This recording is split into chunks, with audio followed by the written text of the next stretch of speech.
Sabikun, so you... Pratishtha will start. Pratishtha Yes. will start. So Yes. you instruct, who will start? Pratishtha? Okay. Yes, We will ma'am. start at sharp 10 a.m. Okay. Okay.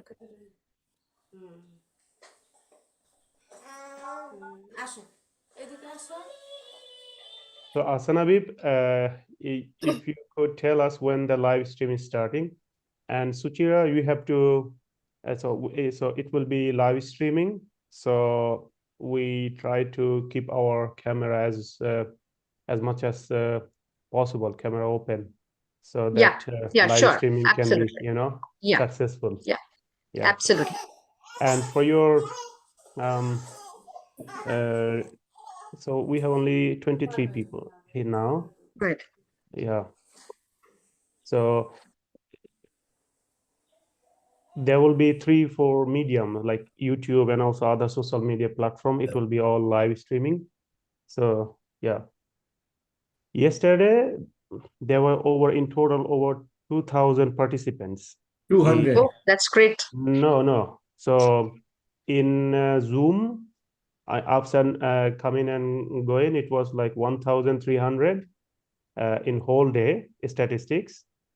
1,300 participation, and in YouTube it was over 300, and also other social media live there were many, so at least over 2,000 joining and participation. So I don't know how many, so but it was over 2,000 people at least joined the symposium, at least for 5 minutes or 2 minutes, like this. Right.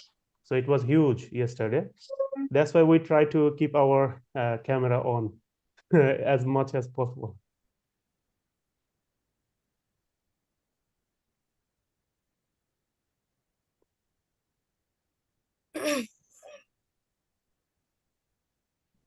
I think live stream has started now.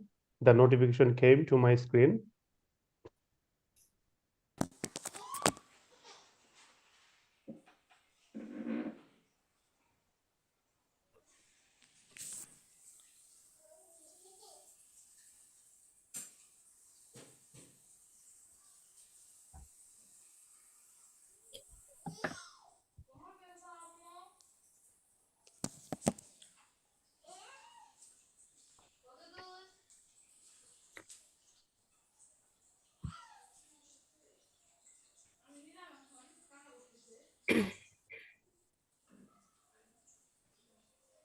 Tisha, how many minutes do we have?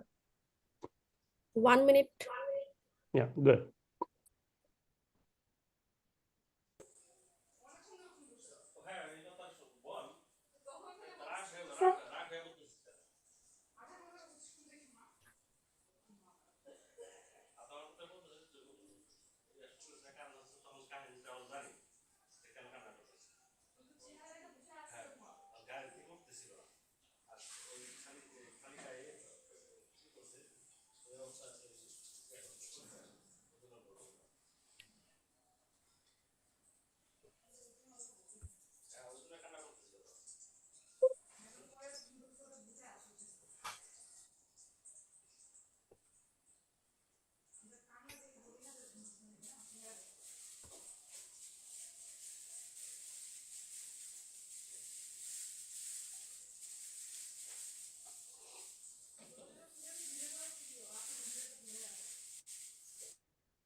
Okay. Shall we start? Yes, I think we can start. It's time. Thank you, Pratishtha. Yeah, we can start. Good morning, everyone. I am Pratishtha. Welcome to day 2 of the Bengal Symposium. Our first session today is Archaeological Science, chaired by Dr. Suchira Roy Choudhury. We open with a keynote by Professor Shadhin Sen. Then we will hear from Abdul Majed and finally Samana Fatema. Unfortunately, Ananya Zulfikar Shauli ma'am is not present among us for some unwanted issue. A gentle reminder to all presenters. You will have 15 minutes for your presentation, followed by 10 minutes of discussion. A reminder will be given after 10 minutes of your talk. Please make sure to turn on your video while presenting. And all other participants are requested to keep their microphones muted during the presentation. After each presentation, we will take a group snapshot. So please make sure your video is on at that time.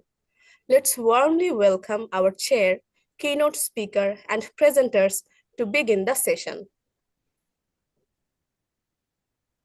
Thank you very much, Pratishtha. Let's start off the session today.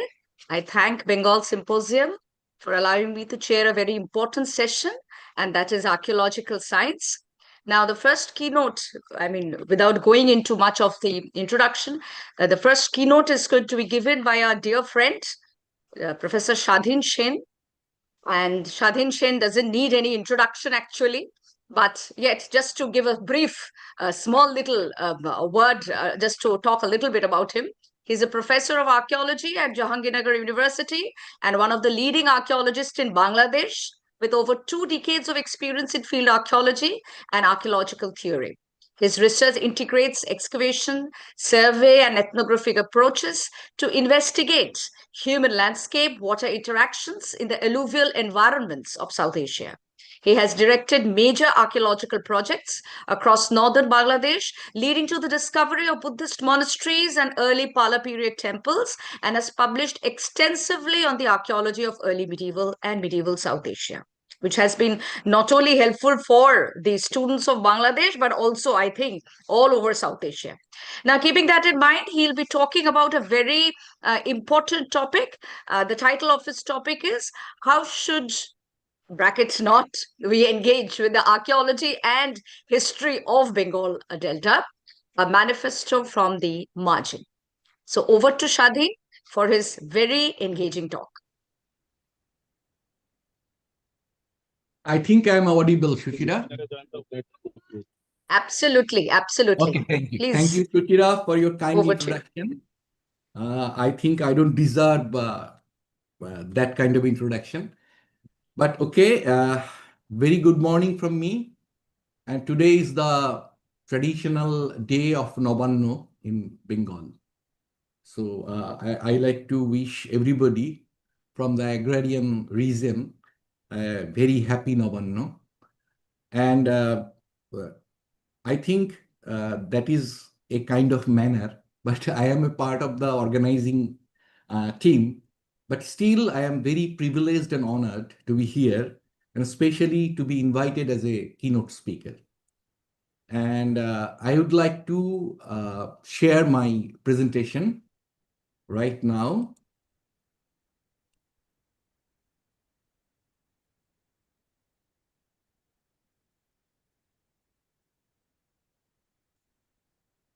Send request.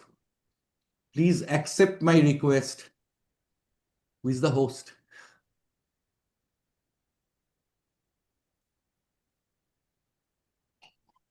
I need approval for sharing from the host. Yes, sir. Why Please you need approve. approval, sir? For sharing my screen. Done, sir. Try again, sir. Okay, thank you so much. Assalamu alaikum and good morning. So my screen is no? My screen is visible? Yes, Yes, sir. yes, absolutely. Absolutely. Okay, Yeah. thank you so much. Yeah. And I would like to dedicate my today's keynote speech to one of my very close mentor and my teacher, Professor Syed Muhammad Kamrul Hassan. I am taking this very auspicious occasion to dedicate today's lecture in this first Bengal Symposium.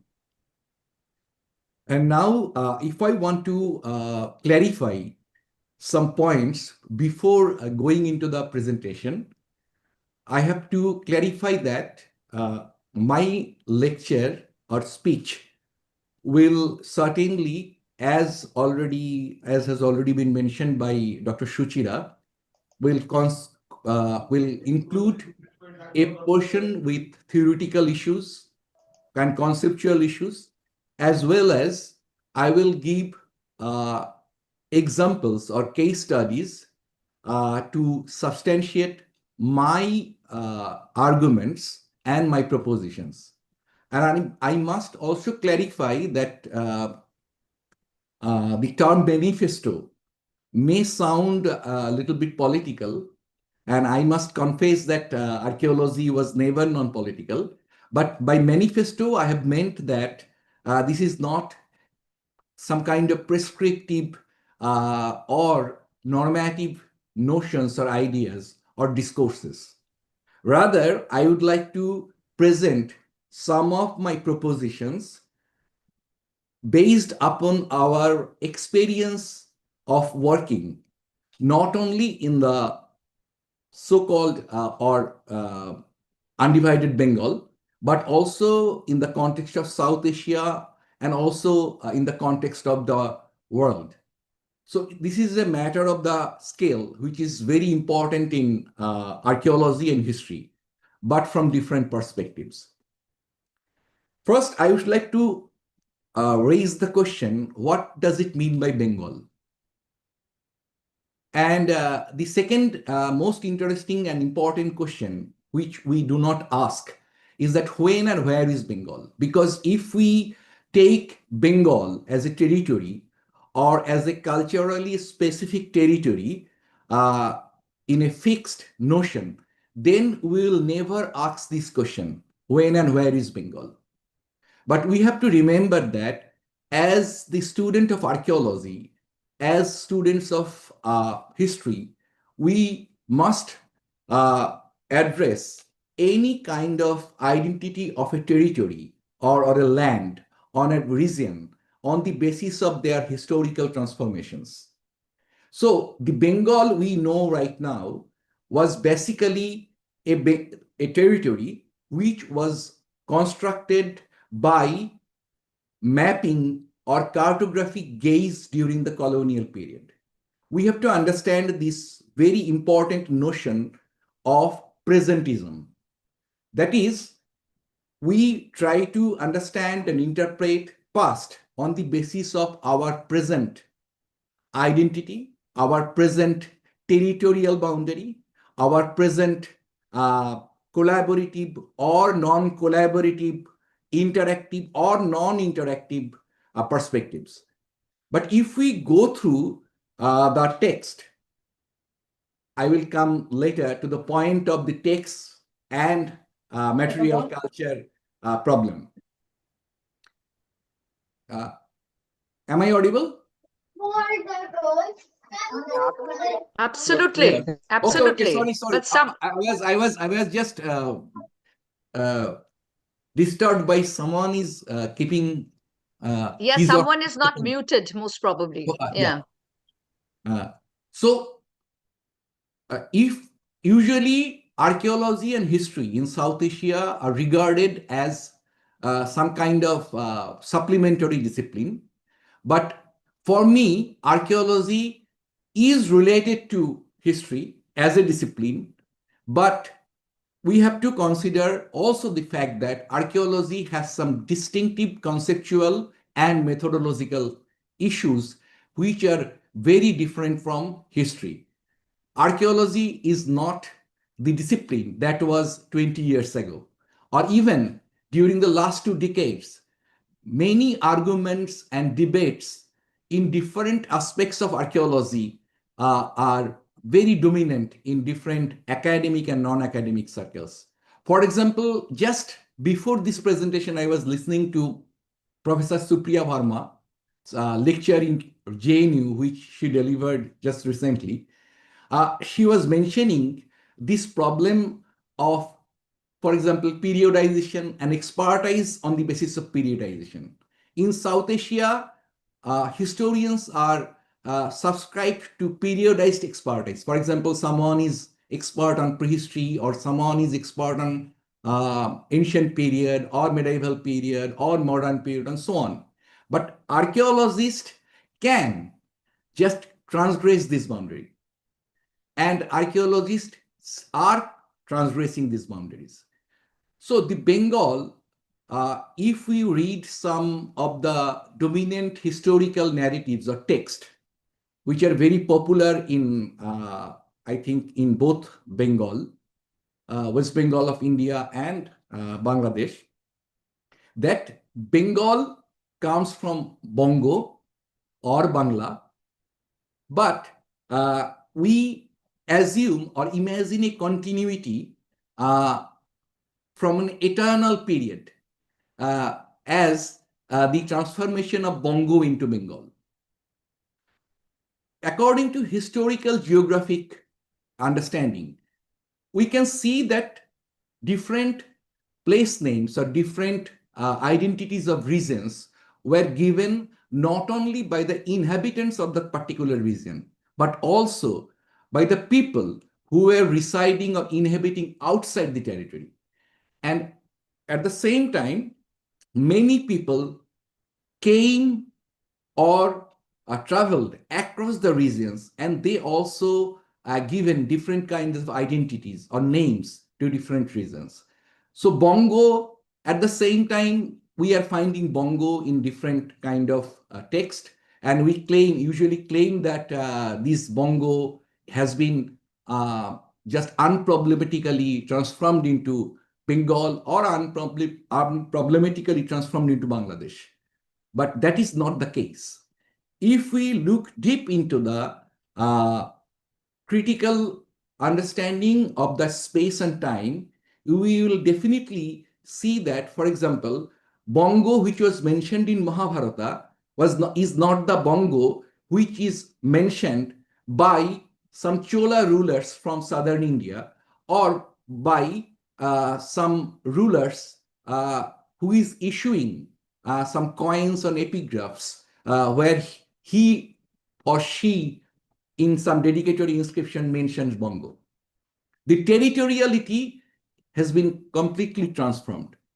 Sometimes we mention, for example, the Samsuddin Ilyas Shah was mentioned as the Shahi Bangala. And we assume or imagine a continuity of that Bengala onto our present Bangladesh. But we have to remember that the title of Shahi Bengala or Sultani Bengala was given by Afif, and he never came to Bengal in a sense, and he was writing from Delhi. Same can be applied to the Abul Fazl's Aini Akbari. Abul Fazl never visited Bengal. Same can be applied to the notion of cartographic gaze. And I have to request the audience to be patient, and I will share some of the maps which were okay. I think this is visible.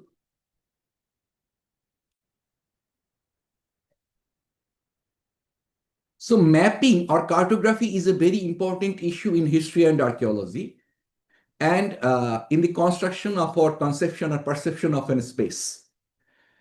And if we go to the modern kind of cartographic techniques, then we have to go just back to 14th and 15th century during the imperial expansion of Europe and during the development of different kinds of technologies as well as changes, mainly in the Western Europe. And Portuguese, Dutch, Spanish, British colonizers, as well as many cartographers from the Italy, particularly in Venice, tried to map on the basis of Ptolemaic idea of the world. And for example, if we see the transformation of their idea, we can just look at the transformation of mapping. And there are many interesting stories and studies on the changes in the cartography and as long as the development of the Orientalist gaze among the West. So, for example, this is a map. You can see different kind of images. And this map, here it is Bengal. And there is mention of the Ganges River. And there are some interesting images or portrayals. And it was prepared during the King of Portugal in 1519. And then there are many maps, basically drawn by the Portuguese cartographers. And there were also interesting espionage efforts by the Dutch and other kingdoms at the time to steal this knowledge. For example, these maps, you are all aware of these maps, but what we are not really aware of the fact that the idea of the space was continuously changing.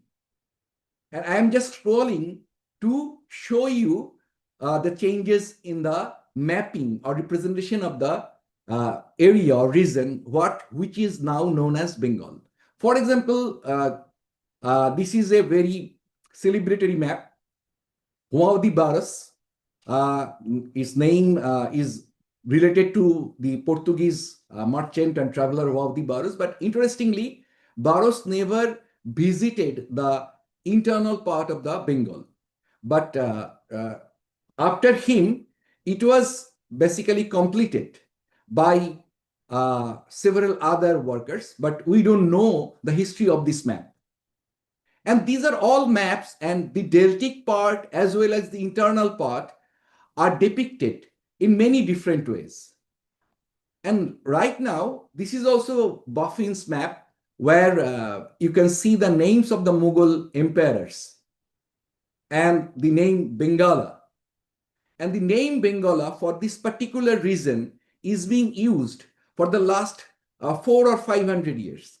But the key difference is the fact that in all these maps, there are no boundaries like we use in our modern map of the nation, depicting nation states or different political and geographical boundaries. So this specific kind of modern mapping has fixed or constructed our concept and gaze about the region. We always imagine that with these boundaries, we imagine that the regions were separated even 1,000 years ago or 2,000 years ago. And there were specificities of the sameness or similarities in this region. But these boundaries basically gained again during the colonial period. And let me show the colonial maps, 2 or 3 colonial maps, and then I will jump into my other propositions. Here you see the Vandenbroek's map. It is also very widely used in our historiography and archaeology. But here also the depiction is not perfect or accurate, and there are no boundaries like we use in our present cartographic of the nation state. This is Bengala 1598 map. Here also the same emphasis on the deltic part is given. And it is one of the colonial maps and Reynolds map where we see specific boundaries. And it was much later that these boundaries were used. And the idea of the East Bengal or West Bengal were mapped or cartographed or fixed. In fact, just during or just before 1905, the first partition of Bengal. And here also the name of the Bengal presidency, but the mapping is also have in difference in different colonial sources. What I would like to, I am just going back to my presentation. I wanted to show that the idea or name of the Bengal has gone through temporal changes. That is very simple. And we must not impose our modern cartographic idea of the region to the past uncritically and homogeneously. That is the first thing. Second thing is also related to my first argument. That is how do we, in the Deltic part, conceive our archaeological or historical space? There, we are dominated by the land centrism, according to my term. And also, I can recall some of the hydrologists or anthropologists or social scientists who has also pointed out to the separation between land and water. Specifically, during the last 1 decade, when ocean or seas are gaining much importance in history, social science, and also after the global warming, there was a growing concern over world history or connected history. There also the ocean and seas are conceived as entangled to land. So we have to remember that we have to rethink the idea of Bengal as a territory without the strict separation between land and water, because it is completely a fluid space. And I am going to show you what does it mean by this fluid space. Third thing is that the idea of Bengal or the construction of Bengal in the greater South Asian history has also placed Bengal as some kind of marginal or peripheral region. Even we can recall the very celebratory book by Professor Richard Eaton, where he has identified Bengal as a frontier zone. The notion of frontier was developed in America during its colonial expansion. It was a region considered as a region which is not very well populated or outside the civilized world. So the Bengal as a frontier, or Bengal identified as a frontier, is still central in many of our imagination. In contrast to this imagination, in recent years, we are seeing an upsurge of idea that Bengal is not a frontier. Bengal is the center, as a mingling pot or intermingling pot or a zone of mixture of cultures or identities. Here also, it is very problematic to identify this Deltic part as a center. So this dichotomy between center and margin or the center and periphery are not fixed. These are also very fluid. If we consider northern India or western India as the center of the earlier India or earlier Indian subcontinent, then the Bengal or the part of the present Bihar and northeast India are considered as the margin. But again, from our nationalistic perspective, we can claim that no, we are not the margin, we were the center, and we influenced our surroundings. We will subsume to the same framework of argument. It's not the problem with the center, which is center or which is margin. It's a matter of interconnectedness, which is interactive, fluid, and dynamic. That is the third proposition. Now, this is Bengal. In South Asia, for example, and then just which is called Bengal Delta. That might also be misnomer because Bengal Delta is a culturally specific term, where delta is a geological term.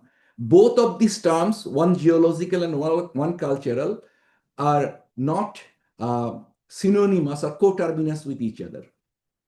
Again, we can use the Bengal Delta instead of Ganges, Brahmaputra, Jamuna Delta for our discursive purposes.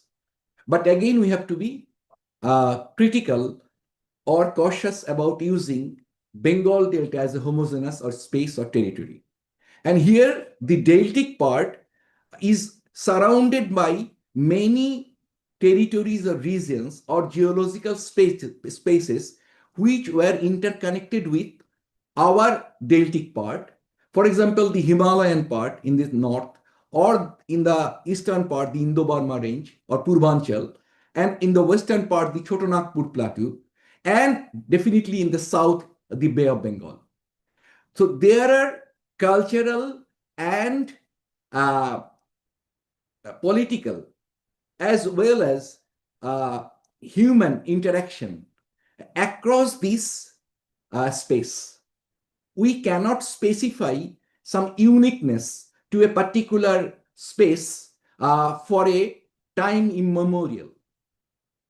The claim of uniqueness might be very futile because uniqueness might reject the idea of the difference and variability, the diversity.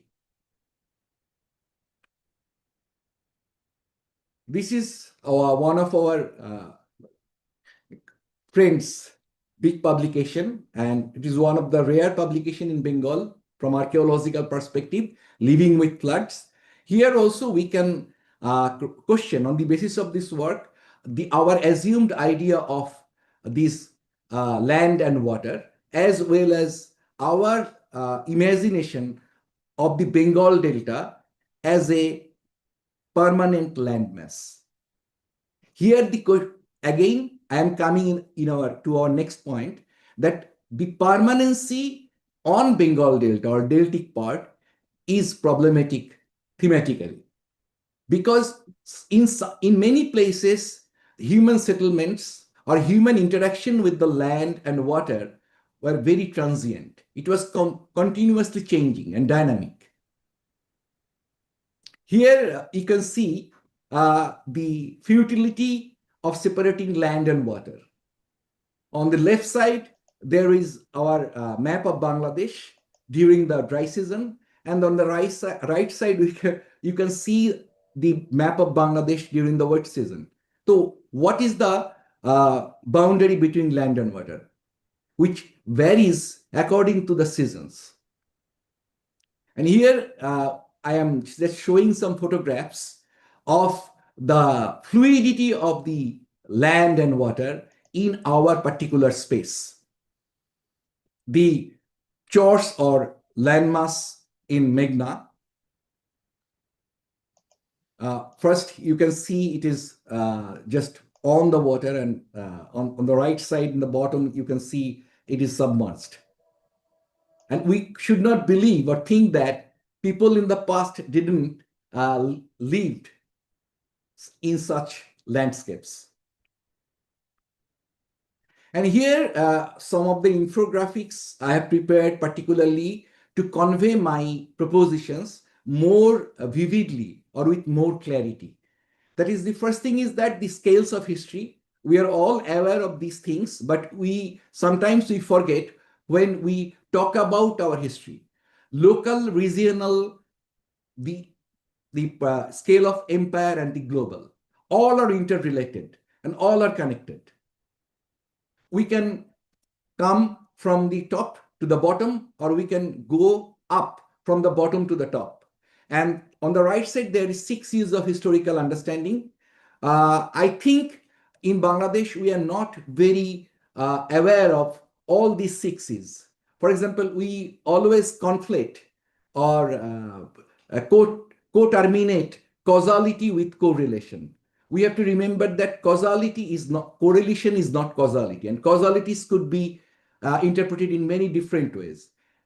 Context is very important in history as well as in archaeology. And we talk about continuity from the time immemorial, but we do not talk about complexity and contingency as well as the change over time.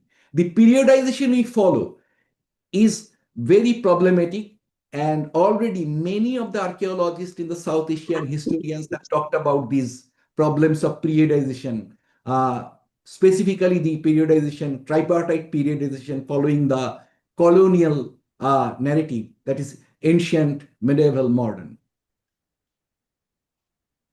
And that is what I was talking about, this fluidity as well as the correlation is not causation.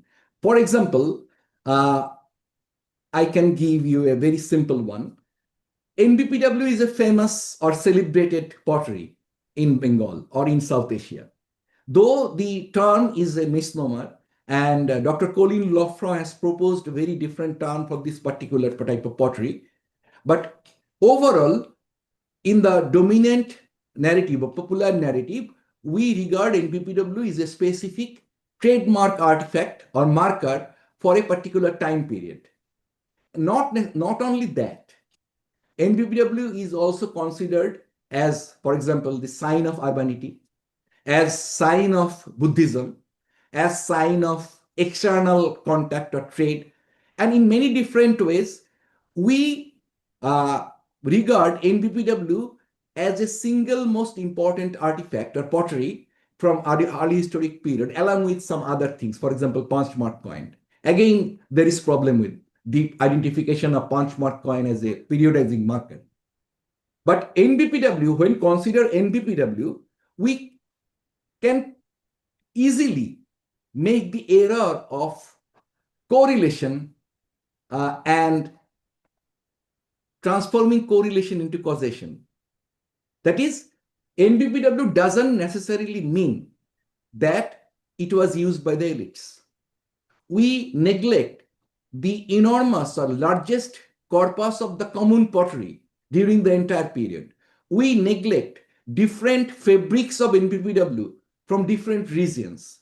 We neglect different temporalities of NBPW and its uses in different settlements. And that's why when we correlate a particular site where we find NBPW, we can easily claim, or we claim that it is an early historic one, it is an urban one, or it is a port. It is most attractive one, more attractive one. It is a port with very wide external contact. That is the mistake of just understanding correlation as causation. And this is the fluidity I was talking about, the transience of the landscape and water in our area. And these are some infographics. I must apologize for some spelling mistakes in these infographics, but I am trying to clarify my propositions that where we can go beyond our perception and our narratives of the past. Now I am coming, the subregions of Bengal. And according to the historians, during the 7th, 8th century, there was particular development all over South Asia. And this development is marked by the emergence or beginning of the early medieval period. I am not going into the details here, but we have to remember that when we mention Borendri, or when we mention Bongo, when we mention Shamotata, Horikela, or Kalinga, or Videha, and just juxtapose straight to our modern understanding of map, then we are making a mistake. I just mentioned the northern part of Bangladesh. Borendri, we are finding first reference of Borendri from a small inscription from South India, 6th, 7th, 8th century from Tamil Nadu. Then we are finding again the mention of Borendri in from South India, again from another inscription. And we are referring to Borindri time and again in a very normalized way in reference to Sandakon Nundi's Ramcharitmanas. But that text were much later. And if we just identify, for example, Pundrabardhan or Mahasthan as Borindri in early historic period, then we will be making a mistake. At the same time, the same space was known as Gaur. It was not only related to the Gauraraja Shashanko. The Pala rulers who were regarded as the kings of rulers of Borindri were also regarded as the Gaurun Ripoti or Gaurun Rajo in different inscriptions, for example, by the Rashtrakutas. The same region was known as Pundrabardhan and Pundra. So we can see that our modern idea of the region based on particular boundary is completely invalid when we talk about the pre-modern past. Sorry for the duplication of slides. Center periphery critique I have already mentioned. Fluidity and transience I have already talked about. And this is the Bengal Delta. We can perceive it as a living entity and also as an entangled space where human and non-human interact. Now I am going to challenge some challenging proposition where we can show specific case studies. And I have to take help from Google Earth to show one of the case studies that we are working on right now. I think the Google Earth is visible. And I must acknowledge my debt of gratitude to Department of Archaeology of Bangladesh government, as well as our former students and colleagues, AKM Saifur Rahman, Abir bin Kaisar, as well as to our former students, and today she will be a presenter, Kabbu Kritika. We are working in a project with Tuli Guhu Mojumdar, our colleague, by Bangladesh University Grants Commission on the paleo landscape of Mahasthan. And here we can, on the basis of our work, we can just question some of the established narratives. This is very initial work. We are just continuously working on surveying and mapping. For example, our understanding on Mahasthan is very much Mahasthan citadel centric, as well as we consider Korotwa River as essentially connected to this Mahasthan Gor or the citadel. But if we just stand outside the Gor and move across the land and look at the Mahasthan Gor, then this center or the citadel can be questioned by these peripheries or the hinterlands from around the Mahasthan Gor. Secondly, the Mahasthan Gor as an urban center with the criteria of Gordon Child, the fortified settlement, monumental remains, an area with significant cultural complexity and hierarchy, all these criteria can be challenged. And I must mention many of the recent works, archaeological works, who have just tried to propose different ideas as notion of the development of Aryanism. And they have challenged or questioned the entire history or the time scale of the development of urbanism, specifically on an evolutionary scale. That was an anecdote. But right now I am coming to the Mahasthan Gor on our research. From our research, we can easily see that Korotwa cannot be identified as a single isolated water body or river which was related to Mahasthan Gor. Korotwa Nagor, as well as some of the rivers and remains or signatures of the abandoned channels were very critical throughout the history of Mahastangor, our Mahastan area, for more than 2 millennium. For example, this citadel area is just in the vicinity we are finding settlements just outside the Gor. And we are finding locally known as dhab, but structural mounds, as well as remains of the tanks or ponds, pukur or dighi. And we are finding remains of archaeological sites as mounds even within the wetland or moats of Mahastangor. We are finding archaeological evidence even from within the wetlands, which is the signature of the transformation in a dynamic alluvial landscape. Now, if we just identify Mahasthan Gor within the fortified settlement, then what would we talk about? This part, southern part of the outside the fortification with the clusters of old ponds and archaeological remains. Was it urban or rural?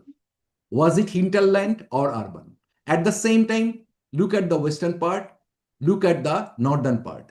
The same problem of just confining ourselves to a fortified space to identify an urban space can easily be invalidated on the basis of this identification of our survey and along with mapping. As well as the moat was also not necessarily the moat was connected to Karatwa River. The moat was also connected to Nagar River. And here you can find the remains of Bhimet jungle. And also in the southern part, you can find the remains of the Bhimet jungle, a mud fortification, the function of which we are not yet very certain about or sure about. And at the same time, you can see the small channel which is connected to the water bodies. I have not depicted or marked all the water bodies or wetland or lowlands, which are known as beels in this entire region. This is but specific examples to clarify or to argue my points. This is Subil River. There is also big wetland. There are many wetlands on around it. This is another particular settlements with old tanks, Shalibon Rajar Bari. If we just identify a settlement on the basis of some archaeological remains or structural mounds, then what about these old tanks or ponds? They were essentially related or connected to the human activity on this landscape. At the same time, if we go further south, then we can find some other settlements where we have not yet been able to survey, but there are clusters of ponds. And we are finding moat-like enclosures in settlements like Shalibohon Rajar Kacharibari. So what was the nature of these settlements, which are outside our assumed urban space? How the human activity were interconnected with the changes in this landscape? How, with the time, the sense of urbanity and sense of settlement transformed? We are trying to understand. We have many limitations and we need time, but this is our first presentation of our project on this auspicious symposium. And right now I am going to please give me a reminder. Sir, we have only 5 minutes left. Okay. I'm just coming to the epigraphic problem and then I will end. This is the reason, again, just close to Mahastangor. The Ghoraghat, Kalai, Khetlal region, where we have done intensive survey and excavation, mainly full coverage survey and excavation on some selective locations along with geoarchaeological work. It is also, the settlements are also linked with the Korotwa River, the present course of Korotwa River. And we are getting different kinds of settlements. We have categorized these and we have already published it in summarized manner in one of our edited volume. But what I like to mention here is that we are getting as many as 8 inscriptions from this particular area of Ghoraghat, Kalai. Some of the inscriptions were mentioned by Professor Roysuku Furu yesterday. But most interesting thing is that what was the archaeological context of these inscriptions? Then we are finding the close association with ponds or tanks with these settlements. Tanks not only demarcated the uses, but also demarcated the boundaries. Sorry.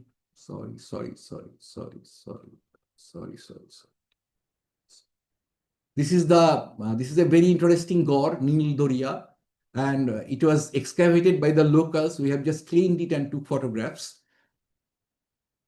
This is okay, the tanks. But I have to come to this inscription.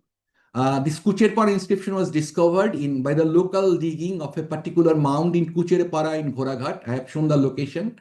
And this inscription has already been deciphered by Dr. Roysuku Furui and it's going to be published. And it just records, I'm not going into the details, the construction of a temple of the goddess Koitovi during the reign of Mohipala.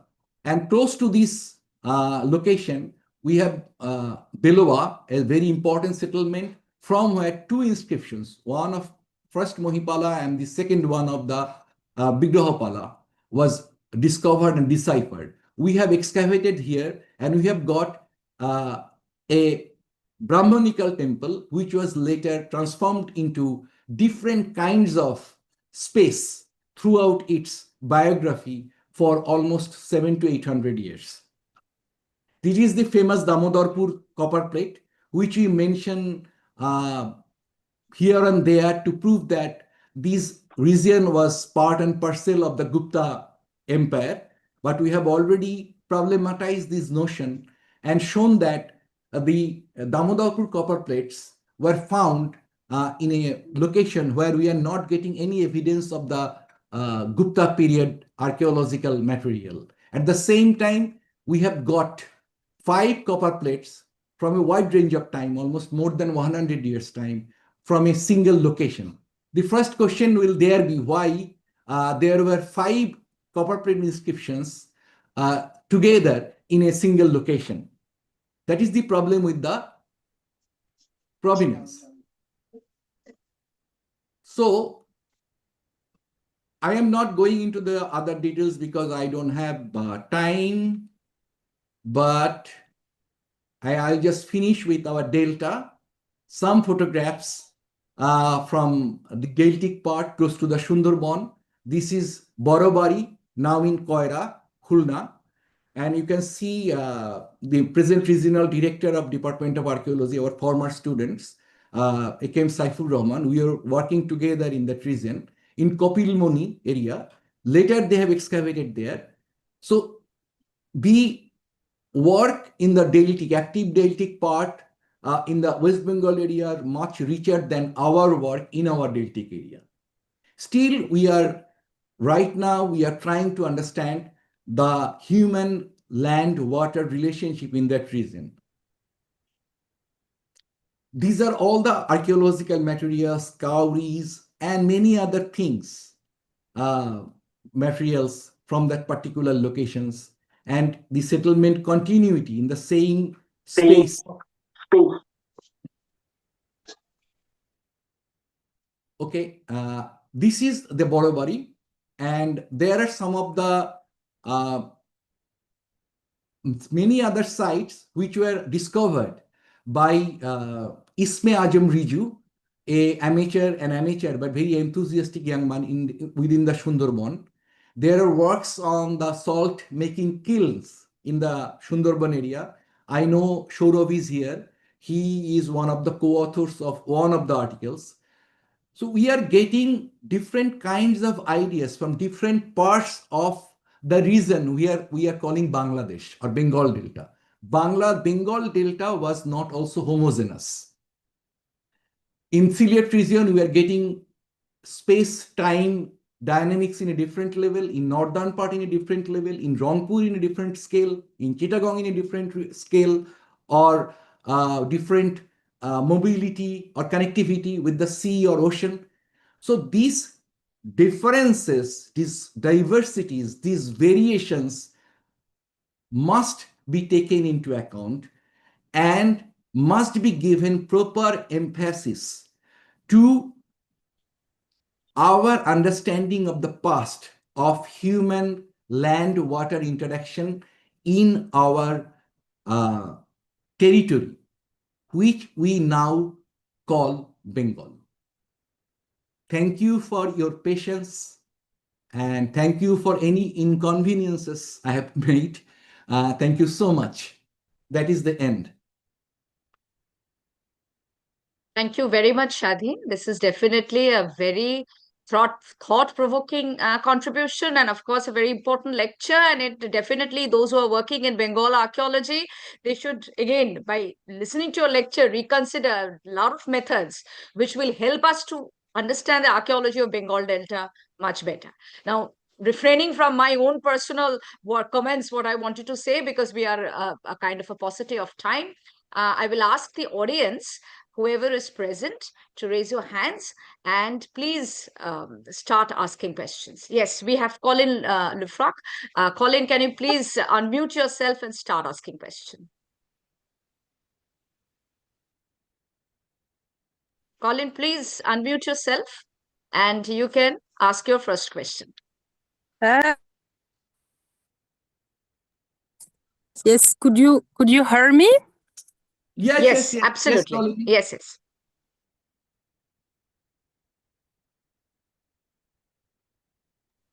We can hear you, Colin. You can start, but you are still muted. Can you please unmute yourself? Colin is in Mahasthan and connectivity, there is connectivity issues there, I guess. I guess, and then somehow she looks to be muted. So, yeah, please, Colin. Okay, I will try. So thank you, Professor Shadin, for your presentation. Yes, I just wanted to inform Shadin that we have already, we are also working on the paleo landscape of Mahasangar. So we have checked also the sites, some of the sites in the surrounding of the citadel, and we are trying to incorporate them in the GIS system. So I think that definitely we have to work together in the framework of this big project, because we clearly have data from both sides that needs to be connected. And we also work from the point of view of the geomorphology and cartography of the paleo channel, tank, and a very detailed analysis of all of that, conducted by Johan Chabot and Damien Hahn. So this is it's partly explained in the first paper, but it will be explained in the second paper, which is is about to be submitted this year. So yeah, it was just to inform the community that we can definitely work together on that, and the next step maybe that can help could be also to do some photogrammetry or test pit excavation for some sites in the hinterland. Definitely trying with the aim to date some sites and trying to have an overview. It will take time, of course, and we need to collaborate all together. But yeah, trying to get a kind of a chronological map of the involvement of the hinterland. So in all the surrounding of the citadel. So knowing how many sites or which part was occupied during the 3rd century BCE and so on. So it was just much more a comment remark than really a question. So Thank you, Dr. Colin. I know you were in Mahasthan, and I have already read the first paper with much interest. And possibly in future, when we see each other, we'll talk about the paleo landscape and our understanding regarding for example, the popular perception of the landscape and tanks by the local people. And the most important problem in Mahasthan, it is also, I should mention, for the community here, I think some of our colleagues from the Department of Archaeology are also present here. The sites or mounds of Mahasthan area up to the Bogra town and up to Bhasu Bihar, because the area outside those particular site have not been surveyed. Most of the mounds are already erased. Even when we know that that's really a problem, and that's why it's problem that touch different parts of Bangladesh and West Bengal. And it's true that we need to find a strategy, kind of as we have in Europe, like survey archaeology or something like that, in order at least to record the minimum of those sites. Yeah, I agree. Yeah, and interestingly, if we just use the local names, another issue, which is not very discussed in our usual discussion. For example, there are 5 Sannashid Dhap. There are 3 Jogir Dhap. So how do we know what Jogir Dhap or which Sannashid Dhap we are talking about? So we have to also rethink about designating all these sites in our own way. Thank you, Colin, and happy excavation. I guess the same problem is in Bengal also. We have same names for different sites, and many a times it becomes a problem of designation. Anyway, next is Joyanto, who has raised hands. Joyanto, you please unmute yourself and ask your question. Okay. Thank you, Shuchiradi. Many thanks to Professor Shadin Sen. I always enjoying your new thoughts and comments. Actually, I have 2 queries. Okay. First, why such cultural diversity happened in Bengal Delta? And second, is it impact of climate change or land dimension? Thank you. Thank you, Professor Jayanto, for your very important questions. For the first questions, I must confess that I do not have any certain answers. We have answers as well as we have questions. So, an archaeology cannot get any certain answers. That is also the problem with the disciplines, but the strength of the discipline. First thing, the cultural diversity is not unique to Bengal Delta. That we must remember. We in Bangladesh or in West Bengal, we can claim that we were a mingling pot or we had unique ecology. Definitely it was different. Definitely it has some specific character. Definitely it needs different kinds of engagement. But if we talk about, for example, Vindhyan region, if we talk about, for example, the eastern coastal region of the subcontinent, then we'll get another kind of uniqueness. If we talk about, for example, the much neglected region in the Piedmont zone, Himalayan Piedmont zone, where we are not finding any archaeological material because we have not looked for it. At the same time, we have only looked for the presence of the evidence. We have not emphasized the absence of evidence. It might sound fallacious, but it is very important, at least, because why we are finding some evidence in some locations, but we are not finding evidence in another location. This is very important question to ask. But for Bengal, there was mobility and interaction with the surrounding region, at least for a long time. As much, for example, right now I was working on the textual sources and travel records after 14th century, and we are finding that beyond our established assumptions. There were mobilities and interaction on different scales. And these mobilities and interactions were not necessarily confined to some special travelers like Xuanzang or Fahian or Ising or later Ma Huan or Ibn Battuta or someone like this. It was trade, both internal interaction and external interaction. That's why ocean or sea, as well as the rivers, have to be considered as very inseparable from our land, the idea of land. That is the reason of the diversity. And I must again mention that diversity and differences are not necessarily unique to Bengal. It is everywhere in the world. And second thing, yes, we have not worked on the climate issues. We know we are under the great threat of climate change. Maybe as the world goes on with our greed and with our annihilating hatred, we might not survive in Bengal Delta within 2 decades or 25 years. But still, some of the works can be very interesting, which is not from the territory of Bangladesh. For example, from Meghalaya, we are finding paleoclimatic and paleomonsoon data by German scientists and even scientists from India and America. In our part, a US team led by Professor Goodbraid and Michael Smith and many other workers are working. And recently they have identified a very interesting evidence of shift or avulsion of the Ganges River on around 2,400 years BP.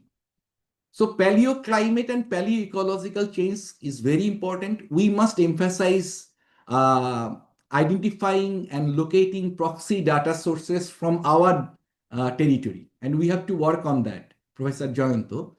And at the same time, we have to look into the paleobotanical and other sources for understanding this diversity or these absences or presences. That's it. Thank you for your question again. Okay, thank you, Dada. Thank you very much, Joyanto. Is there anyone else? Anyone in the chat box? Or anyone from... Let me check the chat box once. No, I can't see any. Is there anyone else who is... Yes, yes, yes, Mohammad Adatur Rahman. Yes, please ask your question. Yeah. আচ্ছা তুমি এটা Thank you very much. Sorry, I have just switched off my video because of the connectivity. I apologize to everyone. I ask a question to Dr. Sadin Sen sir. Very nice presentation. In doubt. Just I want to say where is start the Bengali terminology according to archaeological evidence. Okay, thank you, Dr. Ataur Rahman, for your question. But from archaeological sources, if we consider, for example, epigraphs as archaeological, we can consider it because it is materiality of text.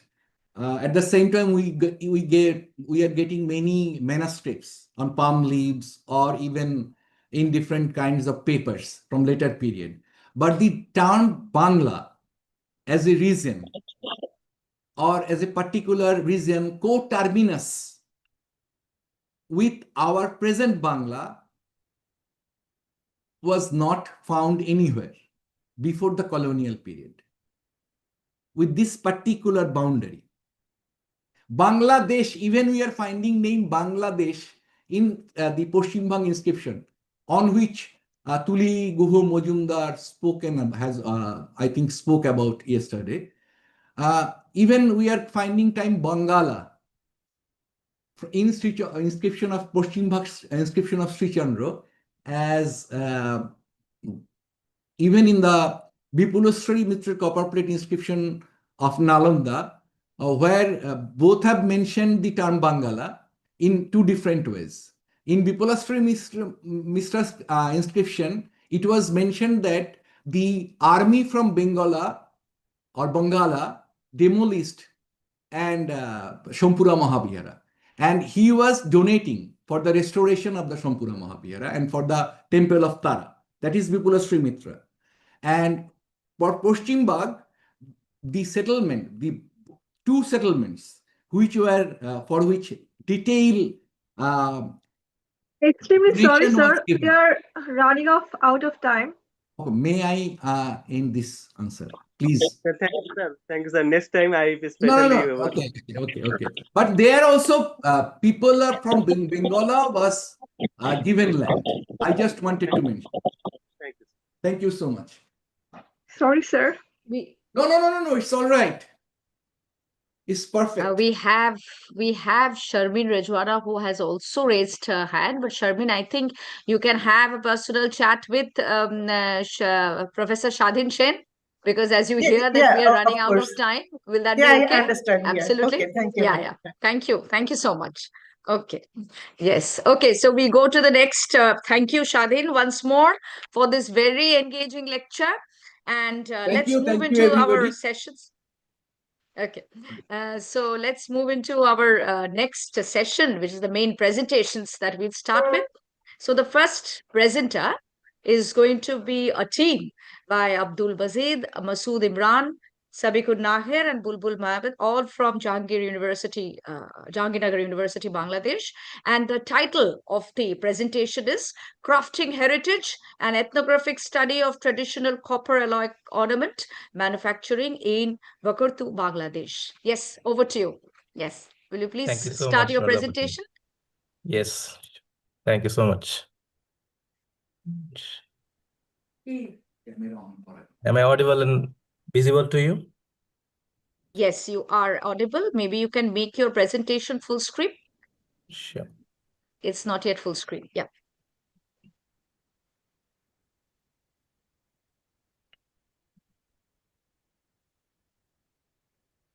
Is it full screen now? Yeah, absolutely. Oh, Absolutely. Thank you so much. Yeah, So, please start.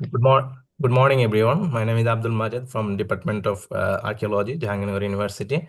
Before I begin this presentation, I would like to thank the Bengal Symposium and the organizing committee for accepting this research abstract and providing the opportunity to present here today. So today I'm presenting a crucial piece of ethnographic research titled Crafting Heritage, an ethnographic study of traditional copper alloy ornament manufacturing in Bhakurta, Bangladesh. This study was part of my master's thesis and is a collaborative work conducted by myself, Professor Masood Imran, as well as Professor Sabiqul Nahar and Professor Bulbul Ahmed.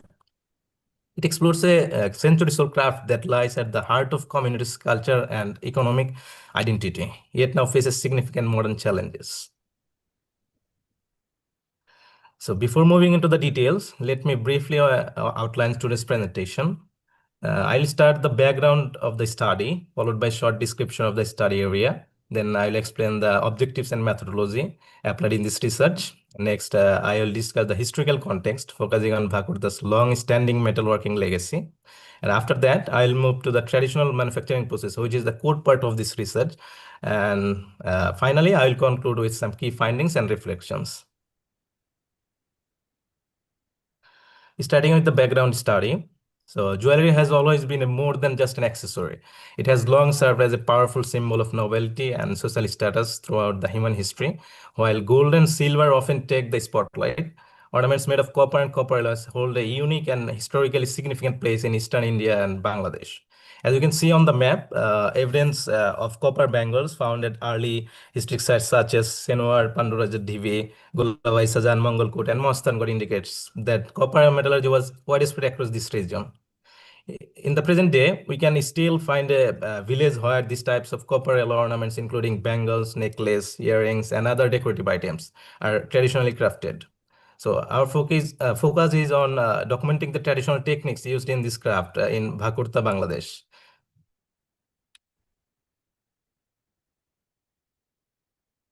So let's dive into the study area.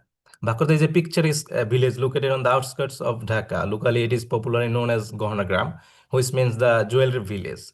The jewelry making tradition here is remarkably old, estimated to be around 200 to 300 years in origin, and is believed to have developed alongside the early settlements near the Buriganga River. Today, Bhakurta remains a thriving hub of craftsmanship. It is estimated to produce nearly 70% of the country's copper and brass jewelry, making it quite literally the beating heart of this artisanal trade in Bangladesh.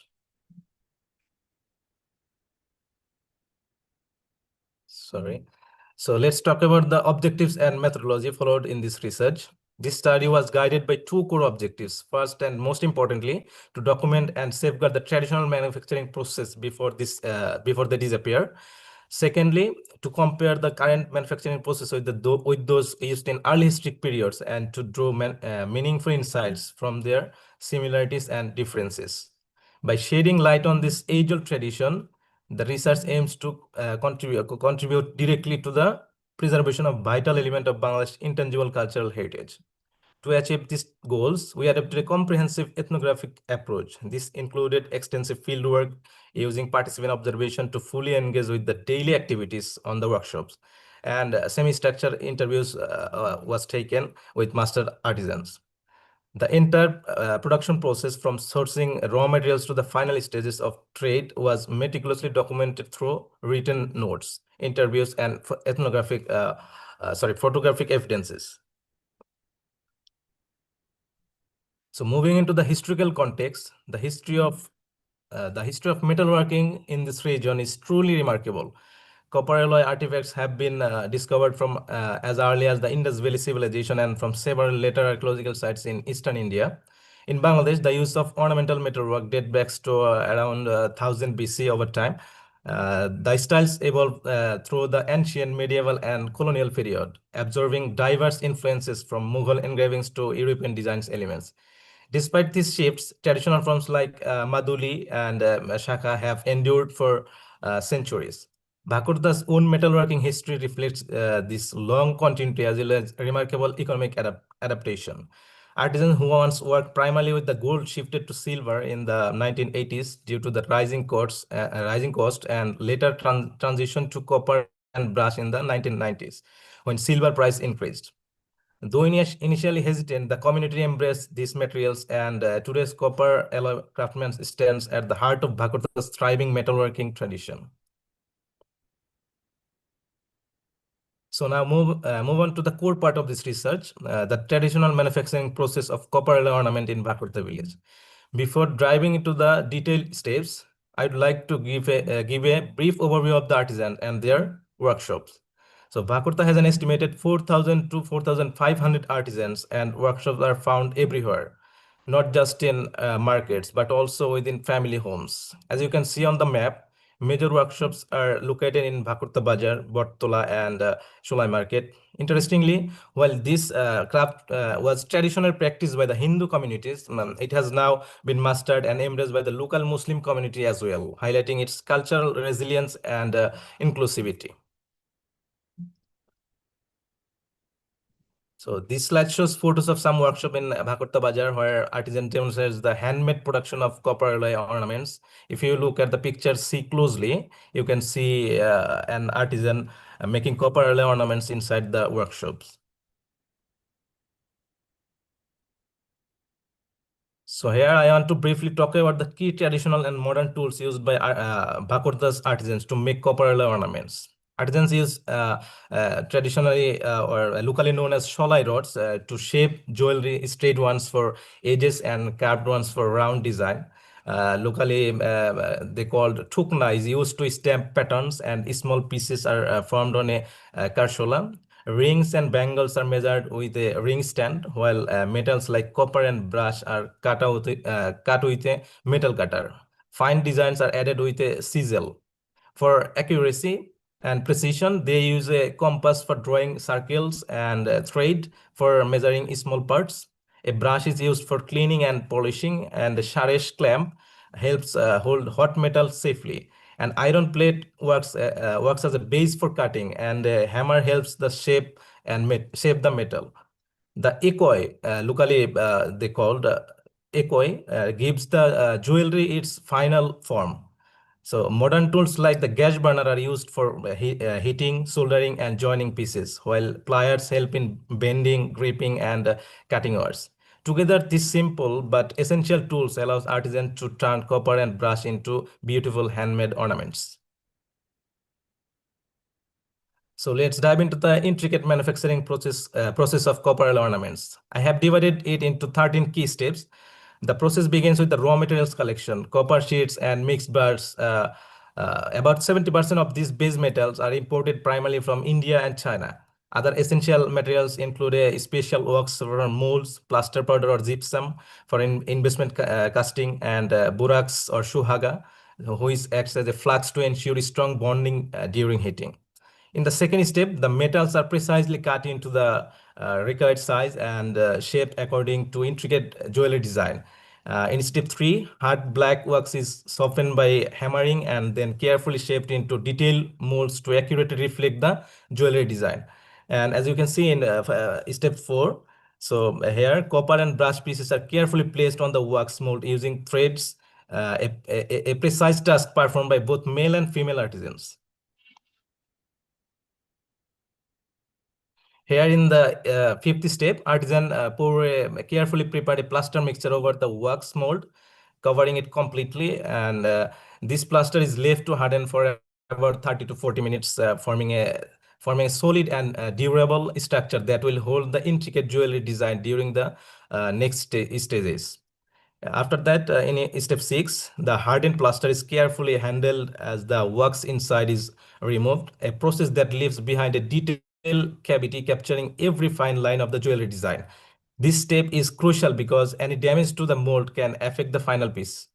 Next, in step 7, borax or shuhaga is applied to the back of the jewelry design. This not only prevents oxidation of the metal during heating, but also acts as a flux, helping the metal's parts bond strongly when soldered. And after that, in step 8, as you can see, the mold is placed on a coal-fired furnace and gently heated. The heat further strains the plaster mold, making it ready to withstand the soldering process. Artisans use a hand-operated fan or electric table fan to control and boost the flame, ensuring even heating without cracking the mold or damaging the design. So here in step 9, male artisans carefully solder the individual parts of the jewelry using cadmium wire and blowtorch or gas burner. This process requires great precision to ensure that every connection is strong and secure without damaging the delicate design. After that, once the soldering is complete, the hardened plaster mold is broken away to reveal the cold jewelry. Artisan handle this step very carefully to preserve every fine detail of the design, as even as a small mistake can ruin the piece. So after that, the jewelry is soaked in a water sulfuric acid solution and then cleaned using a machine and brush. This removes all traces of plaster and other impurities, ensuring that the piece is perfectly smooth and ready for finishing. By step 12, the jewelry looks polished, spotless, and free from any residues. And finally, in step 13, the jewelry is gold-plated or given a final finishing touch to enhance its appearance. However, many pieces are, this is interesting, very interesting. So many pieces are also sold unplated depending on customer preference and market demand. This final step highlights the artisan's attention to both quality and aesthetics, making each piece ready for sale while reflecting the skill and tradition of Bhakarta's craftsmanship. So coming to the design and innovation, Bhakarta's jewelry design are a remarkable blend of tradition and modernity. Many pieces preserve traditional motifs. Just a reminder, you have only 3 minutes. Oh, yeah. Okay, ma'am, I'll try to do that. Many pieces preserve traditional motifs, often floral, that have been passed down through generation, reflecting the village rich cultural heritage. At the same time, artisans are highly adaptable, frequently creating custom design based on specific customer request and responding to that growing demand for contemporary styles. So most strikingly, Bhakurta's artisans have embraced the digital age, reproducing intricate design uploaded online by customers or designers. This demonstrates their ability to integrate modern technology and their age-old craft. As you can see, some pictures on the slide, necklace, bangles, and earrings in different designs, highlighting the both traditional motifs and innovative styles that define Bhakurta's jewelry today. Coming to the technological advancement, Bhakurta's adaptability is also reflected in their tools and techniques. Historically, soldering was a laborious manual process where artisans had to blow air through a pipe to generate flame. This inefficient method has largely been replaced by modern gas burners, which provide control even heat. This not only improves precision and quantity, but also significantly reduces physical strain on the artisans. Here, as you can see in figure 6, showing the advancement in soldering techniques, with A and B illustrating old techniques and C and D demonstrating modern gas burner methods. Advanced tools have also streamlined the cleaning and finishing process, giving the jewelry a more professional appearance. As a result, the industry has become more efficient and scalable, able to meet growing market demands while still preserving the core craftsmanship. So comparative analysis. On this slide, we can see a comparative analysis of metalworking craftsmanship between the artistic site of Tekta. On the left, the bar chart shows the elemental composition of a bangle from the artistic site of Tekta. This bangle is made of a copper alloy, specifically brass. Copper is the dominant element with a significant amount of zinc and moderate amount of nickel used in its production. On the right, we have another bangle for comparison. This is a recreated version. Here too, by the following the traditional methods from Bhakurta's artisan. Here, 2 copper and zinc remain the primary metals. However, in this sample, sodium appears in moderate quantities, while nickel is present only as a trace element. In terms of manufacturing techniques, the same micrograph indicated that the bangle from Tekta was produced using a casting method. In contrast, artisans from Bhakurta employed unique and traditional metal crafting techniques, differing from the casting approach seen in Tekta. The information presented here is reference from an unpublished master's thesis, as mentioned on the slide. That was another study. So trading, Bhakurta's trade network is both robust and well organized. Locally, wholesalers play a vital role transporting finished copper alloy ornaments to major hubs in Dhaka. So such as Chandni Chowk, New Market and Gaussia Market, from where they are distributed to retail stores across Bangladesh. Those ornaments are available in retail outlets, shopping malls, and boutique stores, making Bhakurta's craft widely accessible to consumers. According to the local artisans, their ornaments are also exported internationally to countries including Italy, the United States, and several European nations. This extensive trade network not only provides economic stability for the artisan community, but also helps to promote the cultural heritage and timeless artistry of Bhakurta's craftsmanship on global stage. So coming into the socioeconomic impact, the Abdul, socioeconomic I'm sorry to stop you. Can you just make it a little bit shorter and just give the yes, concluding line, if that's possible? Sure. Just give me 2 another minutes, please. So the socioeconomic life of Bhakurta is closely connected to this craft. It is truly a community effort. Almost every household takes part in some way, making metalworking a key source of income for the village. Skills are passed down through generations, with elders teaching younger family members and keeping the tradition alive. The workforce is also diverse. Men usually handle heating and technical work, while women use their patience and precision for delicate tasks like setting copper pieces and polishing the ornaments. As you can see from the pictures here, women are actively participating in the ornament making from their homes, earning incomes and supporting their families.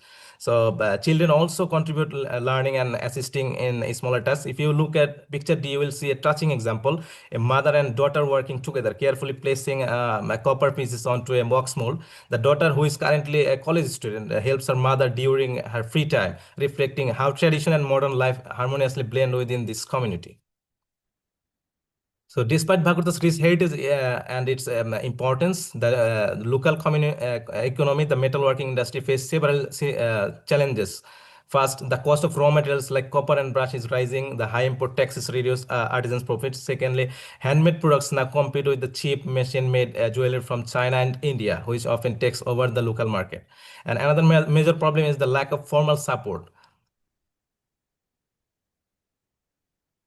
So in conclusion, the copper alloy jewelry industry of Bhakurta is a vibrant expression of Bangladesh intangible cultural heritage. The artisans' techniques from shaping to engraving reflect generation of skills, deep knowledge of metal, and unique cultural identity of craftsmanship. By observing their work, we gain valuable insights into the historical metalworking, as these methods links past and present, and acting as a living reference for early craftsmanship in Bengal and South Asia. The techniques themselves have evolved over time, adapting to new challenges while preserving tradition, showing how heritage can remain dynamic and relevant. However, this craft faces significant pressures, including economic challenges and gaps in skill transfer between generations. To safeguard it, urgent support is needed through institutional recognition, supportive policies, improved infrastructure, and systematic documentation. So here are the key references that supported this research, including academic sources. And Thank you very much, Abdul. thank you Thank you all for very your much attention. If you have any question or opinions regarding this research, you are most welcome. Thank you so much again. Thank you very much. Thank you very much. This is a very detailed ethnographic work which has been conducted with this copper alloy. If there is any question from the audience or anything in the chat box, we would like to take that up. Anyone? Any question or any comments or any suggestions to be made to Abdul Mazid? Anyone? I'd like to say just 10 seconds. It's a Sure. wonderful, it's a wonderful ethnography. Thank you so much. Try incorporate this kind of study with whatever remains we have in archaeological assemblies. So Right. try make it in the future collaboration or study ethno-archaeological perspective. So it would be Excellent. fantastic. Yeah. We would love to know more. Thank you. Yes. Thank you so much for your Maybe comment. more better analogies, if you can draw some more analogies with the archaeological context, as Abu was saying, Deepu was saying. So that would have been much more better, because this is more ethnographic, absolutely Right. important to understand the tangible heritage. But at the same time, it's very important because we should try to link it with the past. So that past Right. record and the ethnographic data should have a linkage through analogies. And I'm sure you can do it much better. Right. The more I have detailed. already written in my master's thesis details here, Right, and right. linked to the here this is the ethnographic approach. So Yeah, I cannot yeah, sure. write it in details. So that's why. Absolutely, absolutely. Thank you so Thank you much. so much. Thank you so much. Yeah. Okay, so we move into the next one because we okay, we'll take one question. Jayanta has one question. Jayanta, will you please be a little bit fast? Okay, in, thank you, the Suchirati. question? Actually, Yeah. nobody interested to talk, so I am take this opportunity. Thank you, Mazed. Thank you Very so much, sir. fantastic presentation. Thank I you so am much, sir. very much impressed with you. Actually, I have one suggestion. Actually, I think you highlighted more on technological aspect. Right. Yeah. So Right, you sir.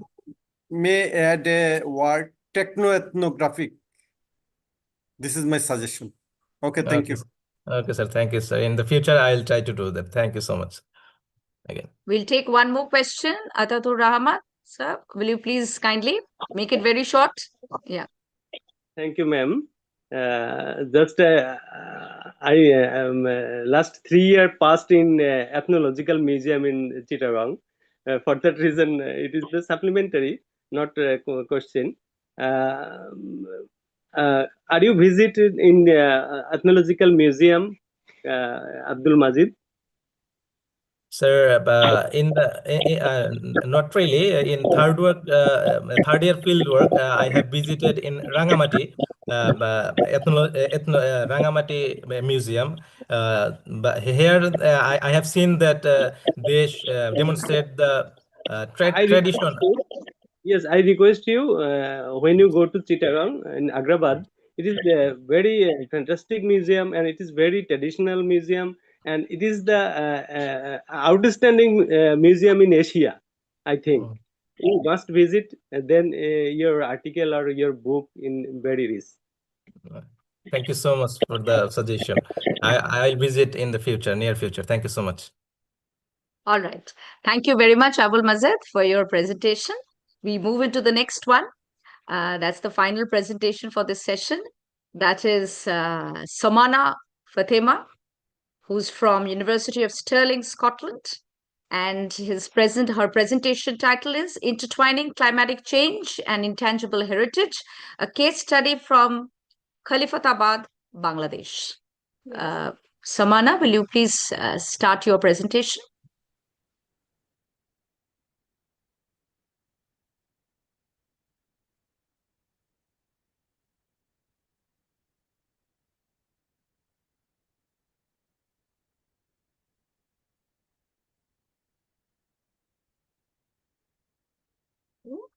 Can you see my screen? Yes, we can see it, absolutely. Speak a little bit louder. That's it. Okay, thank you. Hello, everyone. I'm Samana, an MSc Heritage student at the University of Stirling, and in this presentation, I will be discussing my research on how climate change is reshaping living heritage practices in Khalifatabad. Before starting, I would like to dedicate my research and thank you, Dr. Shadhin Chain, who was my mentor and supervisor in this research. In this presentation, I will use the term living heritage and intangible cultural heritage interchangeably, same between Bagherhat and Khalifatabad. Today, my research places living heritage at the center of the wider debate on what I call the heritage climate change paradox. This paradox asks a simple but uncomfortable question. How do we safeguard heritage when the very community who sustain it are the ones most disrupted by climate change? To approach this, I deliberately challenge what Lawrence Smith calls the authorized heritage discourse. Instead of treating heritage as something fixed, monumental, or frozen in time, I draw on critical heritage studies, especially Rodney Harrison's argument that heritage is a process, often shaped by society, politics, and culture. It's not a product from the past. In other words, heritage is not a passive inheritance from the past. It is continuously remade in the present as communities adopt, negotiate, and reflect on their identities while facing pressures like climate threat. My field site is Bagherhat, covering 12 villages across 4 unions, Shaitkumbuj, Karapara, Bishnupur, and Raripara. It is located in one of the most climate vulnerable zones of coastal Bangladesh. Using an ethnographic methodology, interviews, participant observation, and focus group discussions, I examined how everyday cultural practices functions as forms of resilience, continuity, and identity making. Empirically, this research identified multiple forms of intangible cultural heritage: songs, oral traditions, craft knowledge, ritual practices, local ecological knowledge that are already under direct threat from rising salinity, displacement, livelihood change, and increasing instability of seasonal rhythm. By comparing current practices with community narrative of the past, I show how these traditions are shifting, shrinking, which can possibly be creatively reworked to survive. However, the key finding of my research is not just loss, it is agency. Communities are actively negotiating these pressures, and heritage becomes a resource through which they imagine future. My study therefore recommends a co-created community platform, challenging the top-down authoritative structure through which local people can document, share, and revitalize threatened practices on their own. This responds to global frameworks like UNESCO Convention. Let me now turn to the research question that framed this study. The first question asks, in what ways do communities in Bagherhat perceive and experience climate change as a threat to their living heritage practices? So this focused on lived experience, how people interpret environmental change, not only as physical disruption, but as an erosion of memory, skill, and identity. It positions climate change as a cultural phenomenon, not as an ecological one. The second question examines transformation. How have selected ICH practices adopted over time in response to these changes? Here I treated heritage as a dynamic process. This allows me to trace how practices evolve or innovate in order to remain meaningful under pressures like climate change. Finally, the third question interrogates power. How does the AHD marginalize community voices in defining and managing heritage under climate threat in Bangladesh? This invites a critical reading of heritage governance, asking whether the dominant institutional framework, national or international, adequately represent those whose heritage is actually at stake, or whether they reproduce top-down narratives that obscure local agency. Together, this question structures the analytical lens through which the empirical findings of my research are interpreted. The first intangible heritage practice I examine is the tradition of Khanjahan devotional and ritual songs, historically performed during the annual Khanjali Mela, also referred to as Chaitra Sankrantir Mela or Urush of Hazrat Khanjahan. It's traditionally held on the last Thursday of the Bengali month of Chaitra, but in generally falls around mid-April. According to the local oral history, these songs, devotional, mystical, and deeply rooted in the narratives of Khanjahan Ali, were once integral to the Orosh, the annual gathering honoring the saint. Their lyrics describe his miracle stories, his relationship with water and land, and his role as a spiritual protector of the region. In heritage terms, these songs function both as an archive of memory and a living expression of the community.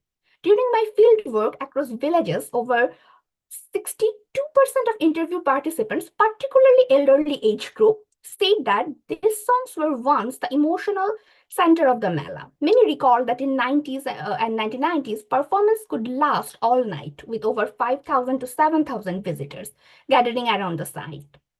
Today, fewer than 10% of those earlier performers remain active, and the musical part of the Mela has dropped, according to the locals.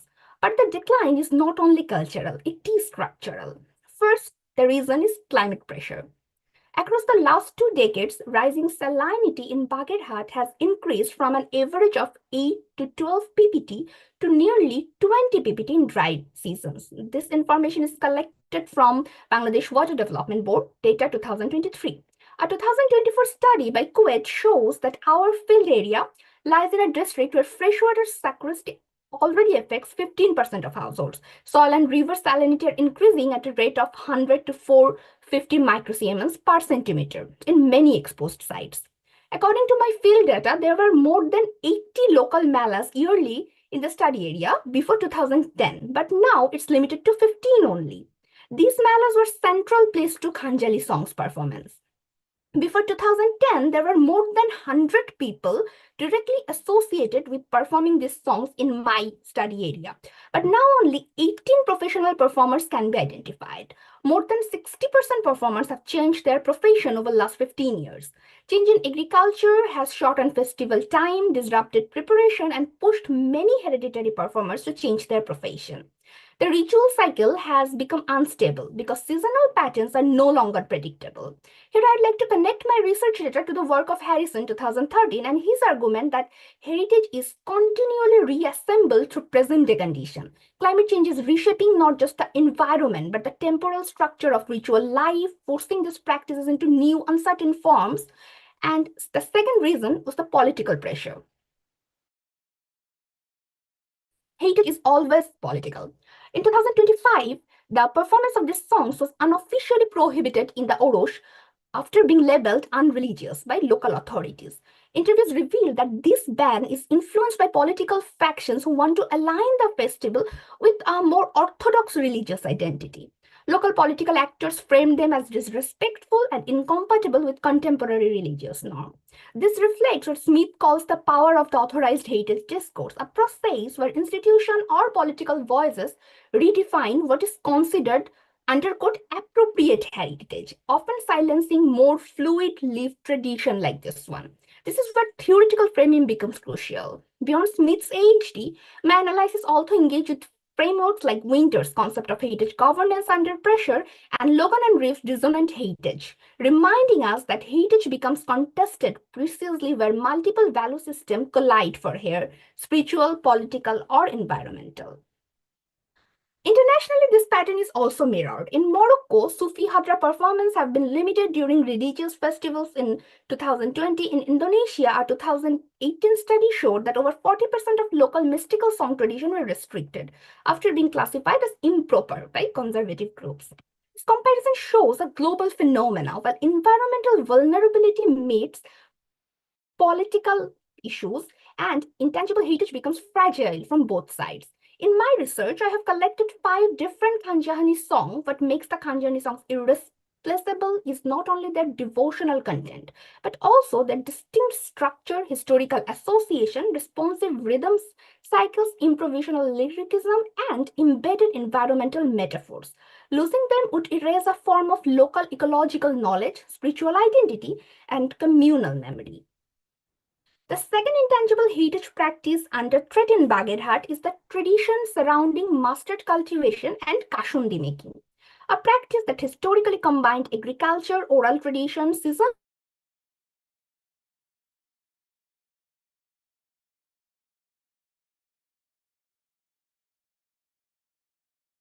October and harvested in.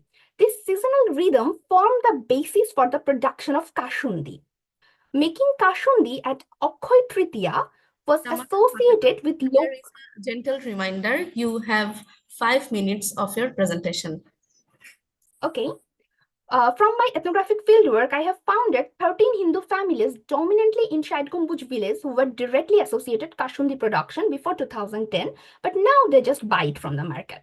I found that more than 70% of older farmers reported that their families used to sow mustard before Kartik ended. One elderly farmer recounted a local saying, Kartikeর শেষে সরিষার বাপ আগেই বুনলে ফল নাই তাপ, which translates roughly, sow mustard at the end of Kartik, else the heat will spoil the yield, indicating how monsoon rain is important. Yet today, only one family remains among the 13 who made kashundi in the Shaidgumbuj Union. These are not just losses of farming practice, but losses of ritual, oral tradition, and livelihood. Multiple studies document that salinity intrusion and shortening of the winter season are undermining Rabi crop windows in the coastal zones. A government study found that about 0.82 million hectares were salt affected in coastal Bangladesh by 2022. Furthermore, land use change is dramatic. Farmers working in agriculture perceive that when neighboring plots convert to shrimp ponds or gates, 95% expect increased salinity. From a heritage perspective, it is cultural dislocation. The seasonal timing, the oral tradition, the ritual of kashundi making on Akhoy Tritiya, late April, all of these are embedded in a living heritage system. When only one family remains producing this knowledge transfer pipeline breaks. Thus, I'm using this example to illustrate how living heritage practices become fragile when the agroecological niche, the seasonal timetable, and the community ritual cycle are all interrupted simultaneously. So to conclude, what this research demonstrates is that the impacts of climate change on heritage are not confined to monuments or landscapes. They penetrate deeply into the everyday cultural practice that give communities their sense of continuity, belonging, and identity. In Bagherhat, traditions such as Khanjahani song or Kashundi making do not simply disappear. They are pushed to the margins by a combination of ecological disruption, shifting political power structures, and economic pressure. These losses reveal a profound mismatch between the living processual nature of heritage and the static monumental focus of the authorized heritage discourse. This is where co-creation becomes essential. So I recommend a co-created approach, that heritage is not preserved relic, but an active negotiation between people, environment, and time.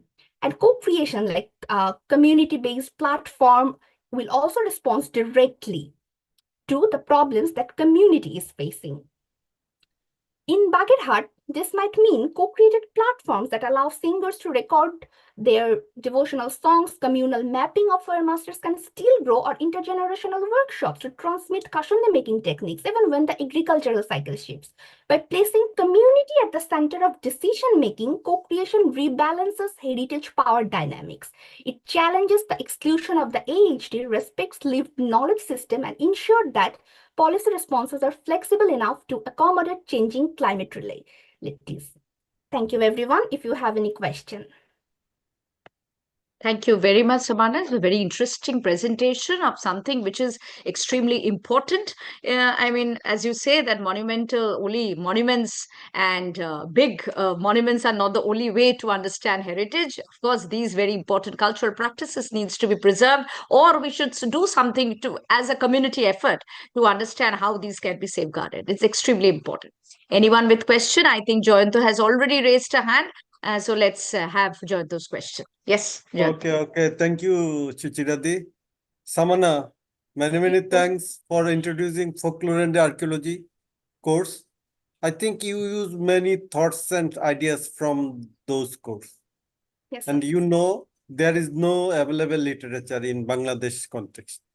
If you give some write-up from your presentation, then I distribute it to my students. Thank you. Yes, sir. Thank you so much.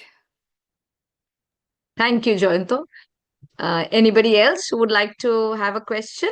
Or let me see if there's anything in the chat box. No, not really. Anyone? Yes, Atatur Rahman. Yes, please. Yes, please. Yeah, I'm Dr. Atul Rahman.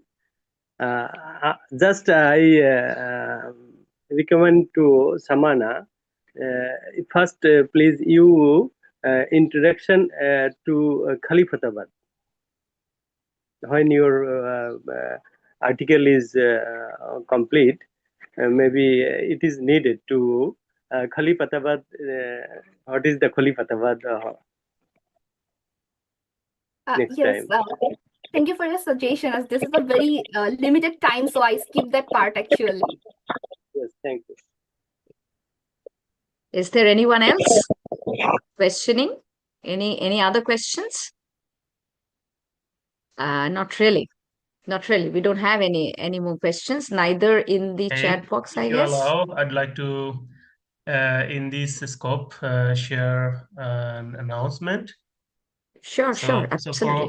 for Samana and also for other presenters, we are thinking to produce, let's say, literary source, not the proceeding, but a more formal academic source outcome resulted from this conference. So we will be also in touch and contact with you.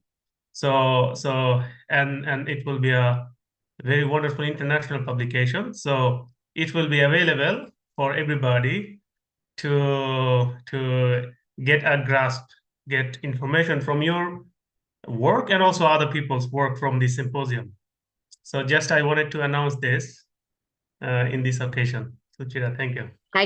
Thank you very much. It's always Abu is doing great work. It's a wonderful symposium. Thank for asking me to chair this. I get to know so many things. I get to learn so many things. Shadin is always, hearing Shadin is always a learning process, but also from the youngsters like Samana, like Abul Mazed and the entire team, where I came to learn about so many different kinds of work, some of which are also very, relevant for Bengal and other parts of India also. So thank you very much for allowing me to chair the session. And I think we should call it at the end of the session because we don't have any more papers, related to this session. Thank you very much. So over to the hosts who would... Yeah, so we still have 2-3 minutes before the lunch break. So I think our technical team will maybe do some announcement if we have. But before I go, I wanted to address just one issue that we didn't complete and we couldn't complete following Shadin Shah's presentation. So it was really enlightening presentation, thought-provoking presentation. The message we wanted to provide from our symposium that the boundaries in Bengal, the experience in Bengal is changing over time.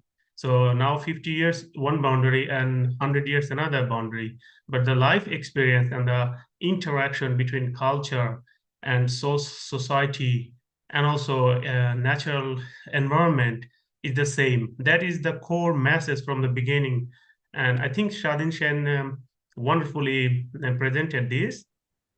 One question, it was really a lot of scientific and elaboration answer That's why I just, from a prehistoric archaeologist and also from archaeological perspective, I wanted to tell just this one information from this answer. Very simple answer is the question of Jayanto sir asked, like, why there are so many cultural variations in Bengal. So the answer is very simple from observation of an archaeologist is, if we see the ancient society, particularly before the rise of metal and also, let's say, lately the use of fossil fuel. So industrialized society, before the rise of industrial society, the humanity, whole world, every part of the world was associated with natural resources. And particularly deltic area, riverine area was always very attractive place everywhere. And that's why we see so-called civilization or urbanized society actually came mostly surrounding the river. So you can see Mesopotamia, also Egyptian example, and also many examples in Africa, and also many examples in America, and also our South Asia, India. You see Indus Valley civilization. So same thing, Gangetic Basin, Ganga was like extremely attractive place. And that's why if you compare the present society, present world, you see that everybody industrial society flocking to New York for a better life. So Bengal was a part like this in South Asia. If you can come to Bengal, you can have a future because of the natural resources and the accessibility of the life. That's why people from every corner of the world wanted to come to Bengal. And that's why you have these kind of people variations and also cultural variations in Bengal. So that's let's say a simple observation from an archaeologist. Just I wanted to share, just to add Professor Shadin, just for our students, not the greater, let's say, intellectual academic discussion, just for our students, giving a thought. Sir, Thank you very much. unmute your speaker, sir. Yeah. Okay. May I have just 1 minute? Yes, sir. Of course, Yes, you can have sure, 2-3 absolutely. minutes. Just Have 3 minutes. We are all, some of us are familiar with Manik Bandyopadhyay's famous novel, Podda Nodir Majhi. There is a island where Hossein Mia wanted everyone to go, Moinadip. And there is a very interesting book by White Firingis, by a professor currently in Ashoka University. And there is a very fascinating write-up on one Portuguese hermit, the Portuguese king of Sandeep, Sebastião Gonzalez do Thibault. And we might not be aware of the fact that the Portuguese, when they came to this Deltic part, they were not part of the Estado do India, that is the crown nominated and crown sanctioned place. The people from that part came to this Deltic part not only as trader, they acted as the booty, acted as the seafarer, even they were with the competing factions, performing as the mercenaries.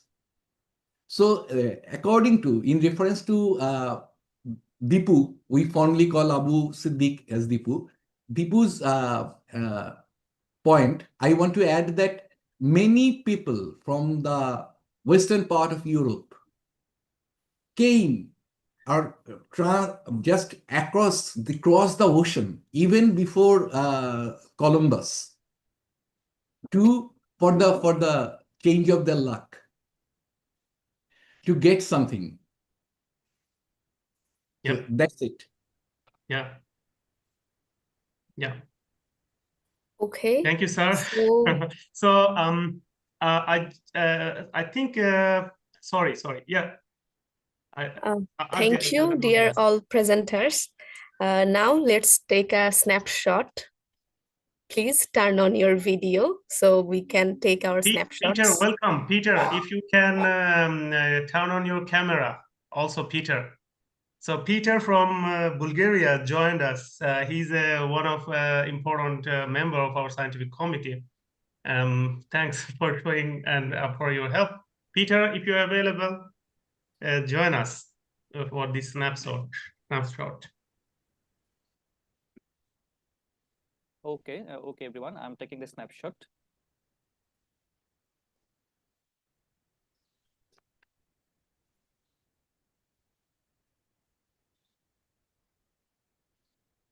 Yes, thank you. Thank you.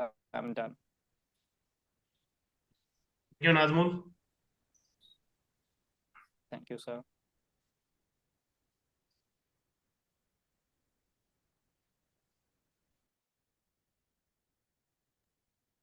So, technical team, is there anything we have to follow now, or we go for lunch break?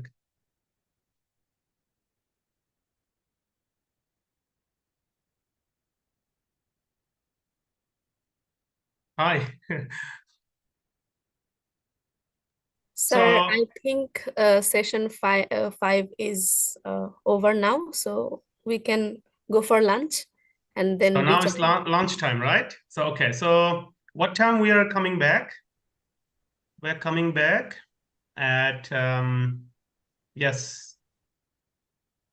We're coming back at 12:30. Yeah. In Bangladesh time, 12:30. Yeah. See you.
Hello, everyone. I think this is time to start.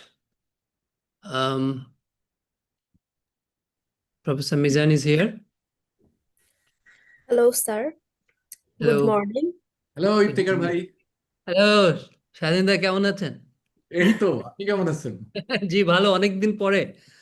হ্যাঁ, আপনি যখন ঢাকা আসছেন আমরা তো গ্রামের দিকে থাকি, ঢাকায় ঢাকায় যাওয়া হয় না। হ্যাঁ? আর ওই যে দায়রার এটা মিস করছি। হ্যাঁ, হঠাৎ ওইটা করে আমি অফিসে আপনাকে ভাবছিলাম আপনার সাথে দেখা হবে দায়রাতে, কিন্তু দ্যাট ওয়াজ আমি স্যাড হচ্ছে ফর মি। ওই দিন সকালেই হচ্ছে আমার ঘাড়ে প্রচন্ড মানে ব্যথা এবং হ্যাঁ, ওইটা ভার্টিগো ছিল। আচ্ছা আচ্ছা। এখন কেমন আছেন? এখন কম্পারেটিভলি বেটার। আচ্ছা আচ্ছা। ঢাকায় এখন আপনি? না না না, উম, আমি তো থাকতে ওই যে জাহাঙ্গীরনগর ক্যাম্পাসের পাশে। জি জি জি জি জি জি। আপনি ভালো আছেন এমনিতে? জি, আছে মোটামুটি। ঠান্ডা কি পড়ছে এখানে আপনার এখানে? না, আমি তো ব্রুনাই থাকি, এখানে তো চির চির গ্রীষ্ম, কি বলে শব্দটা, গ্রীষ্ম, সবসময় গ্রীষ্মকাল, মানে এটা তো মোটামুটি টেম্পারেচার তো সামারের মতোই থাকে আর কি সবসময়। ওভার দ্য ইয়ার, পুরো ওভার বছর। The year, over the year, জি। এই ধরেন 25 থেকে 35-এর মধ্যে ওঠানামা করে। এ আহ, একটু গরমের দিকেই থাকে, 35-37-ও ওঠে, কিন্তু বৃষ্টি হলে আবার একটু কমে যায়। তো আমি নদীর ধারে থাকি, তো ওখানে রেইন মেকার আর কি, একটু পাহাড়ও আছে, সেখান থেকে একটু বৃষ্টি টিষ্টি দেখি। তখন মানে ওয়েদারটা দেখা যায় যে আহ, একটু না না, ঠান্ডা হয়। পানি পানি থাকলেই হবে, বৃষ্টি পানি জি জি। থাকলেই আমাদের আর কিছু লাগবে না। না, জি। ঠিক আছে, ওকে। আমি Maybe we বসে can আছি। start, sir, and okay, later we can talk. Yes Maybe we sure. can start now. Okay, so Pratishtha, can we Okay. start first? Professor Yes, ma'am. Mizanur Rahman was supposed to start, right? I don't know who is chairing. You are Yes, chairing? please, Professor Iqbal, please give us a 1 minute to Sure, introduce sure. everything. Okay, Sure, please, sure. Pratishtha, proceed. Okay. Good afternoon, everyone. I am Pratishtha Mondol. Welcome to Bengal Symposium Session 6. Session 6, People and Environment, explores how landscapes and communities have shaped Bengal's past. This session chaired by Dr. Muhammad Mizanur Rahman. This session begins with a keynote by Dr. Iftekhar Iqbal. Next, we will hear from Muhammad Hossein. Presenters Sumaya Akhtar and Muhammad Ubaidullah are not available at this time. A gentle reminder to all presenters. You will have 15 minutes for your presentation, followed by 10 minutes of discussion. A reminder will be given after 10 minutes of your talk. Please make sure to turn on your video while presenting, and all other participants are requested to keep their microphones muted during the presentation. After each presentation, we will take a group snapshot. So please make sure your video is on at that time. Let's begin the session with a warm welcome to our chair, keynote speaker, and presenters.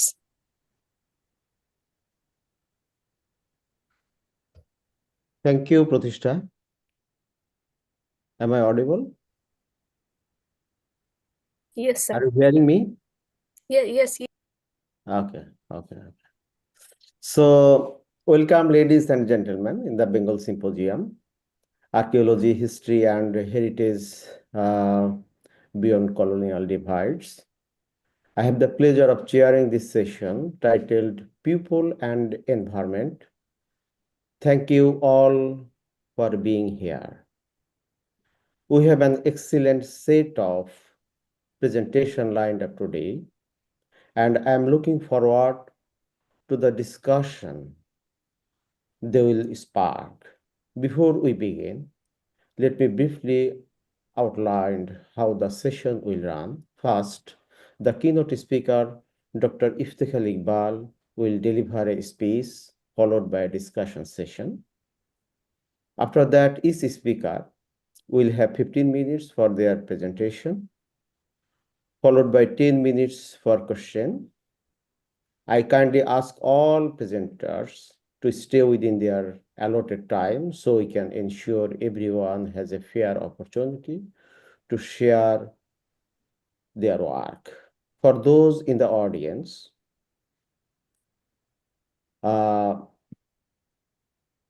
please hold your question until the end of each talk and raise your hand to ask a question. If you have follow-up question that we don't have time for, I encourage you to approach the speaker during the break. So now I am inviting Dr. Iftikhar Iqbal to present. Now I am telling about Dr. Iftikhar Iqbal, who is the keynote speaker of our present session. Dr. Iftikhar Iqbal was an associate professor of history at the University of Dhaka and is currently based at the University of Brunei, Darussalam. Before his teaching and academic career, he was graduated from University of Dhaka, and then he completed his MPhil and PhD from the University of Cambridge. He is widely recognized for his contribution to environment and trans-regional histories, with a particular focus on the Bengal Delta and its interconnected regions across South and Southeast Asia. His award-winning monograph, The Bengal Delta Ecology, State and Social Change, 1840 to 1943, received an honorable mention for the Bernard S. Cohen Prize from the Association for Asian Studies, as well as a Bangladesh UGC Book Award. Dr. Iqbal's recent research include rivers of mobility, multi-ethnic societies, and ecological commons in a fluvial Asia, alongside several peer-reviewed articles on colonial governance, migration, and environmental change published in leading journals such as the Journal of Asian Studies and Economic and Political Weekly. Dr. Iqbal is one of our finest historians, modern history of Bangladesh. So I am humbly request him to present his keynote speech before the audience. Please. Thank you, Chair, Professor Mizanur Rahman, for your very kind words. Hello, everyone. I'm delighted to be part of this wonderful virtual gathering. I would particularly thank Professor Abu Siddiq for and his team for putting together all their efforts for this symposium on Bengal. As I will try to, I think I have 15 minutes, so I will try to wrap up within that timeline. And for the same reason, it will be outline-ish only, and I will look forward to your comments and suggestions at the end of it. Like any, am I audible to everyone? Just to make sure. Yes, you are. Okay, wonderful. Thank you so much. So like any large river systems, the Brahmaputra is also enjoys many lives. And it's not just like other rivers, only a geological body, but also it's a social, economic, political, and of course, a spiritual space. So this is very difficult to pin any conceptual point about Brahmaputra to any particular category. So I would like to briefly, in this talk, explore the river as a site of trans-regional reaches beyond national and regional imaginations. And in doing so, I'll suggest that Bengal's distinctiveness as a region is not coming from Bengal's riverine, deltaic riverine landscape, but also from the midstream and upstream and beyond of the Brahmaputra basin. I will proceed in 3 steps.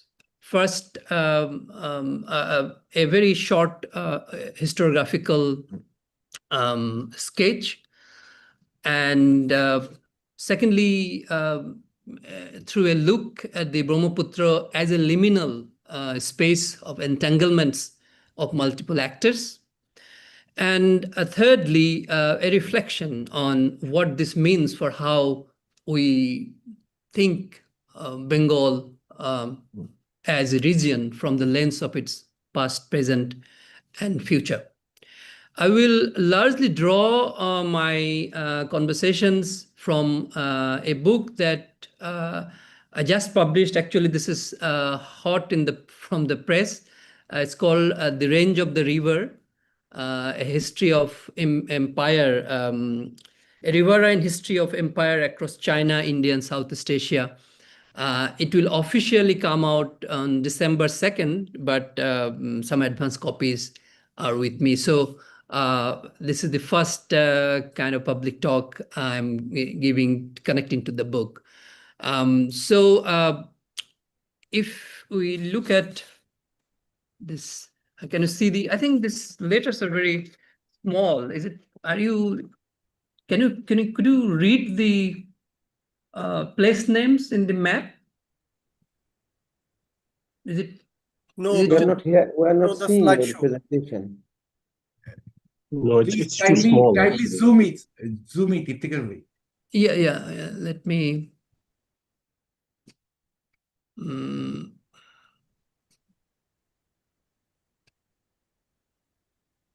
Professor Iqbal, would you kindly make it full screen? Yes, that's what I'm trying to do. Give me a second, please. আপনার ইসের নিচে ডান দিকে দেখেন একটা ওইখানে একটু ওইটা click করলেই ফুল স্ক্রিন হবে। না, সেটা ওই জায়গাটা একটু আমি হিডেন হয়ে আছে কোনো কারণে। Give me a second, it should be. আমার মনে হয় আপনি যে শেয়ার অপশনটা ক্লিক করতে হবে। আমি তো শেয়ার আপনি দেখতে পাচ্ছেন না স্লাইডটা? না, আমরা দেখতে পাচ্ছি না। Oh, you can see. Oh, I see. আমি দেখতে পাচ্ছি না। I have already started sharing actually. হ্যাঁ, সেটা দেখা যাচ্ছে, কিন্তু আলাদা আলাদা পেজ গুলো ফুল স্ক্রিন নেই। জি, আচ্ছা। yes, এখন দেখা যাচ্ছে। Is it a bit better? Sir, আপনি যদি ওই যে 109% যে প্লাস মাইনাসের মাঝখানে যে বারটা আছে, এটা ঠিক বাঁ পাশের আইকনটাতে ক্লিক করলেই এটা ফুল স্ক্রিন হয়ে যাবে। না, আমার সমস্যা হচ্ছে আমি ওটা জানি আমার কিন্তু ওখানে কিছু ওটা হিডেন হয়ে গেছে সামহাউ, তো শো করছে না। আপনি একটু F5 দিয়ে দেখেন তো। হ্যাঁ, হয়ে গেছে। হ্যাঁ, now it's okay. Now it's okay. Okay, wonderful. Thanks for your help. Yeah. Okay. So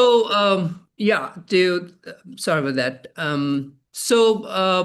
Historiographically speaking, as you were saying, there has been 3 distinct, I think, broadly distinct categories of historiographical literature that have emerged over the last few decades or so. So first would be around the deltaic imagination. So Tomar, Amar, Tikana, Padda Meghna, Jamuna, your and my destination, Padda Meghna, Jamuna. And this deltaic regional imagination has been quite a strong, has seen quite a strong set of literature. And we must refer to, I think, Richard Eaton, and Shadin Shen himself is also here. He has been working on this area. My own work on Bengal Delta. So there has been some critical mass on this region, but this, while we're talking about this, we don't really look beyond the Bengal Delta. And then this middle Brahmaputra, and this is in Assam, mostly in Assam, and there is a strong popular regional imagination sometimes, but also it kind of toys around, kind of connects back and forth with the pan-Indian identity. So there is this midstream has both these tensions also, and we have some very good work from Professor Aribjyoti Saikia in the mid Brahmaputra region. And for the upper stream and beyond, there is this cluster of literature, very rich literature, that speak to the highland autonomy of territories beyond the headwaters, around and beyond the headwaters of the Brahmaputra, sometimes known as the Zomian studies, or Southeast Asian massif, represented by Professor Willem von Schandl, James Scott, Jean Michaud, and Yasmin Saikia, among others. So these historiographical analysis are quite, well, very much entrenched there. So the sense is that these are all very important, and at the same time, these have their own fascination for the regional focus. But at the same time, this literature gives clues to kind of trans-regional outreaches. That's what I'm thinking of sharing with you today. So one way of seeing the Brahmaputra's range is to follow its nodal points of trade and confluences from Goalando and Shirajganj in the midstream delta, and mainstream delta, I should say, and through Dibrugarh and Sadia in Assam, and then also onto the landed routes to push beyond that pushes beyond the limits of the navigational area of Sadia and into Tibet and Yunnan and Burma or Myanmar. So if we start with Goalando, this, of course, is this grand confluence of Sangama, where commodity flows from the whole Ganga Valley could either turn upstream into Assam and China and Tibet, or go seaward towards the Bay of Bengal. And in colonial eyes, this was the lower switchboard of the Brahmaputra system. As to Shirajganj, a little upstream of Goalando, as you all know, it became the key transit point between Assam and the Bay of Bengal, and with more than 50,000 registered boats in the late 19th century, and hundreds and thousands of boatmen trading millions of pounds. It was a great bazaar in the mid to lower Brahmaputra, and Assam tea and Bengal jute met here before heading to Kolkata, Chattogram, and the world. So you have a chain here, Goalando as the confluence, as the Sangama of Ganga and Brahmaputra, Shirajganj as the great mid-river bazaar, and from there, the boats and the steamers connect Dibrugarh, Assam's another export node. And Dibrugarh also emerged as a nodal point for tea, timber, and later oil or petroleum, feeding cargoes back down to Shirajganj and Goalando and then the bay. So further upstream, we have Sadia. If you can look here, so from Shirajganj to Dibrugarh and Sadia, and here is Sadia as the headwaters where the navigability stops. So although navigability stops in Sadia, connectivity does not. Sadia functions as the commercial and bridgehead between the Brahmaputra Valley and the Tibet, and the point where water routes line up with human porters and mules and other animal tracks and highland paths spanning Tibet, mainland Southeast Asia, and Yunnan. From Sadia, several tributary, entered to Tibet, from Tibet, and then connecting to some other rivers, including Salween and even as far as Mekong. As we shall see here, you see this connectivity. Sadia is crucial in connecting, Tibet in the west, Yunnan in the north, and Upper Burma in the south through Irrawaddy. So if we look at this this hand-drawn map from early 20th century by British officials, this shows how the connectivity, if this is from Kunming and from Rima, these are all kind of connecting back to Brahmaputra basin. And then it is kind of networked with, Batang and some areas, then all the way to Chongqing and Yangtze. So there was the Lohit, Lohit is the eastern arm of Brahmaputra, and Dima and Batang and the Lijiang axis is there. So if we follow this Lohit, if you see here, this is the Lohit. It's a bit high in the Alps, but this is going all the way, meeting towards Yunnan. So if we follow this Lohit beyond the Sadia to Rima, Batang, and finally Lijiang in Yunnan, we see the Brahmaputra actually talking to the Yangtze system. And this is why the British engineers dreamed of an India-China corridor. But in practice, it was the Mishmi and Adi and Tibetans. If you see, this is the Adi Abors connect. They're all inhabiting the Brahmaputra's tributaries. And also the Mishmi tracts, these are they are always around the Lohit River. So it was they who were controlling the trade and commerce with Brahmaputra, with other river systems in mainland Southeast Asia.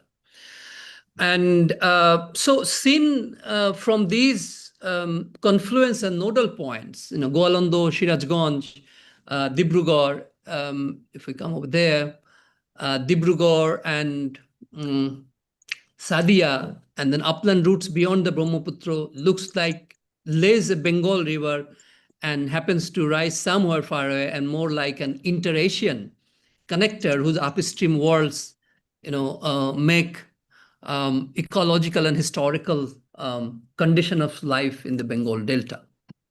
And from these, you can see the Farizis in the Goalando and Shirajganj to the Gosains, going to the Tibet and the Adivashis in the northern headwaters of the Brahmaputra, spanning Tibet, Yunnan, and Burma, all were kind of one colonial official was describing them as a petty merchants. So they were as a merchants. Every man, as you can see here, is saying that every man among them, he wrote, is a petty merchants. But we should remind ourselves that this is just, it is not a commercial space only. It is also, the Brahmaputra is also a cosmopolitan space, a cultural space, as you just had mentioned at the beginning.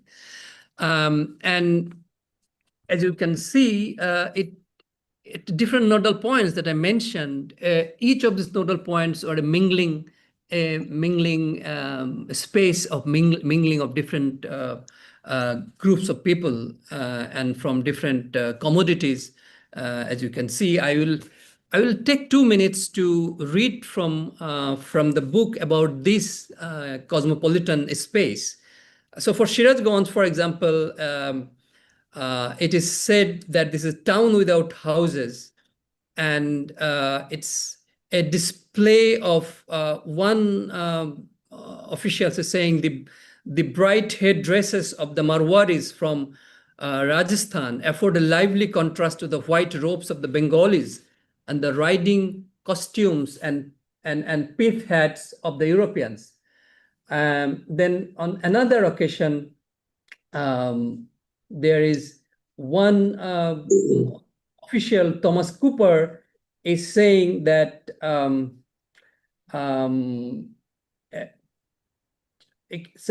Tibetan, as Cooper's team arrived in Dibrugarh on the way to Sadia, he also met a West African man, originally a sailor. He had joined the native artillery corps in Assam, where he married a local woman and became fluent in Assamese.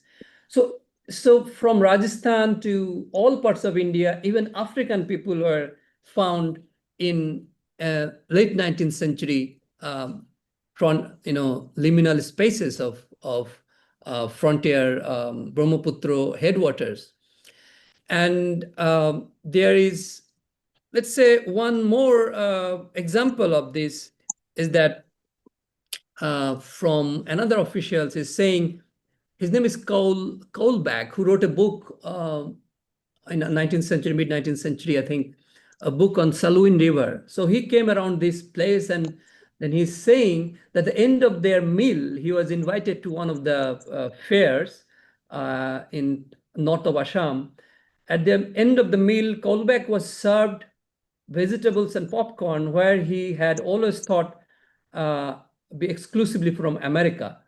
In addition to the presence of the Abor, and I think it should be called Adi, and Mishmi, Kaulbach met the Babas, the Kampas from the Saluin Valley, Papas from central Tibet, and a Bengali girl whose presence was a mystery to him.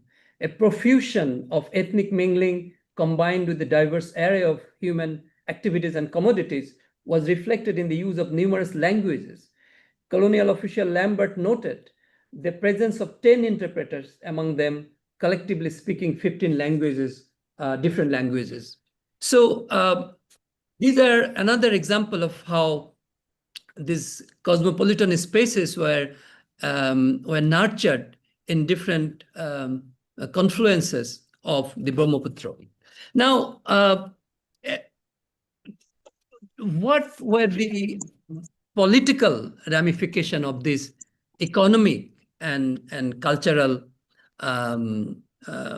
flourishing on the Brahmaputra basin? Well, for sure, we know all that by the turn of the 19th century, the British really recognized this space not just as a liminal space of huge commercial prospect. It's also a space of cultural mingling, as well as a supply of labor from different indigenous sources, indigenous groups for tea and other places. So the Eastern Bengal and Assam formed as the new province of Bengal. So Eastern Bengal and Assam in 1905. So the British were really looking at it from the vantage point of the Brahmaputra, because Brahmaputra was the nerve line and the lifeline of this new governmental governance mechanism. And that was the first Lookist policy in some way.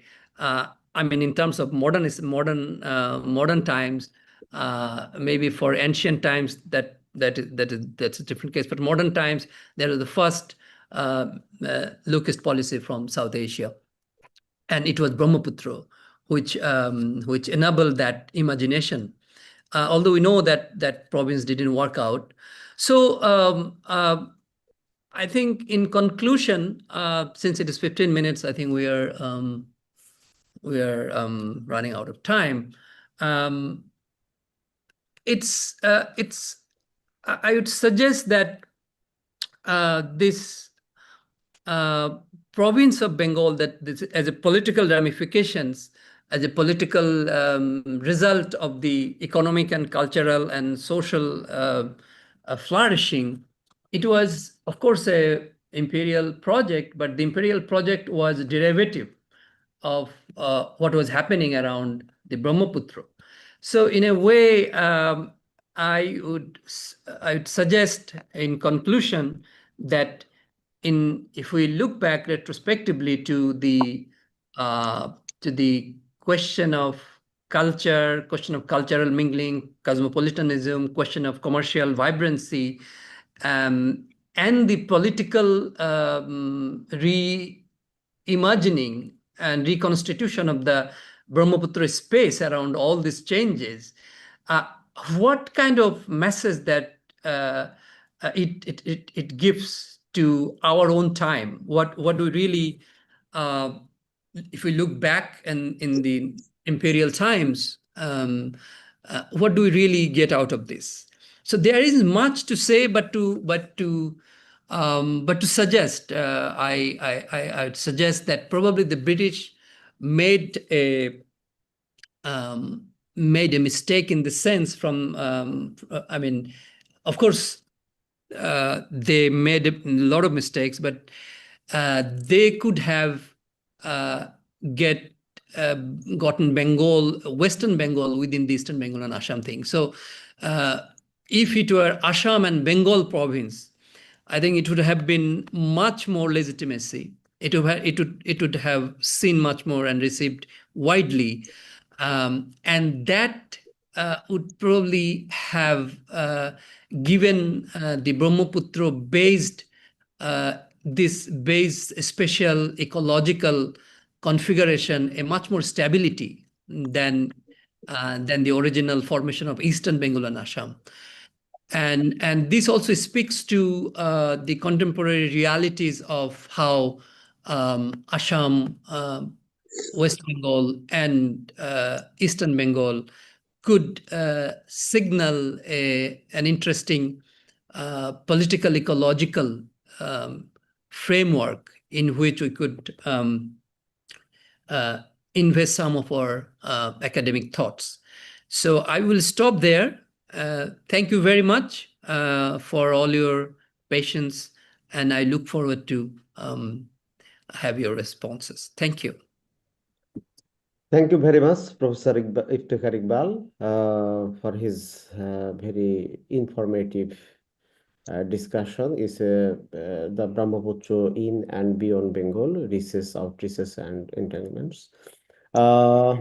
If I understand Professor Iqbal's notion, this region is very much connected, not only colonial period, but also in the early history or prehistoric period as well.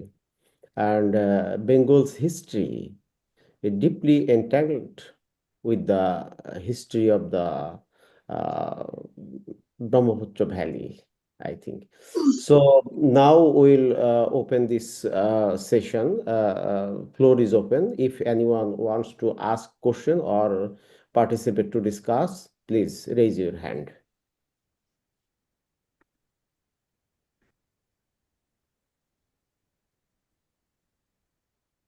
Yes, we have got one. Habib, please. Good morning, Professor. Can you hear me? Yes. Yeah. Okay, I'm sorry. It's very early morning in Rome, so my voice is a bit shaky because I just woke up a bit earlier. And thank you, Dr. Iqbal, for the very nice introduction, a very new introduction of Brahmaputra. And what I found interesting, the scope through you see the river is not like beyond its objective identity. It's more a space or an entity that contain lots of things beyond only water. So yeah, as I was saying that the river can be, and yeah, we always discuss this thing in landscape archaeology. So landscape is not a place, it's rather a content. Sometimes we say this way. And I just want to know one thing that I mean, yes, we have a long connection with Brahmaputra. We have a long history of the influence of this river in this region. So now, yeah, the chance is very limited to connect all the places that you mentioned earlier, like as a single region or a single, let's say, inside a single boundary. So, is there?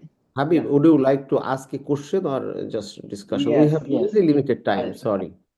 I'm sorry for taking two. I just want to know an opinion. It's not a question actually. So it's like, is there any way that we can use to integrate this understanding, these connections inside our territory, because we have a very limited option to connect all the spaces or all the history of Brahmaputra stream. So, is there any way you think that we can do inside Bangladesh that will represent the river, the identity of the river that has a long history? So, what you think, that we have any way to reconstruct the previous meaning of Brahmaputra in modern day? Sure. Shall we take one more question, or I think we have a time constraints. Oh, okay. So All right. Wonderful. I think this is a very crucial, very important question, because I mean, in post-colonial times, the kind of fluidity and the flows, more or less, free flowing flows of rivers were maintained by the imperial times, because the empire, not because of the love of rivers, but because they needed the river as a highway for commercial transportations. But in the post-colonial times, instead of protecting, I think the rivers have been subject to a lot of securitization, as you all know. So this has ceased to be, if anything, to be the ecological commons, because of the different states developing their development regimes and securitization. So it's very difficult to reconstruct the free flowing, and because of the dam and all these things. So I think only one important area that we can all work is to explore the history of the commons, history of these rivers, as signs of commonalities, that some of the examples that I cited from the book. So as long as we can explore deep into the way these rivers acted as a commons, and not only just as a body, but rivers are themselves an agent of changes. I think that excavation of the rivers as a commons, ecological commons, if we can develop that sense further across the borders, I think that will help us. Other than that, it will be very tough to reconstruct the river as anything meaningful. Yeah. okay, we only receive one more question. John Shin. Sure. Thank you Okay. very much. May Okay, I thank you, ask? Jami. Mizanur Rahman. Dr. Iftekhar. No. I am just asking Joy Shin, Dr. Joy Shin. Yes. Yes, please. Yes, thank you very much, Dr. Iqbal. Can you hear me? Yes. Yes. Thank you very much for your interesting talk. Just I like to make one question that as a historian working on the early history of Assam, I noticed that in fact that the relation between early Assam and Bengal was mainly made not through Brahmaputra, but such a small river like Kapili River and the Dikku River or Danshri River, which actually through many Meghalaya Hill or this Kachari Hills, and through that hill, actual relation that between Bengal and Assam was made. In fact, the navigation of the Brahmaputra is very difficult. It's a very difficult river to navigating that huge that river. So, my question is that this when means how do you think about this the connection between Assam and Bengal through this small river connection, not the Brahmaputra, but a small river between such like Kapili or Diku or other rivers, and what was this possible shift of the importance from this small river navigation and to this Brahmaputra navigation?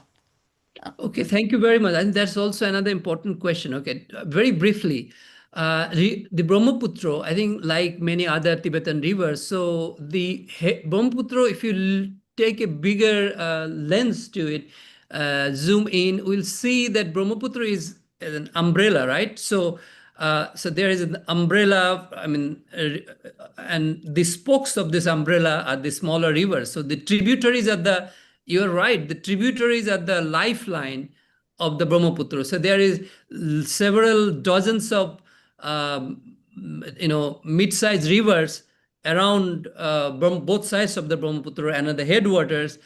And these are the lifeline. These are keeping the Brahmaputra alive.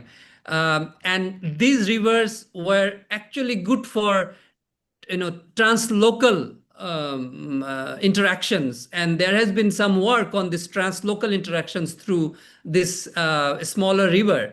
But without looking at river as the high street, the Brahmaputra as a high street, we cannot really appreciate the translocal into getting into the fold of transregional, right? So both translocal through smaller tributaries of the Brahmaputra and the transregional scope of the greater Brahmaputra, both needs to be looked at, simultaneously. So you're right, but I think we cannot deny the importance of the river mainstream Brahmaputra.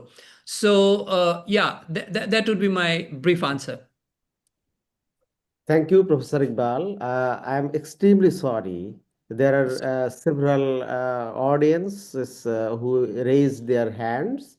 Dr. Atur Rahman, Muhammad Hussain, and Professor Jayanto Singh Roy. I am extremely sorry again. We have a time constraint and we already crossed our boundary. So at this moment, I am apologize and we will move next presenter. And I am very much thankful and to Professor Iftikhar Iqbal for his outstanding presentation, his talks, which really illuminated us today about the. Thank you very much. It's a great opportunity. I'm really grateful. Thank you very much, the organizers and everyone present here. I'm sure we'll have opportunity to be in touch. Thank you so much. Thank you. So now I'm inviting our presenter, Sumaya Akhtar. Sumaya Akhtar, his topic is the role of water bodies in shaping archaeological landscape, a study of the Korotwa River and Nil Doriyar Bill in Pirgons. Sumaya Akhtar, please.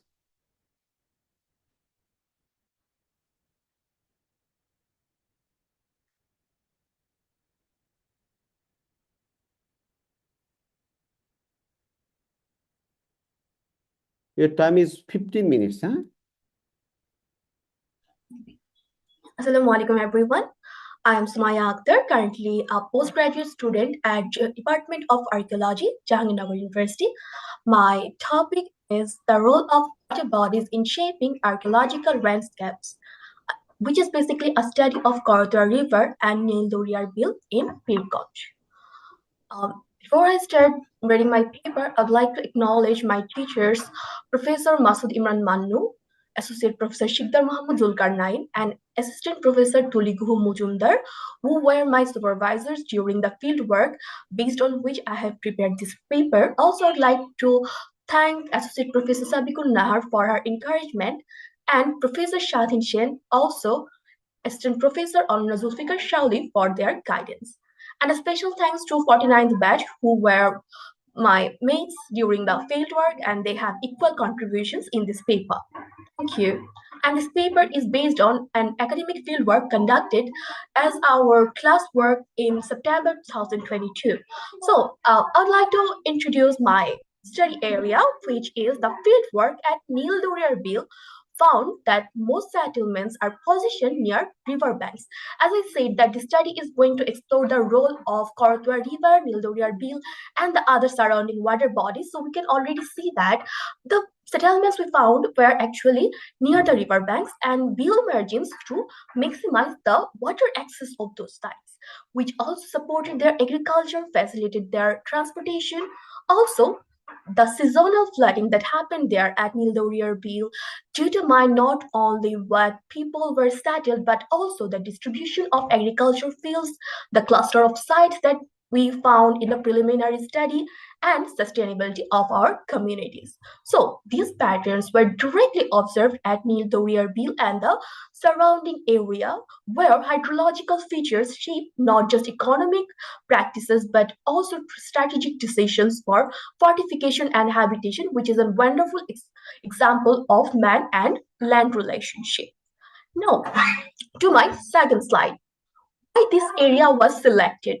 First of all, this area has a very high archaeological potential, but still it's very unexplored, and it has a very strong interaction between water bodies and settlement patterns. We also found evidence of medieval fortification, river shapes, economic change, and cultural transformation.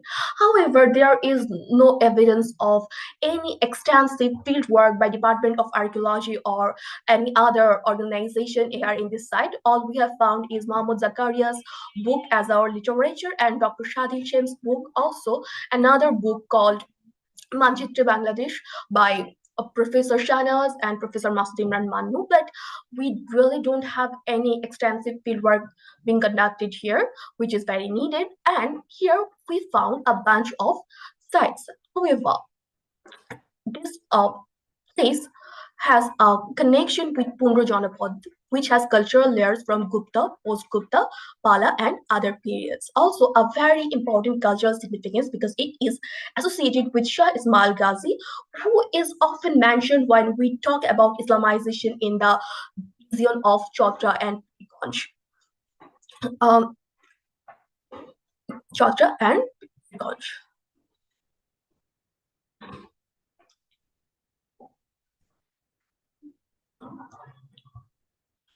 Okay.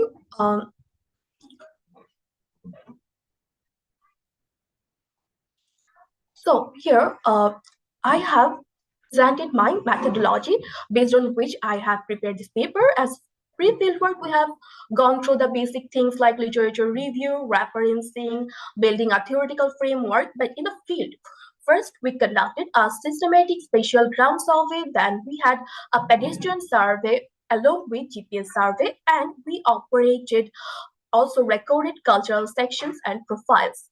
We made trial trenches or trial excavations and documented them. We conducted ethnographic survey with about 30 plus people, and we also made plain table survey and topographic survey. However, next we have this map of the sites we have explored. Among them, the key site is the fortress of Nilambur Raja or the palace. Here Sorry, it is Maya, a would map. you kindly zoom? Would you kindly enlarge your screen, please? Or you can share your PPT. I don't know. Is it visible now? You can enlarge more. Yes. Now? Yes. Yeah, that's perfect. Better now.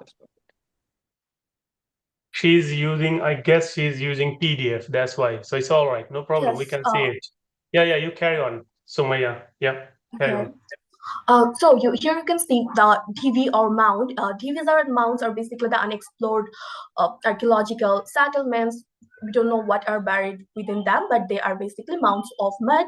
We have the Major, we have dry channels, Nil Doria, the main water body we are focusing on, and the Mirigor plus the surrounding sites. However, the main objective of our study is that this study explores the influence of river ships and bill system on this region's archaeological landscape with a special focus on Korotwa River and Nil Dorrier Bill. And now we have a list of sites that we have discovered throughout the fieldwork. First of all, we have Shadgora, the 7 mounds mentioned in Zakaria's book, who are the potential remains of the archaeological sites we're talking about. Also, we have Mildoriar Bill, which have 2 major interpretation. One, it is a oxbow lake, which is a natural, which now serving as a natural barrier, or served as a natural barrier when this was a citadel of Nilambur Raja. And another interpretation is that it is a moat which served the fortress for their security, but it was a man-made structure helped with the bill. Then we have Ranir Ghat, which actually helped to take birth to a lot of folklore surrounding the region. Then we have palace area, which is now being used as a park area. Then we have Chondri Dwar, which is near a village, a mount site with cultural materials. Then we have shrine of Ismail Ghazi.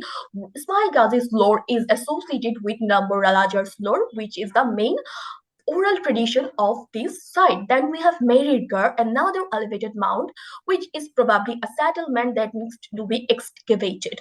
We have Nishchintoboti village, with a settlement where now Potter community lives. This is very important here because when the Potter community lives anywhere and they are making potteries, they needs a proper water supply also.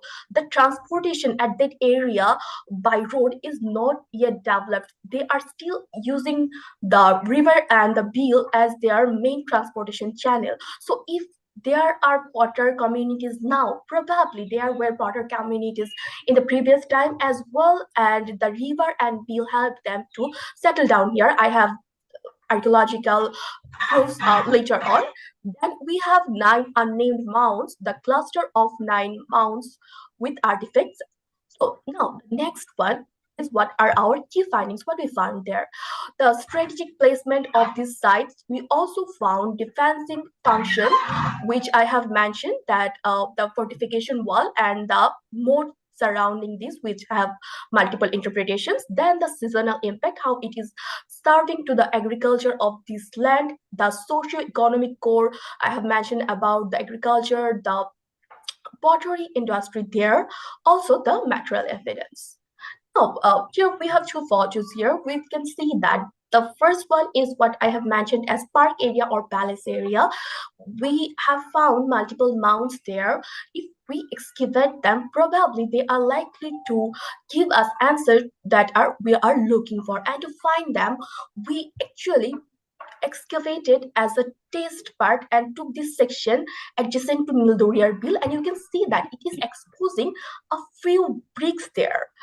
And these bricks are being interpreted that this is a part of fortification wall that actually protected the fortress of Nilambur Raja, and you can see the remains of Bill behind those 2 students working there. This is the Bill actually that worked as a natural moat. So the Bill or oxbow lake, whatever we call it as our primary interpretation, this was the water body serving security to the Nilambur Raja's palace. Now, we have another photos. We can see the remains of bricks here. These bricks are not of regular size of bricks that we use here.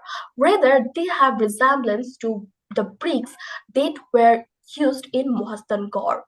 So this also gives us evidence that this place deserves to be excavated systematically to know more about this. Then we can see a remain of wall here. It was on a corner of the area we have found, and when we cleaned the dump soil, it was more like a passage that was probably used for the royal family to exit from the palace if any enemy attacks them. So this is a major feature in the fortresses or royal buildings as we have so far seen. Now, we have these contemporary settlements. One is a house made for people and another is for chickens. In the chicken coop, in the mud walls, you can see that there are multiple potsherds. These potsherds are from the mud they have brought from Nildoriar Bill. And when we went there, their mats were actually full of these shards, which means the people, the community who lived there earlier actually used those potteries. They had abundance of this, and because they had abundance of this, we can interpret that probably they were being locally made. So a potter community lived here, and they were associated with trade, the trade influenced by the river system or the bill system of this area.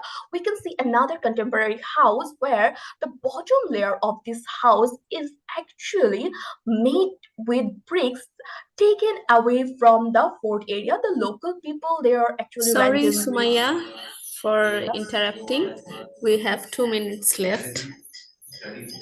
People took bricks from there. They are actually vandalizing the site right now, and the site is under threat and needs to be protected. These are the potteries and terracotta balls we have found from there, which is another prominent evidence of settlement as well as pottery factory there. Then we have the plane table survey and topographic survey of this site. We can see the site here that was protected by a moat, and these lines here were actually used as cut or access to water. And the topographic survey shows their mounts here that they have now formed by course of years are actually having a lot of archaeological importance buried within them. Then we can see the river-based transportation system. The area still doesn't have a proper road-based transportation system. Also, the agriculture is also being blessed with the presence You of just water. conclude your speech. Just Okay. say These are the conclusion. cultural layers, the shrine of Ismail Ghazi. So what we propose that this heritage needs to be properly managed, and it needs to be surveyed, excavated, and it needs to be declared as a protected site, because this place has a lot of archaeological potentials. So this study shows that Kortwa River shifts and Nildoriar Bill dynamics actively shape the archaeological landscape, settlement clusters along paleo channels and bill margins to secure waters, transport, and fertile slate while leveraging natural defense. That's it. Thank you. These are the references that helped me to understand that area and to make this report. Thank you everyone for listening to me. Thank you, This is Sumaya, for your presentation and talk. So I'm asking, we have a very little time. So if you have any question, please raise your hand. Any question? I can see the.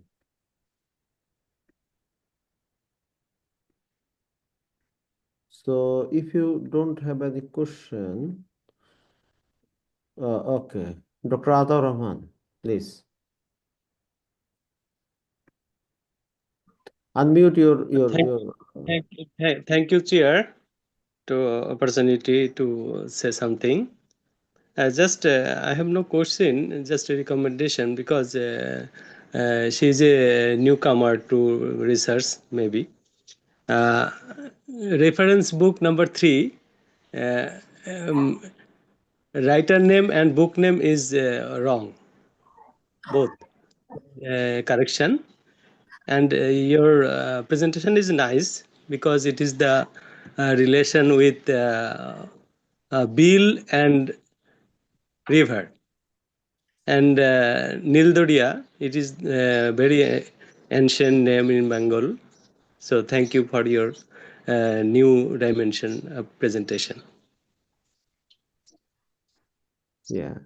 So, Subaya, do you think the Nilambur Rajar Bari or palace and the said bill is the same chronological order? Belongs to the same chronological order? Probably the bill, as I said, that there were 2 interpretations we have found so far. It was an oxboleg, but if this was an oxboleg, it would have moved with course of time. So if this is a bill, it actually existed before the fort was built, and when they built this fort, they used this to build a natural moat to have a proper defense system that will complement the wall they have made. and we have found the remains of that wall, but it still I understand. needs Okay, okay, okay. excavation. If I understood correctly, the most of the sites are medieval, not early medieval or early history. No site. Yeah. Probably medieval, yes, we can say that. All are medieval site. Okay. Okay. Okay. Thank you. Contemporary to Mastankar. Thank you. Yeah. Contemporary to Mahastan. What do you mean by this? Sorry. Because Mahastan has a long chronological tradition, long cultural chronological tradition. I have So used it should be medieval Mahastankar, yeah? I have used the wrong term. Actually, it has probably correlation to Mahastankar because it's just the folklore that says that the Nilambar Raja, he was a kin to the king of Mahastankar, but these are just folklores as the place is not excavated yet. We cannot be sure about any chronology about this. I can be wrong. Okay. Okay. So now we are moving forward. Our second presenter today's Muhammad Hussain. He will talk about epidemic disease, ecology, and the colonial state in the Bengal Delta, and environmental history approach. So Muhammad Hussain, you have 15 minutes for talk and 10 minutes for question. So now it is 13:32. Please start. Thank you. So can the previous presenter please close the share?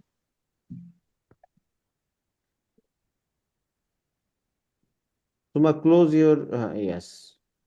Okay.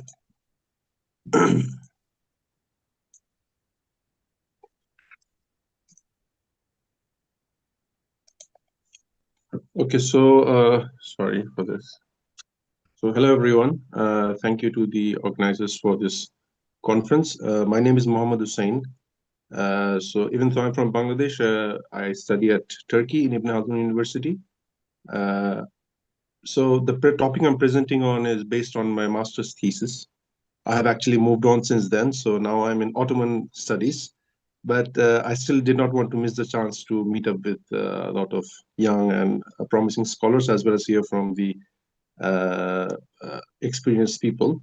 So I would like to share my research that I did in master's and see whether you have anything to say about it. So, I mean, there are some slides which we don't need to discuss too much about.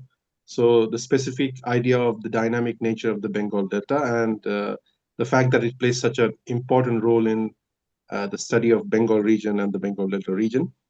So I will quickly skip through those slides and go on to my main research, probably in 5 minutes.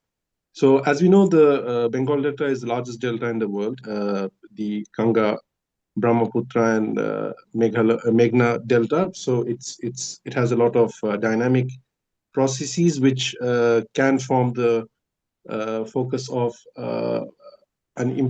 focus of putting the environment into the historical processes. So as we all know, this is kind of the one of the maps in which we can see how we have a lot of like rivers and as well as wetlands, which actually are a very important part of the topography of this region and should not be neglected by historians, but historians tend to neglect this in general when talking about the historiography. So I was listening to Iftikhar Iqbal's talk earlier, and he mentioned a very important point about, I mean, how to imagine this region as part of like new area studies. So history, as you know, has been victim to area studies of, say, Bengal or Bangladesh, because of which like we are a very isolationist kind of lot within the history discipline. And like I teach a course on South Asia in Ibn Khaldun University, and we are not able to go to Bengal at all. So that's because the frontier lies to the west in Sindh, and all the processes seem to kind of stem over there. So it's very difficult to incorporate Bengal even within South Asian studies. So these are some of the ecological details. The size is, as you know, like more than 100,000 kilometers. The river system of GBM, it delivers 30% of the world's total river load sediment into the Bay of Bengal. And so just trying to show that as a ecological phenomenon, it is very unique in the sense that you don't find these kind of conditions in other places. For example, if you compare this to the Euphrates is not as dynamic. So that's why it does not have, the environment does not have that much of a bearing on, say, studies on history, because it's less dynamic as compared to the GBM delta. However, historians, they have kind of neglected it, and to if you look at historical literature, you will see that general historians have usually relegated it to the backyard of colonial Bengal.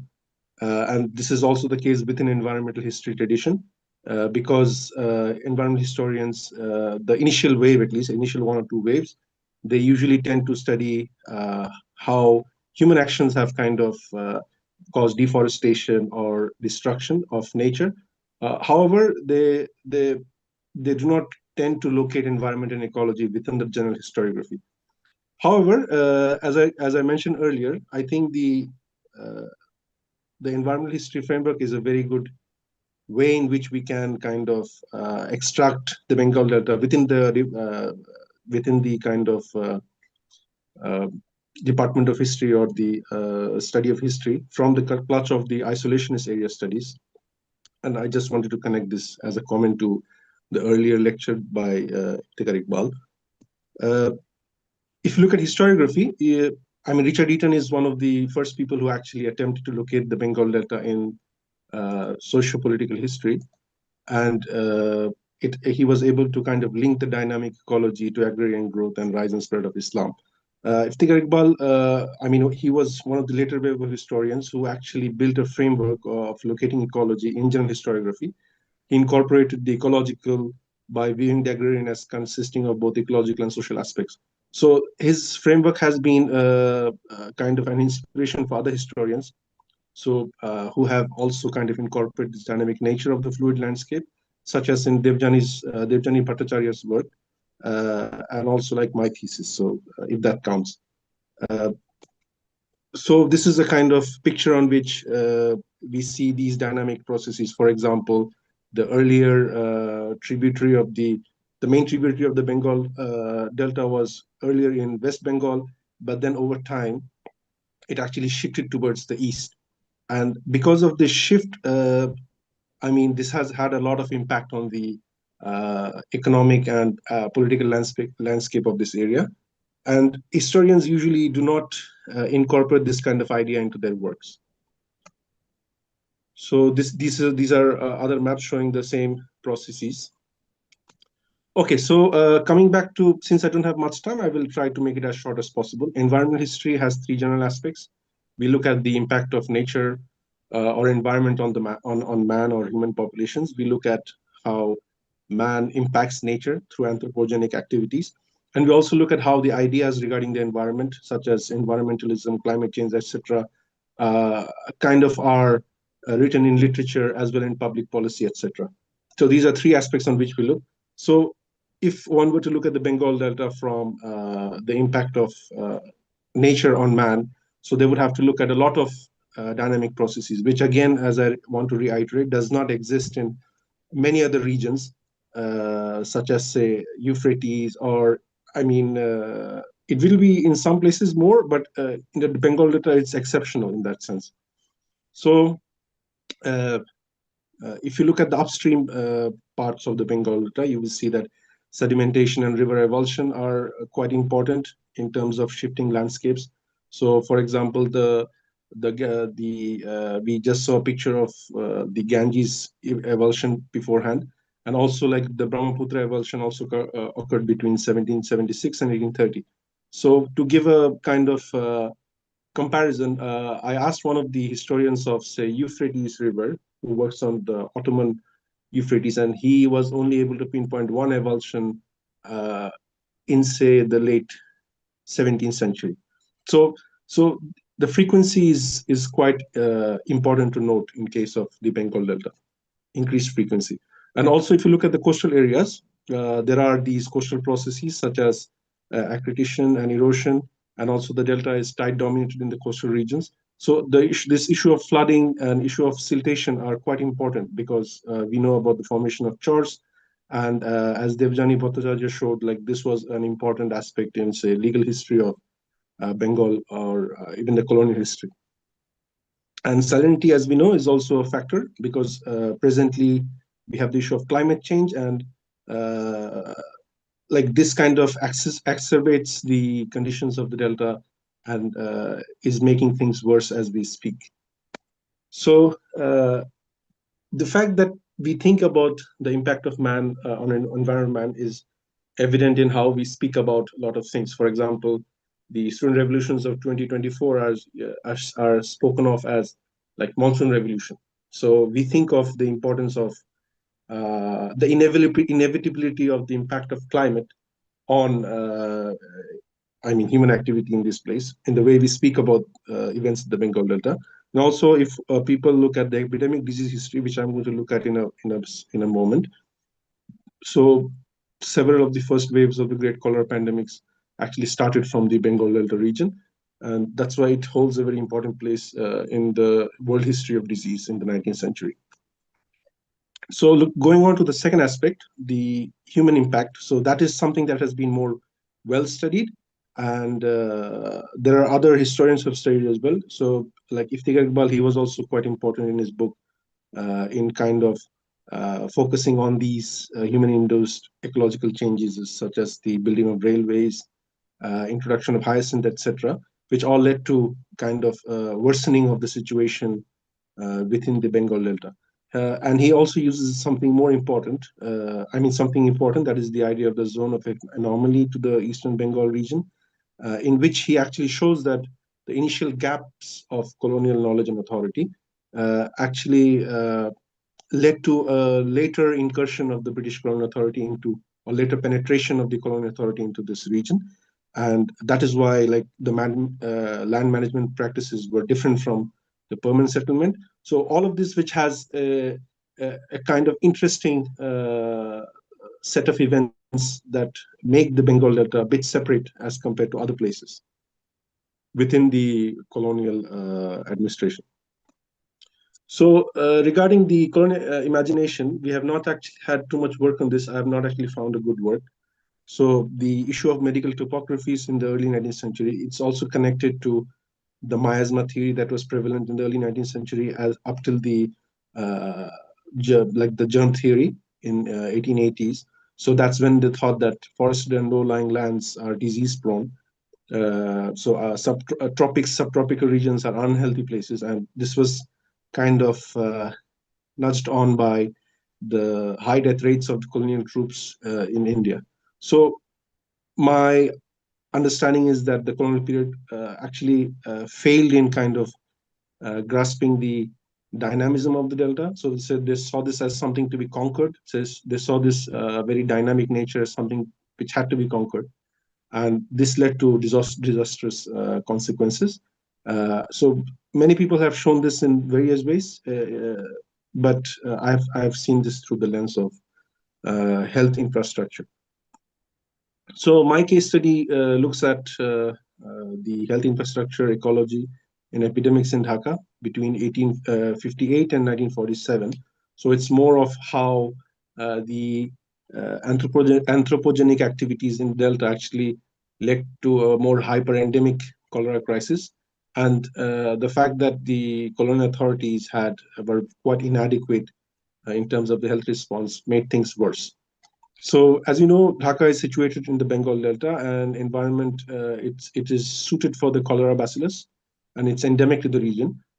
However, it did not appear before the 19th century, and this can be attributed to modes of transport. Increased frequency of transport between different places, so again, earlier we had diseases such as the plague, but the cholera, when it came, it was something new. But people still thought of it as in terms of something of a new plague. And these European depictions on to the right side, you will see how like they had a lot of interest in study of cholera as something which is even more dangerous than the plague. So the plague took 2 to 3 days to die. A plague patient took 2 to 3 days to die, but a cholera patient used to die in in the matter of hours, and the change was quite visible. So the second picture, if you see it, you will see that the woman on the woman on the left is healthy, but the same woman, when she's struck with cholera, suddenly becomes someone who's monstrous. So the cholera is seen as a very dangerous epidemic threat which needs to be dealt with. And this naturally translates into how the contemporary medical intellectuals looked at these regions where the cholera is coming from. So Dhaka is, of course, seen as a dangerous place. So if you look at the work that I shared earlier, Taylor's work, 1840 on the Bengal Delta. I mean, not the Bengal Delta, on the province of Bengal. So he noted this area as having a special preference for cholera because of its malarious low-lying situation and overcrowded urban centers. And in these medical topographies, Dhaka was explained as an unhealthy and an unsanitary place in which the inhabitants were uncivic and their customs were kind of dirty. So this went along well with the miasmatic theory because as you will see that sanitation was extremely poor in these places. The haphazard dwellings that were quickly erected because of how the colonial administration functioned meant that there was a lack of proper drainage. Privies were only used once or twice a year. So this was the situation throughout the 19th century as well as the early 20th century.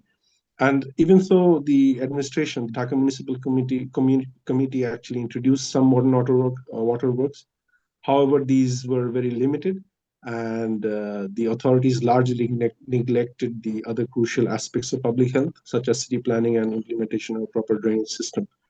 So this thing actually led to a hyperendemic situation of cholera, where cholera kept on resurging again and again. So the response of the health infrastructure was like this, we know that the Mitford Hospital was founded. Please, I'm interrupting you because Yes. your time has went out. So Okay, could I you will just finish. I will just finish in 2 to 3 minutes because it's a conclusion part. Just wanted to conclude say. your findings. Okay, so as I told you, like the health infrastructure response began with Mitford in 1858. However, it was disproportionate. So if you look at how the colonial health infrastructure was being set out in Bengal, even in the 1920s, the presidency district, which is in Western Bengal, with the lower population, had 10 hospitals just in urban Calcutta alone. But in the Dhaka district, at the same time, there were just five hospitals with 300 beds. In the 1940s, the situation did not actually change. Even though the Sorry Dhaka for district, interrupting. You have okay. 10 minutes left. Okay. Okay, so I mean, even in the 1940s, the situation did not change because you see, even though the population is around 10 lakhs, not 10 lakhs, 10 million, there are 37 hospitals in Calcutta with 4,500 beds, yet in Dhaka district, there are less than 10 hospitals below 800 beds. So this disparity in infrastructure development is attributed to the presence of larger European population in Calcutta and shows how the colonial authorities actually prioritized some things over others, especially the health of the Europeans over the health of the natives. And this went along with the adverse ecological impact. So I will not go into these details. Just to say that because of these man-made development focused activities such as railway embankments, bridges, etc., it led to the siltation of embankments, the invasion of water hyacinth, decreased fish populations, and which led to kind of the Great Bengal Famine of 1943. Iftar Iqbal has a very wonderful chapter in his book on this. I just want to conclude saying that using environmental history actually helps us to give a more comprehensive critique of colonialism because of the failure of authorities to appreciate dynamics nature of the delta, as well as it helps us kind of look at health aspects as well as other aspects. Thank you so much for your attention.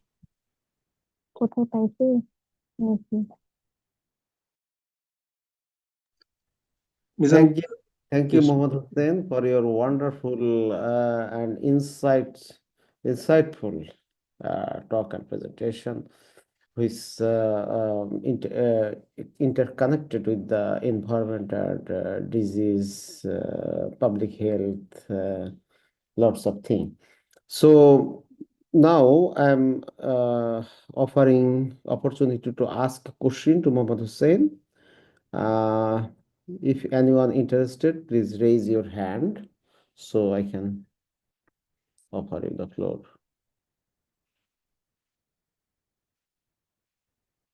Anyone? No. It seems there is no question. Or if anyone wants to discuss about the topic.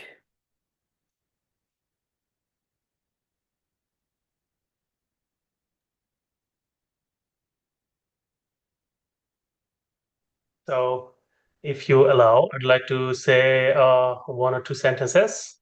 Yes, please. Yeah, it's a wonderful presentation. We need this much of work, a lot, because this kind of work actually also show us the framing of colonial narratives that actually created the image of, let's say, the stories of Bengal and imposed some kind of, let's say, the current scenario, the effect of the current scenario, or the foundation of current scenario we are experiencing today. That's why I just wanted to thank you, and I just wonder why didn't you continue working on this issue for your PhD? Because you said you did it for your master's. So it would be truly wonderful if you could continue this for your PhD. Just to know and to encourage you and other people to work on this issue. Yep. Thank you. So thank you, Abu Bakr Siddiq bhai. I mean, my main problem was that I did not find someone to work with actually. So the supervisor is quite important. This issue is something that is new in a sense that we don't have people working on it. So we have people in urban history working on issues as well as other aspects of environment history, but disease itself is something not very well studied. And as you can see, some of my sources are quite dated. I mean, it's not actually new. So in order to have a very good work on it, we need actually updated sources.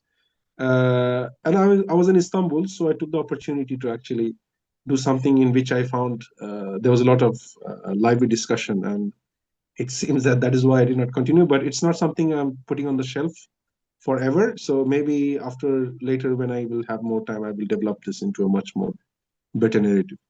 Thank you. Yeah. Thank you.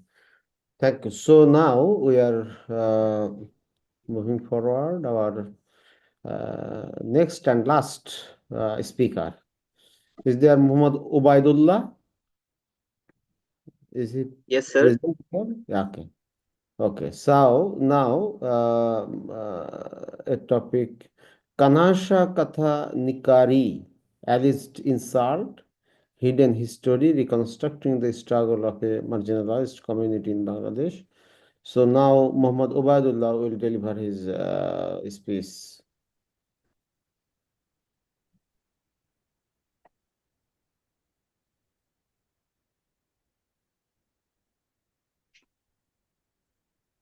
Assalamu alaikum, everyone. Am I audible? Yes. Thank you. I'd like to start by thanking our session chair, Professor Mizanur Rahman, and it's a pleasure to be part of this session. My paper's title is Kanshakata Nikari, Alleged Insult, Hidden History, Reconstructing the Struggles of a Marginalized Community in Bangladesh. My name is Muhammad Ubaidullah Nikari, and I have completed my master's in comparative literature and culture from Jahangir University. From the title, you have just see that there is a phrase which is the Kanshata Nikari is a Bengali phrase, and I'd like to explain this phrase here. Kansha, which refers to the gill flap of a fish. In fish trading, especially for larger fish, the gill flap is extremely important. It protects the gill and check it to determine whether the fish comes from clean water or whether it is fresh and of good quality. Similarly, if gill flap is missing, the gill is not intact, and the fish is considered worthless. Similarly, in the surrounding of villages where the Nikari community lives, the people from other villages, they call them the Kanshakata Nikari, which means that the main part of this community is missing, and that's why most of the people devalue them. So who are the Nikari community? The term Nikari comes from the Sanskrit word nikan, which means out extracted to cut or slaughter. Originally, it comes from the it is the meaning of the word. The meaning of the word is the butchers who cutting or selling fish or animals. Later, it uses as the Muslim fish traders involved in wholesaling, buying, inspecting, or selling fishes. Over the time, this nikari word, it was used as a socially stigmatized, associated with low social status. Today, skilled traders in Joshore, Jinaida, Pabna, Shirazganj, reflecting both occupation and marginalized identity. The main objectives of my research is to explore the socio-cultural realities of the Nikari community in selected riverine regions of Bangladesh. The second one is to trace the historical evolution of the term Nikari from a professional identity to a marker of social stigma. And the third one is to document oral histories, proverbs, and local narratives to reinterpret Bengal's social hierarchy through the lens of subaltern theory. Though there are some works on the life of fishing communities in Bangladesh, and Uddin, in his work, he argues that caste hierarchies persist among Bengali Muslims during colonial Bengal, despite Islamic principles of equality, marking certain groups as socially inferior in ways that mirrored but were distinct from the Hindu caste system. Similarly, Arifin contends that Muslim social stratification in Bangladesh differ from Hindu caste system, and it relies primarily on descent-based nobility and economic capital, rather than notions of purity and pollution, which is used in Hindu caste system. So, socio-economic marginalization of the fishers. Ahmed, in his work, he showed that low literacy and limited skills are one of the main reasons that these communities are on marginalized situation. There are some other there are some other work that have been done on the fishermen in Bangladesh, but no one have studied this area of the Nikari community. That's why this research is important. The methodology that I have used in this research is a qualitative ethnography with autoethnography, as I'm also a Nikari, and the data collection, it was with the interviews with the elders and key informants and women's, and the sampling size was 15 participants. The sampling was purposive and snowball sampling, as I'm in Ikari, so I purposely chooses some person, and from there I have continued the interviews with other person from those areas. To analyze the data, I have used the thematic analysis by Brown and Clark, where I have found 6 recurring themes. These are the identity, stigma, occupation, and resilience. And doing this research, I have informed consent and anonymity, sensitive handling, and reflexivity. So from the thematic analysis of the data, I have found 6 themes. These are the identity, lineage, and social stigma, historical and colonial influences on social position, marriage, endogamy, and social reproduction, spatial and regional context in community formation, occupational memory and experience, resistance, adaptation, and community agent. The first theme, which is the identity and social stigma. The first theme look at how Nikari identity operates simultaneously as a lineage and as a stigma. From my interviews, it became clear that occupational labels like Nikari or Bapari have shifted from being professional identities to a marker of social contempt. One of the participants told me the people hear our name and say, they are Nikari, better not to mix with them. Here, the idea of government's spoiled identity that helps us to explain how stigma collapses a person's entire existence into a single discredited category. So what I have found, what I also found striking is the generational contrast. Younger members often hide or drop the surname to avoid discrimination, while elders continue to hold pride in their ancestry. This tension shows how stigma shapes identity differently across groups. The second theme traces how colonial rules shaped the community's position.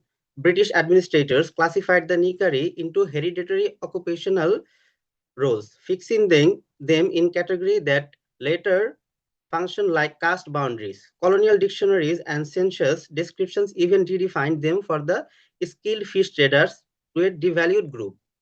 The history of this history surfaced in interviews. One of the elder participants said that Islam says everyone is equal, but in reality, we have never been treated that way. Here, Drake's argument that colonialism institutionalized caste-like hierarchies helps us understand why this attitude persists today. So the stigma is not simply cultural, it's the historical produced and bureaucratically reinforced. The third theme was the marriage, endogamy, and social reproduction. Traditionally, endogamy was strictly maintained across 4 riverine regions, which I have used in my research: Dohar, Nawabganj, Srinagar, and Horirampur. Kinship networks circulated marriages within these areas, reinforcing boundaries. One of the participants explained they did not want to give or take our daughters because we are Nikari.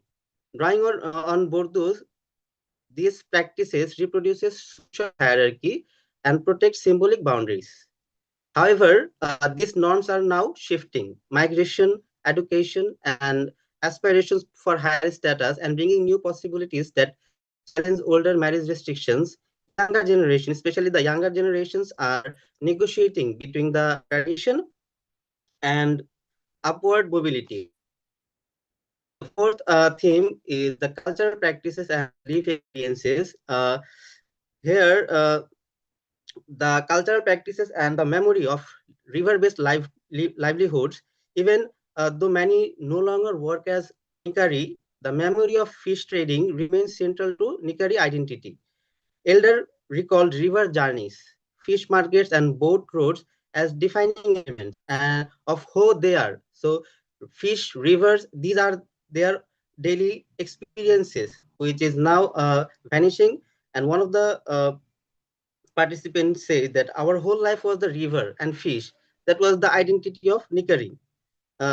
With the study of Panetton, the concept of social memory helps explain how storytelling, rituals, and collective recall keep this occupational past alive. At the same time, now the younger generation of Nikari people, they are getting education and they are moving to overseas work for reshaping their experiences without erasing these memories, creating layered identities between past and present. Fifth theme is the spatial and regional context of the community. Here, all 4 field sites that's are Dohar, Nawabganj, Horirampur, and Srinagar intertwine ecological, martial, and kinship histories shaped by rivers. Because these 4 areas in the past were connected with canals and rivers. These spatial connections strengthen identity and determine how stigma is felt on the ground. As one of the participants said about his experience, that the people living in those areas, they all our relatives. We are somehow related to each other. And here the massive relational concept of place helps explain how identity emerges from these social and historical connections rather than geography alone. Spatial clustering creates both cohesion and exclusion. While it strengthens internal bonds, it can also heighten external stigma. The sixth theme is the resistance, adaptation, and agency. Despite there are some stigma about their surname, the Nikari, or their profession, many Nikari individuals actively reshape their social positioning through migration, education, and new occupations. One common strategy is dropping the surname, a subtle form of resistance. As one participant Obaidullah, yes. please just say conclusion. Your time is over. So the limitations of the study focus on 4 riverine regions, and the conclusion part is, in conclusion, this study highlight how the identity of Nikari community has been shaped by history, occupation, and long-standing social stigma. The phrase Kanshakata Nikari shows how professional identity become an insult, reflecting government's idea of spoiled identity. And by bringing forward these voices, the study contributes to a more inclusive understanding of Bengal's social history and show how marginalized communities use resilience, memory, and everyday strategies to challenge long-standing hierarchies. Thank you, everyone, for listening to me. Thank you, Obaidullah, for your very nice talk. So it's based on Nikiri community, who is who is a community based on fish trading, fish business. Traditionally, they are doing fish business as hereditary lineage. So, do you think this community is going to extinct due to more digitalization and different types of peoples are coming into the fish business in the social and what I can say, it is a online platform. What do you think about it? Sir, I have visited the 4 regions, and what I have seen that they will not extinct that the Nikari people are lived all of the regions in Bangladesh, though they are very marginalized and small in numbers, but they will not extinct because of they are practicing some social and cultural things that their practices will be a path for their survival. Yeah. As they now even today they don't follow to marriage outside their community. They are doing these the marriages to outside their community if they don't find any brides or grooms in their community. So they have some certain practices that okay, I understand. how they will survive. Your argument. Yeah, thank you. Thank you. So, is there anyone to ask question to Obaidullah about his presentation talks? Professor Jayanta Singh Roy. Thank you. Please Thank ask you, the question. Professor Mizanur Rahman. Muhammad Obaidullah. Nice presentation. Actually, I have no query. Actually, I share you some information. You know, I am from Sylhet area. In my area, yes, there is a community known as Maimon. They are marginalized. I think they bear same social status like your research you present, like Nikori community. I have few friends on those Maimal community. They studied college, university, school.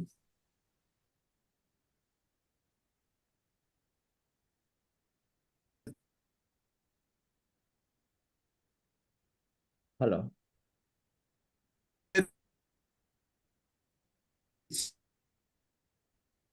Hello. They are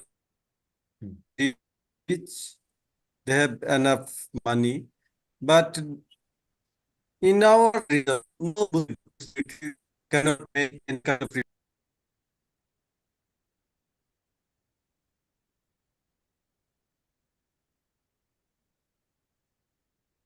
Dada, we can't hear you. Might be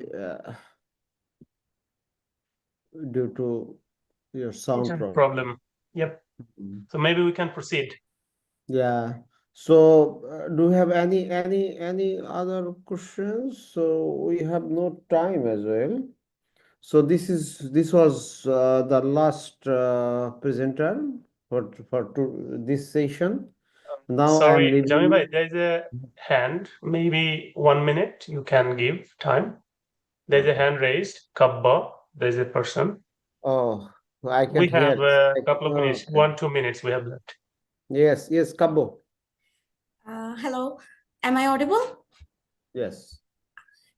Ubaidullah, nice presentation. I'm so excited. And I just wanted to ask one thing, like while you were observing the community, did you see anything like changing professions, like they're leaving their Nikari identity and moving towards another profession? That was just a small inquiry. Okay. Yes.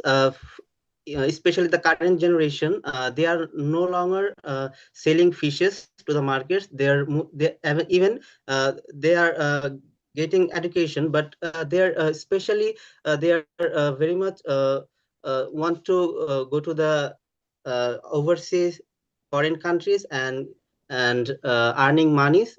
These are their most convenient jobs I have observed throughout my Thank you. that they are taking care of professions. Okay.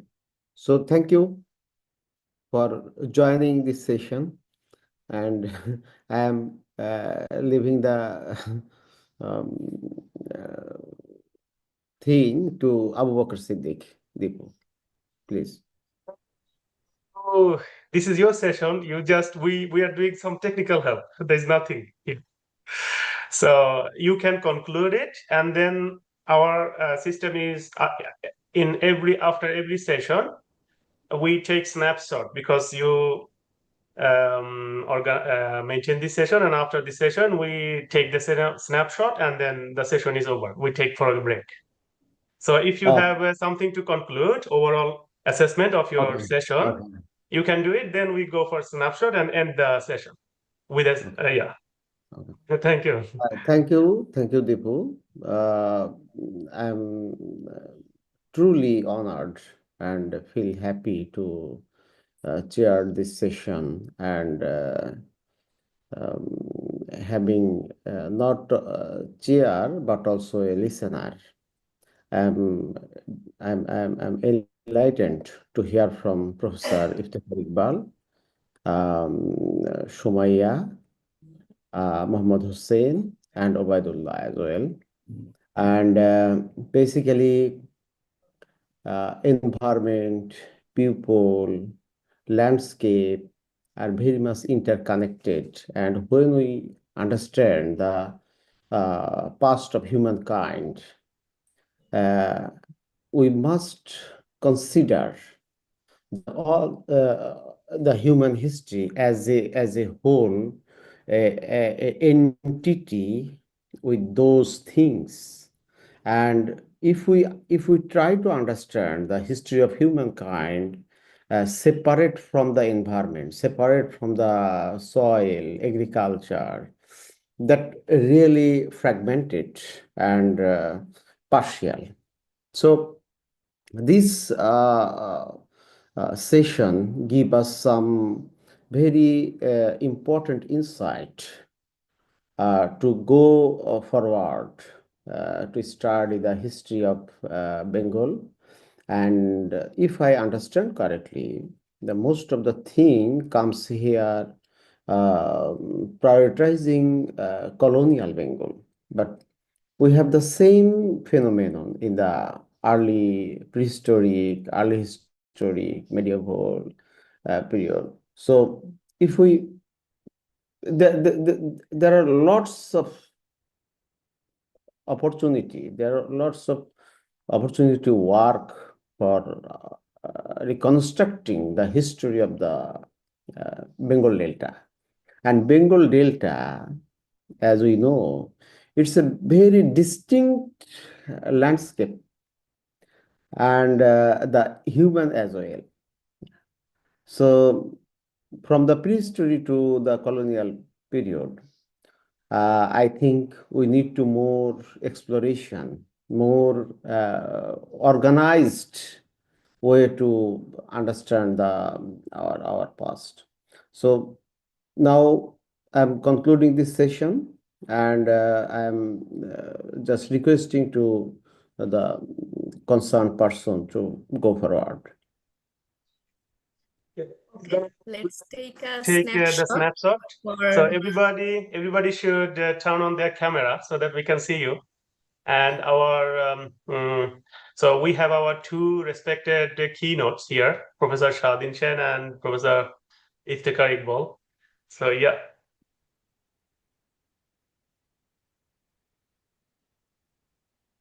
Okay, sir. Just give me 1 minute. Yeah.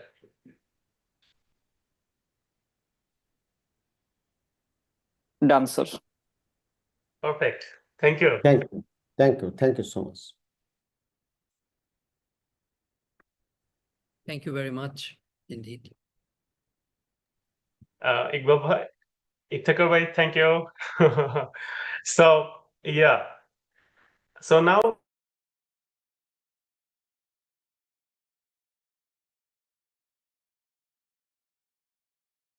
we go for tea break, right?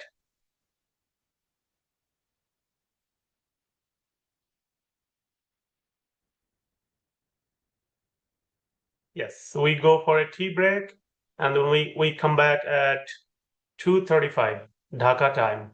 Yes.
Sir, it's 35 now.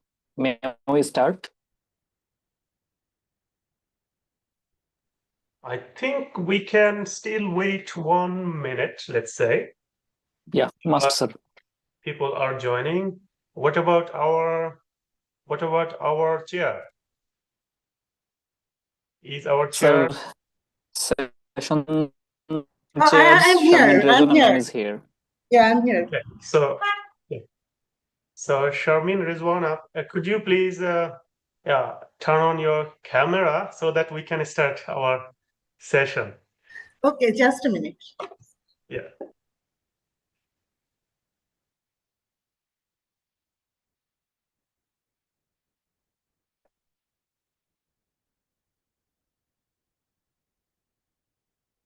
Yeah, people are joining. Everything is going wonderful. And thanks to our technical team, they are doing fantastic. Truly, truly fantastic. Yeah, I think our session chair is ready. Yeah. Perfect. So if you permit us, we can start. What do you think, Rezwana? We can wait. We are to 36. We can wait 1 minute or two. What do you think? Okay. Then we wait upon your request 1 minute. 1 Because minute. Okay. Let's start at we start all 2:37. sessions on time. So we are gonna also start your session on time. So 1 minute, we will wait.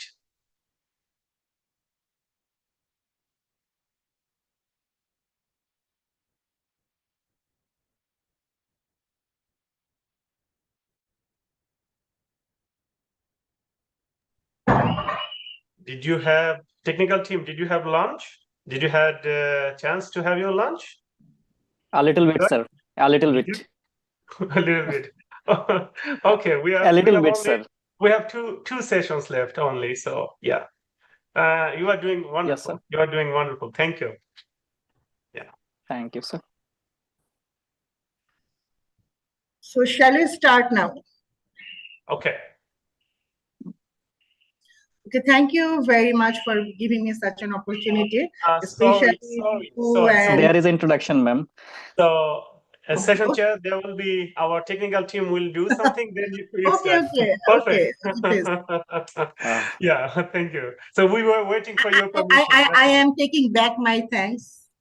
No. Okay. Okay, thank you for joining, everyone, and good evening, everyone, and welcome you all to our 7th session of Bengal Symposium, Folklore and Language.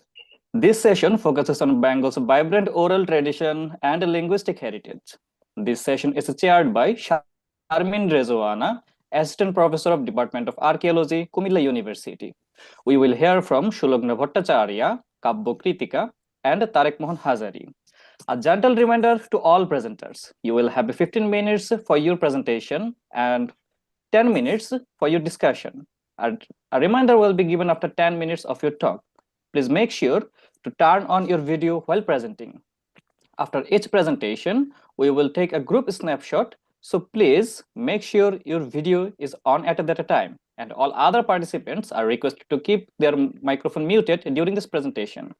Let's warmly welcome our chair presenters to begin the session. Thank you so much, Nazmul. And I also want to thank especially Deepu and Shithi to give me such an opportunity. As you approach the conclusion of this wonderful symposium, it's encouraging to hear very thoughtful key speeches as far we hear for 2 days and the presentation by young researcher. And I am also very pleased to see each session do over 100 attendees. This is really appreciating. And today we have 3 papers in this session focusing on folklore and language. As Nazmul said before, each presenter will have 15 minutes for their presentation. After each presentation, we will have 10 minutes for discussion, and you can raise your hand or you can put your comment or question in the chat box. So first, I would like to invite Shulagna Bhattacharya to present her paper. Yes. Yes. Am I audible? Yeah, you are. Please. Yes, ma'am, perfectly.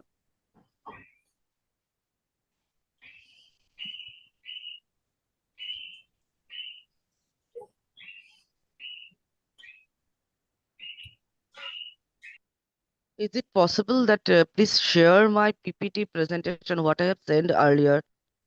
Yeah, I am facing some technical glitches from here.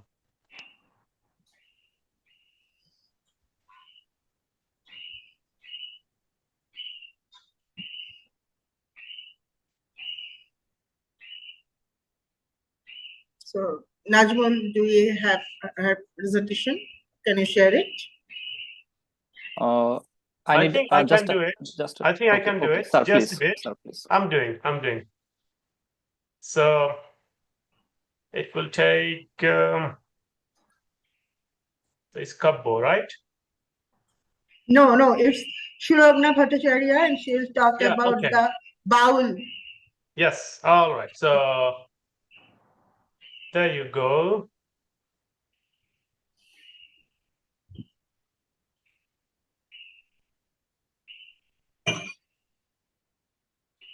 Okay, so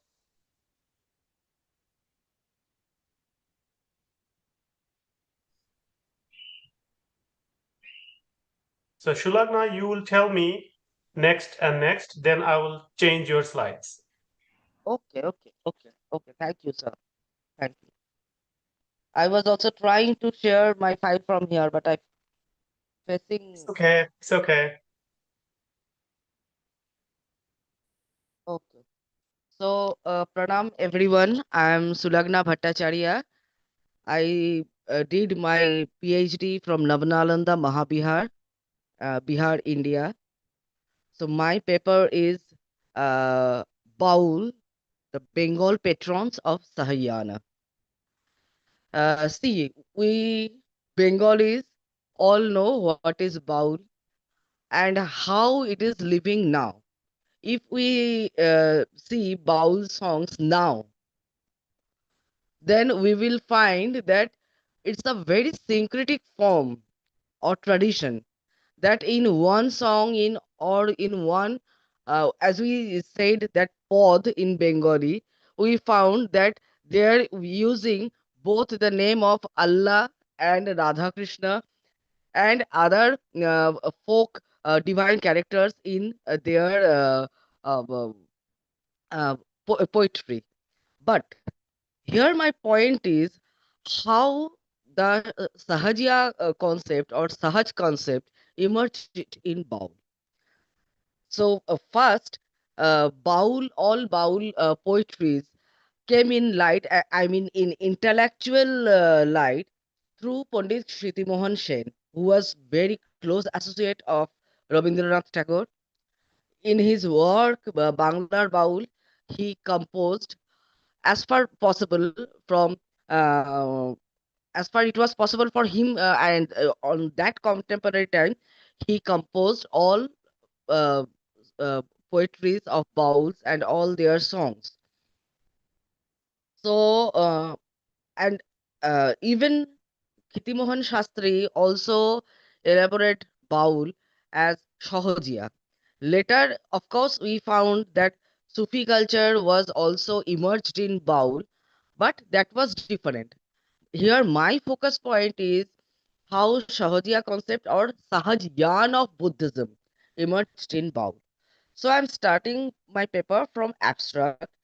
That is, Baul is such a sect or way of practice where both the system and the practitioners known by the same name.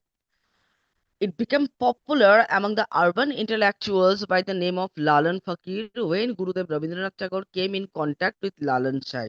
As we all know, Firod Shai was also the teacher of Lalan Shai. So here we found the syncretic idea of Baul. Pandit Shiti Mohan Sen, who was close associate of great Indian poet Rabindranath Tagore, collected songs and poetic phrases which were carelessly scattered within the villages of Bengal by different religiously piquant group of people. The ornamented and syncretic idea of Sahajiya was rendered by Baul through their practice and music. which has close connection with Sahayana system of Buddhism. Next slide, please.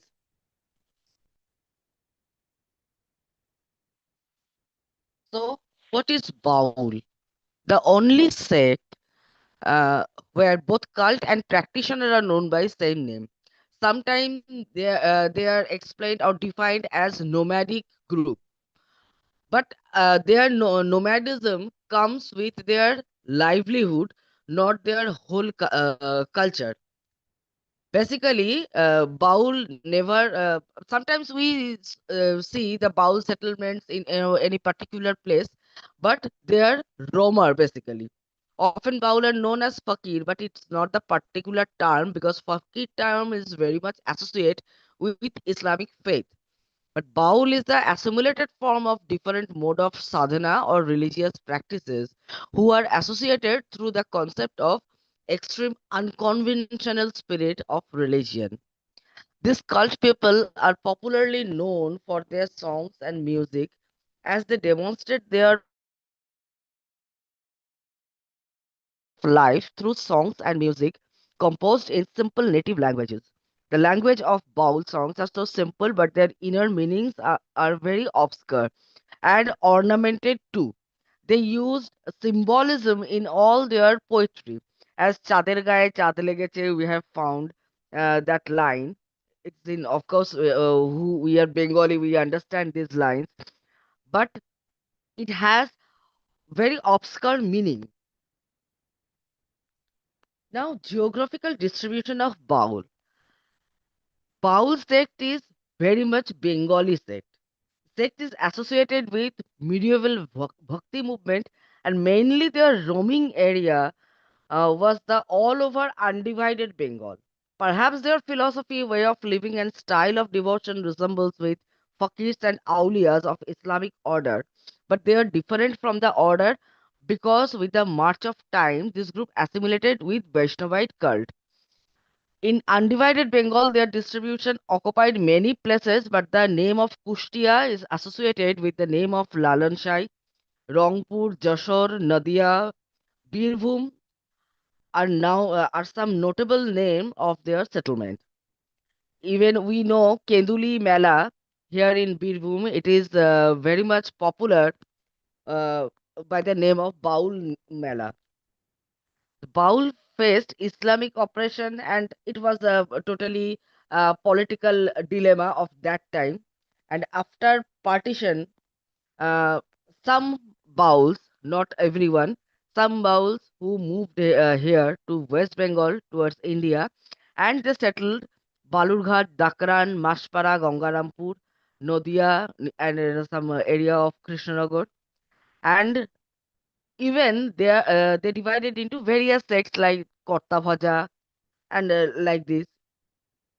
And the name of Shantiniketan, as I say earlier, the name of Shantiniketan and Birbhum district now is very distinct with their settlement and work zone.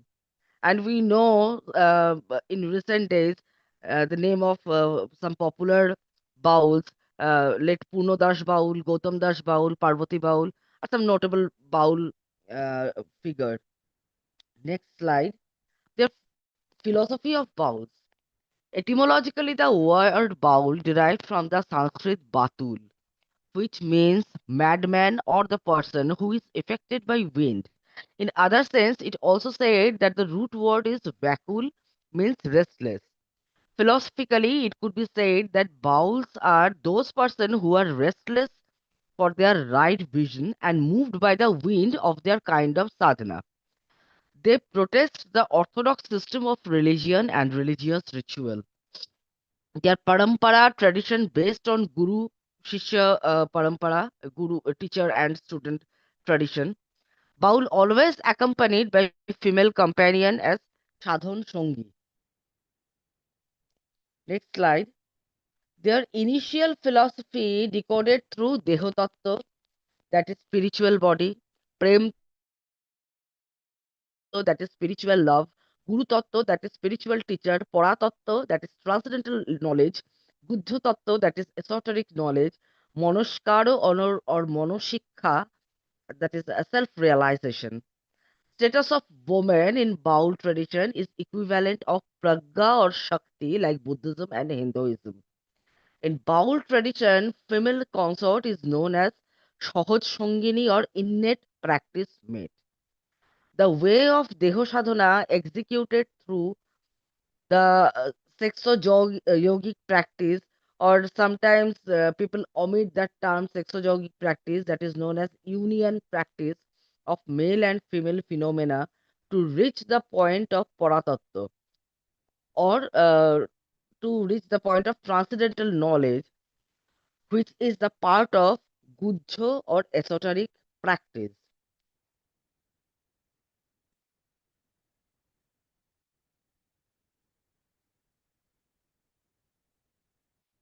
Next,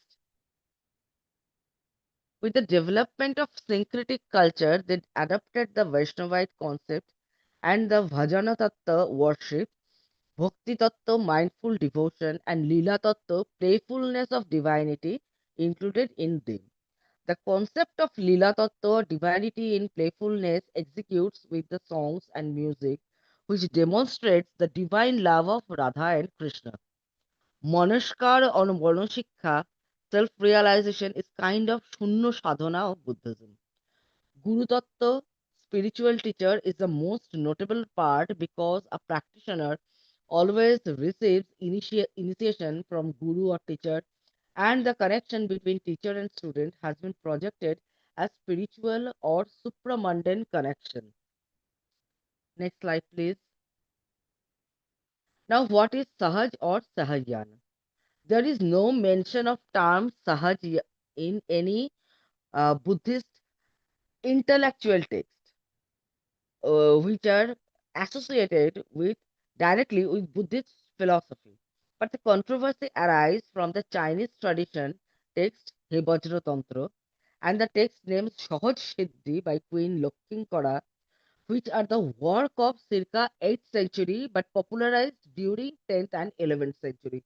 As we know, it was also the period of syncretism, and we, the eastern zone of undivided India, facing all the syncretic culture. Sorry. The text Hebajra Tantra describes Sahaj, which is innate or born together. The sense of selfless to selflessness through cosmological flux, and that perceives through the transmission of time. That was the sense of Sahaj. Sahajan is known as the vehicle of common people because this Extremely is sorry for the interruption, ma'am. You have only 5 minutes left. okay. I'm also there. This text is not mentioned in any Buddhist text. The name of this text has been decoded from the cryptic verses of the text. Now, what is Adhyay Vajra Sangraha? Adhyay Vajra Sangraha is a composition of 21 colophons which are discovered by stalwart Mahamahopadhyay Haraprasad Shastri from Nepal Darbar Library. And this text belong to 10th and 11th century. The text only mentioned the word Sahaj but never uh, quoted the term Sahajana. And hereafter, with the intrinsic description and intrinsic research of Buddhistic studies, here we find that Sahajana is a part of Mantrayana. Through that, it arises through Trikaya doctrine of Mahayana Buddhism. Now, the connection with Advaita Sangraha, the very much Buddhist text, how it connected with Baul. The colophons like Chaturmudra, Nirved Panchak, Prem Panchak, Mahashuk Prakash, Yuganadha Prakash, and Apratisthan Prakash directly deals with the concept and practice of Sahaj. Chaturmudra illustrated the chronological yogic stages and practice and their procedures. Also, it has with bowls. The colophon Prem Panchak explains the relation between man and woman in sadhana marg. Here, Sahaj is executed by love as Shunyata is bride and its reflection is the groom. Their existence only could be perceived when they are attached with one another. Conclusion, both Sahajan and Bowles coined the state of Manushukakaya as Paramartha or the ultimate state of truth. As Nirvet Panchak Kolophon also said, the Unmotta Broto or the vow of madman, which defines the name, the etymological name Batul. The Kolophon Juganabdha Prakash illustrated the process of union practice. Mahashuk Prakash also explained the aftermath of union practice. Baus also coined this moment as supreme moment of sadhana by Dehotattva. Colophon Apratisthan Prakash, here it is said about the continuous practice without discriminating or secluding any particular system of practice. Because nothing is permanent and there is no place for absoluteness among Bauls too. Even the excellence in song and music also nurtures by the regular practice. Both the sects preached about the practice instead of scriptural knowledge, and the role of guru or teacher is inevitable here. In both schools, Hatha Yoga is the tool of achieving Mahasukh or ultimate bliss, and here the role of woman is very significant. Both advocated happiness as a way of solace, and to achieve that, one could take any path of practice. So here it is all about my paper, and thank you giving me time. Thank you very much, Shilogna, for your thoughtful presentation. And now the floor is open. If you have any question or comment or remarks, please raise your hand or you can write it on the chat box.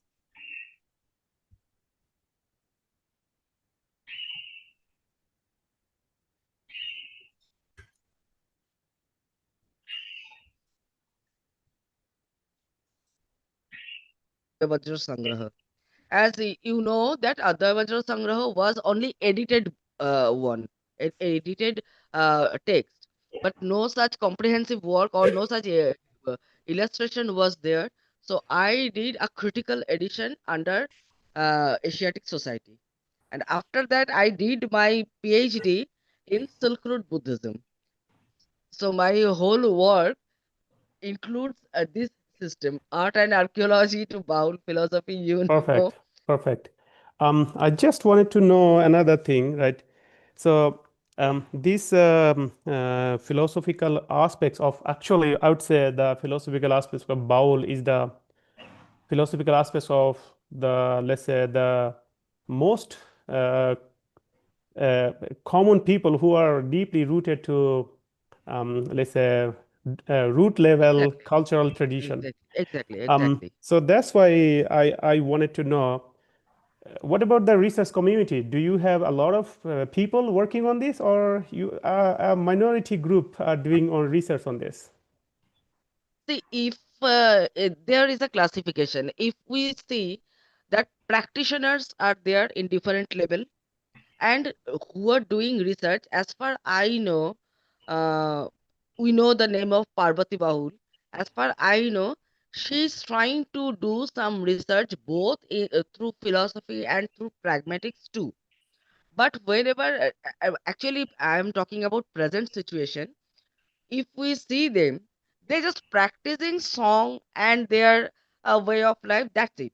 But here, my point: how it derived, how it came, because Sahajiyana is very much philosophical aspect of Buddhism, and which flourished during 10th 11th century.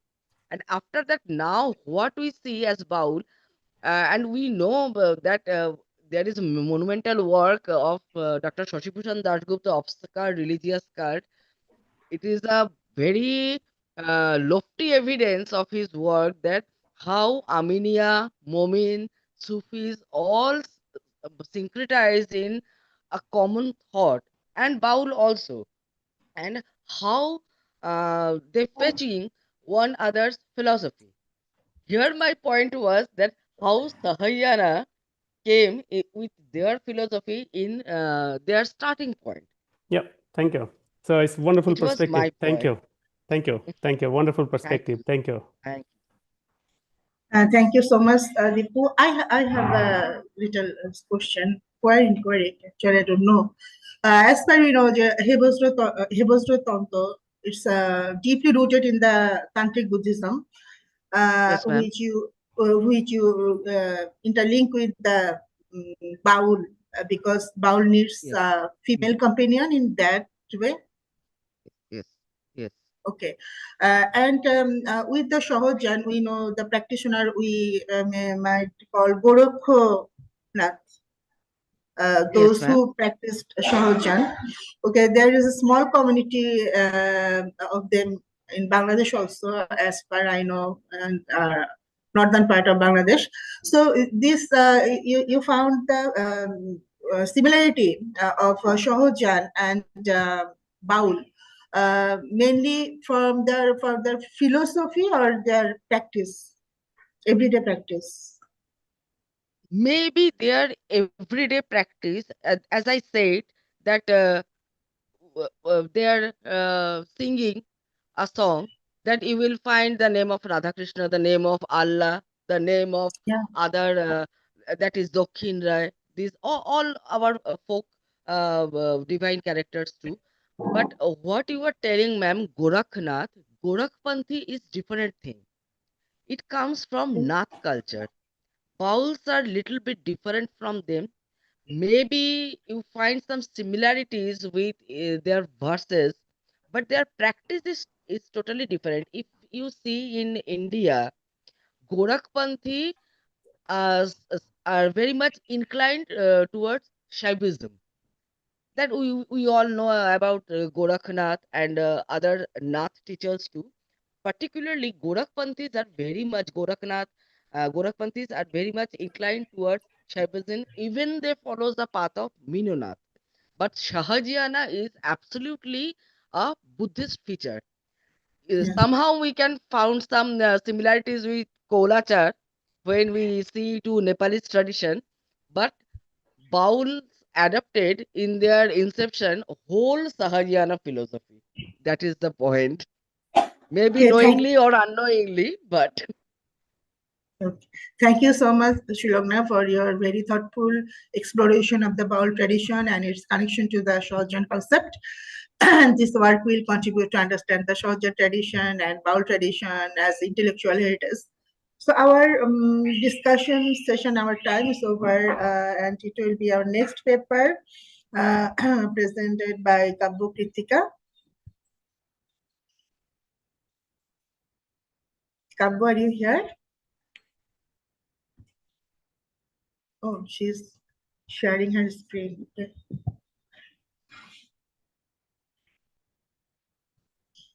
Kabbu, you have Hello. to unmute. Yes. Yes. Am I audible? Yeah, yeah. Okay, thank you. Shall I start? Yes, please carry on. Okay, thank you. Good evening, everyone from Mohammadpur. And I like to express my gratitude to Bengal Symposium for giving me this opportunity to present my paper. And I would also like to thank Professor Shadhin Shen, because the whole idea of my research came from him. He was the one who kind of pushing me to work on this topic. And also I would like to thank Sabikunar Shiti ma'am. She was always, and she is always being an inspiration for me for any of my work. So thanks to them. And before starting my presentation, I would also like to thank my friend Mir Tasfiya Musarrat. She was with me in my fieldworks, and my partner, he was also helped me with a lot of the fieldworks. So my topic is Heritage of the Margins, Documenting Mazars and Cultural Practices in Mohammadpur, Dhaka, Bangladesh.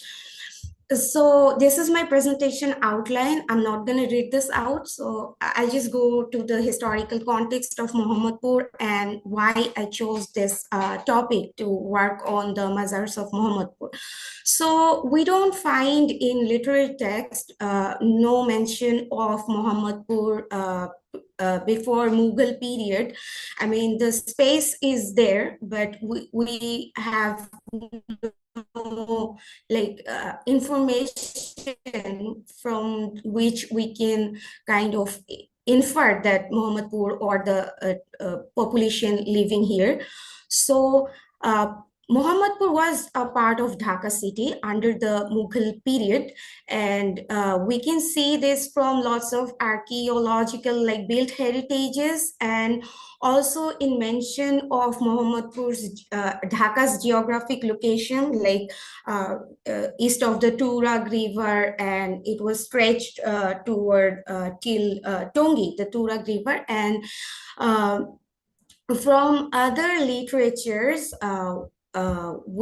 we can know that Dhaka had a great influence of Shia traditions and had numbers of Sufi shrine.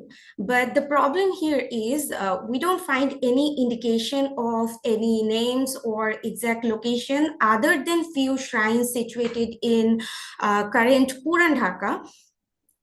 So that was a bit difficult for us to understand if this is like a continuation of mazars from Mughal period. Another record, colonial land record, shows Mohammadpur area in the map. I'll show the map later as a vacant area.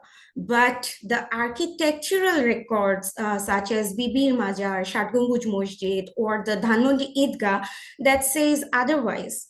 The colonial record is showing this place as vacated, but we can see lots of built heritage from earlier period, from Mughal period.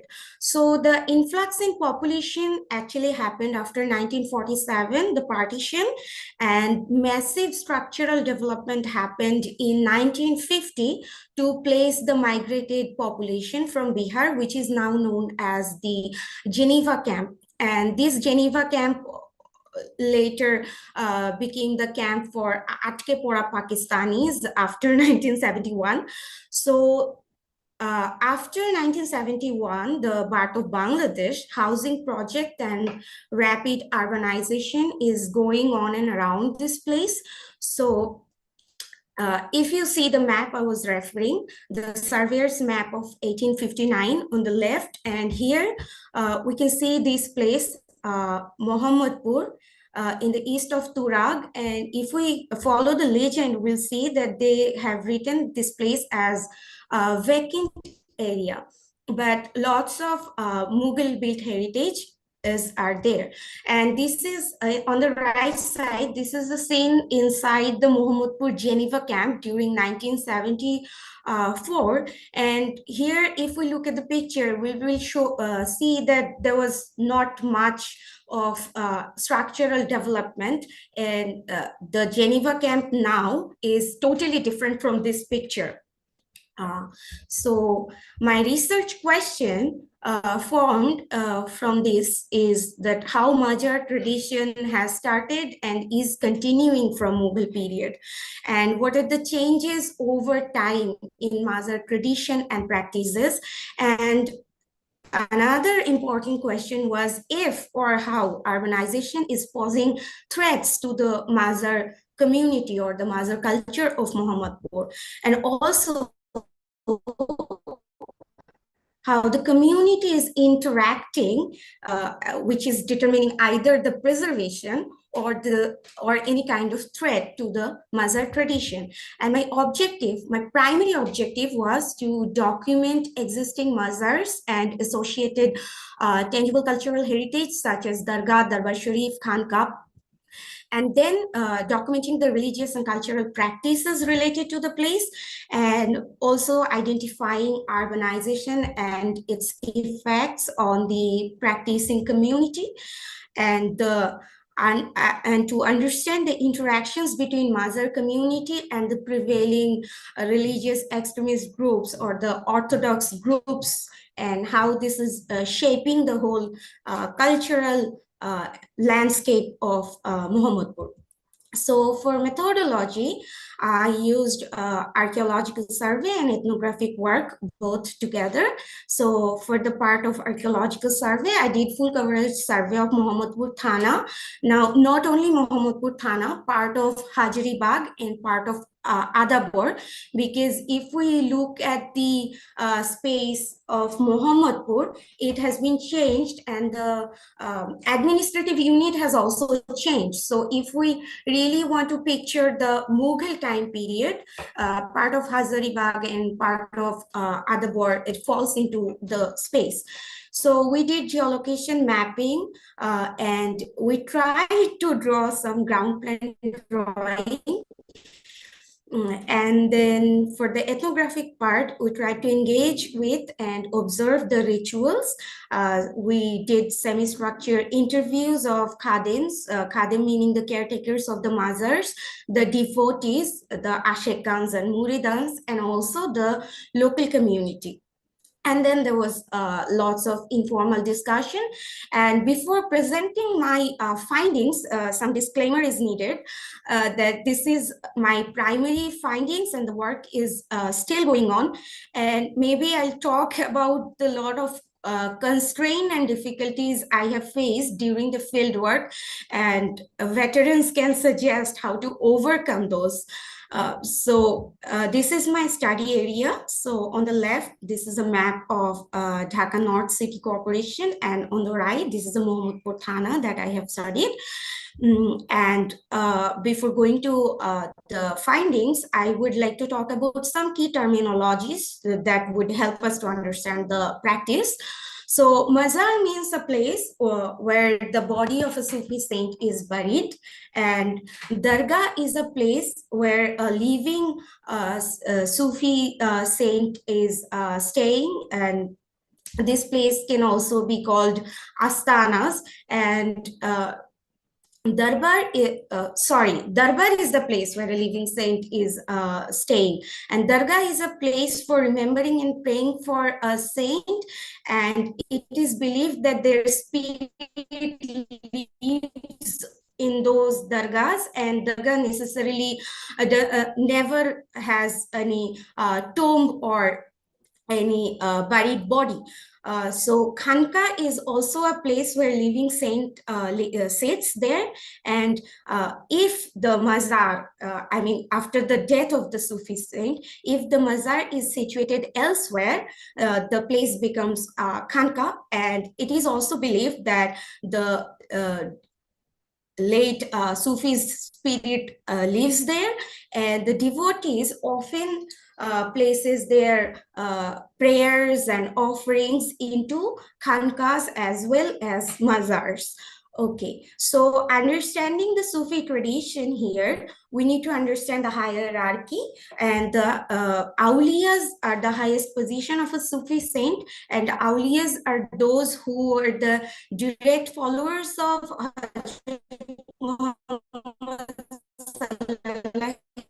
Salam and came to his land on his direct command.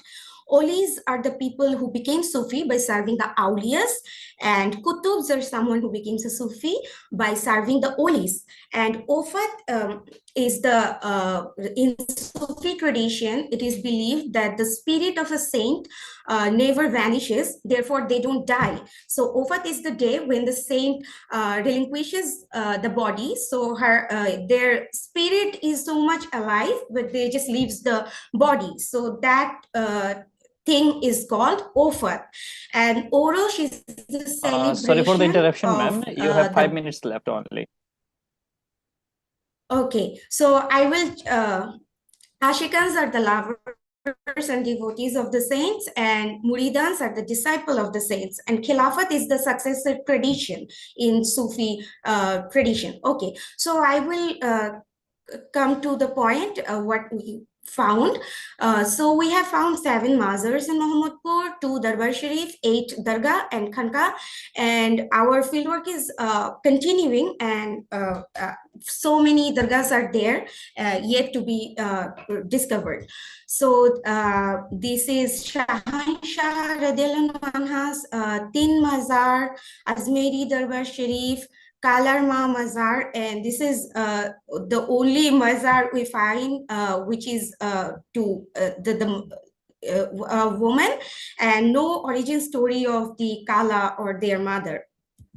So this is Shakir Ali Shah's mazar, and no details found on him. And this is Iman Ali Shah Radiallahu al-Shuri's mazar.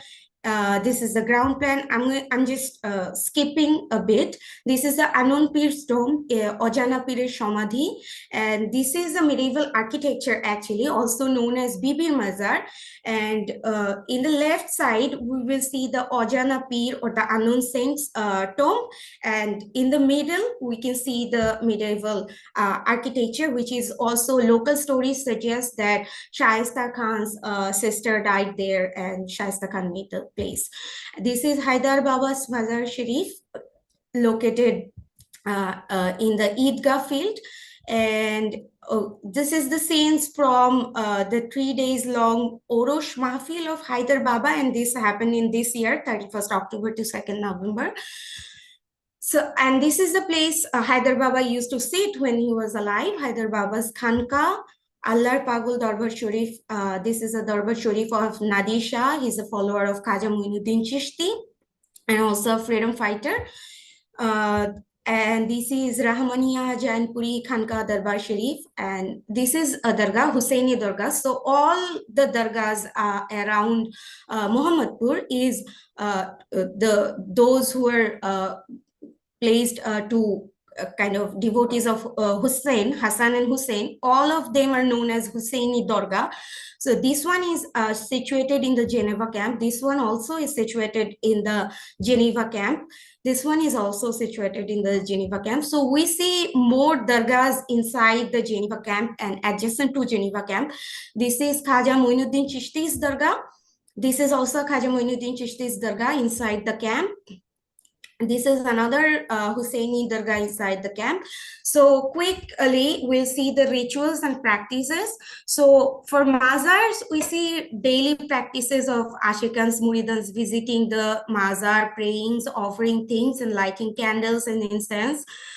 In the Dargah, we'll say that they clean the tajia every day. They praise, and they also do their mannats. In the Darbar or Khanka, it's basically a place of resting, meeting, and gathering of ashikans.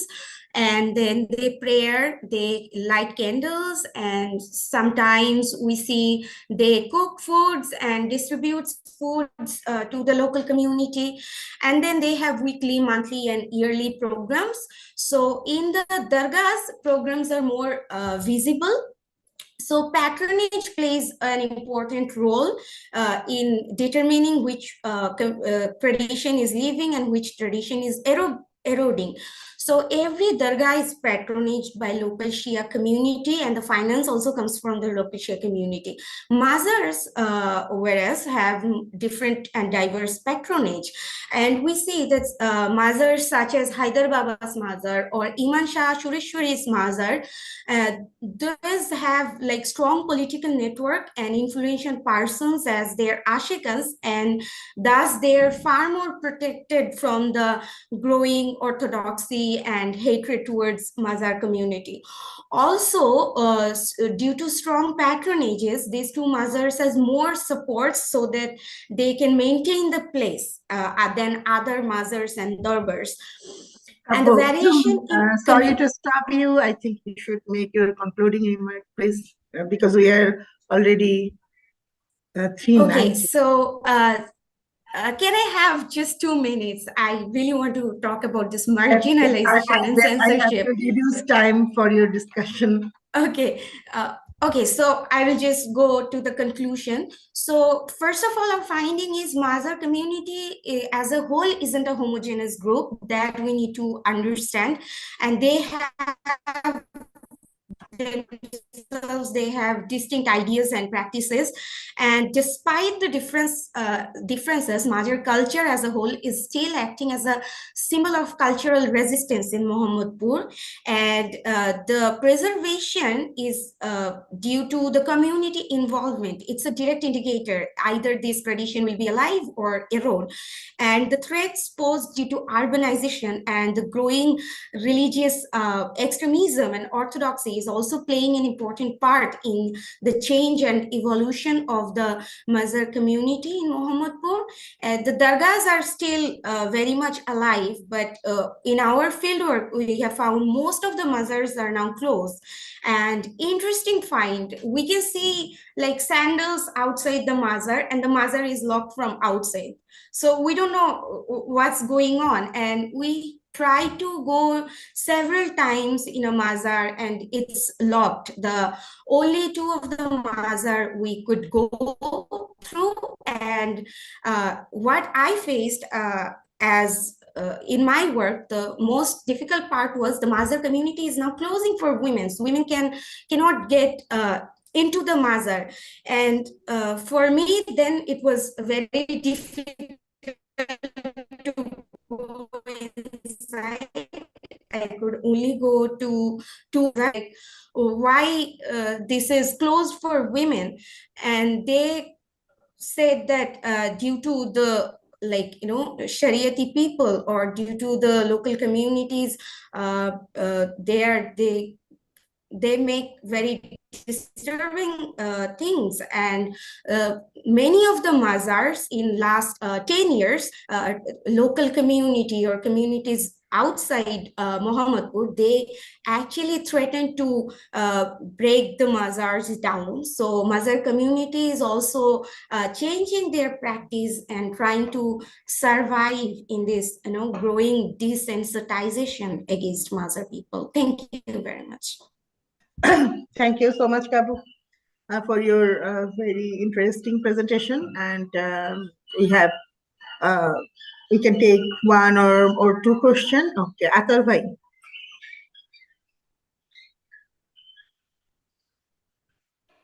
Thank you, Chair, to permission a chance. Kabbo, I'm very thanks for your nice presentation in the Dhaka locality in Mohammadpur area. There are huge shrine and mazar.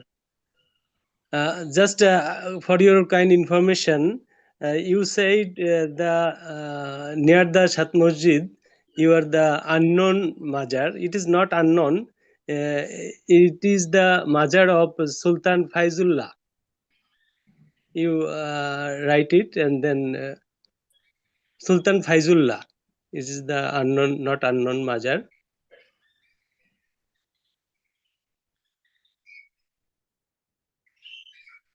Okay. Okay, Thank you, Atal. We can take another question if anybody is interested or have a comment or have a remarks on Kabbo's work.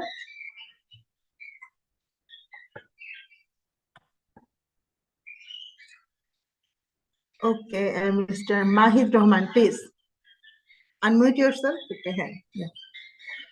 My question is, you didn't define the term Ashekan or something like that. So what do you mean by Ashekan?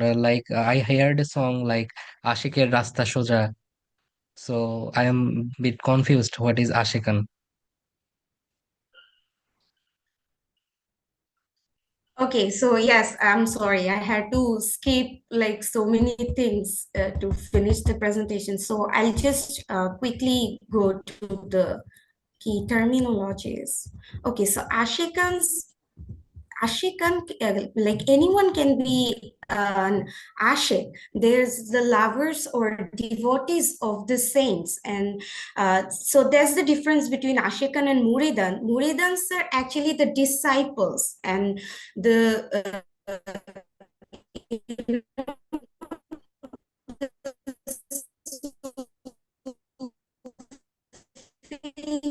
saint he or whom would in love with the saint or love with a prophet or the love with Allah.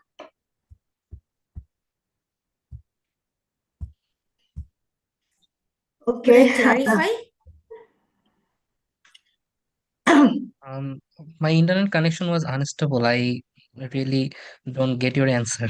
Okay, sorry. Can I repeat? Sharmin ma'am?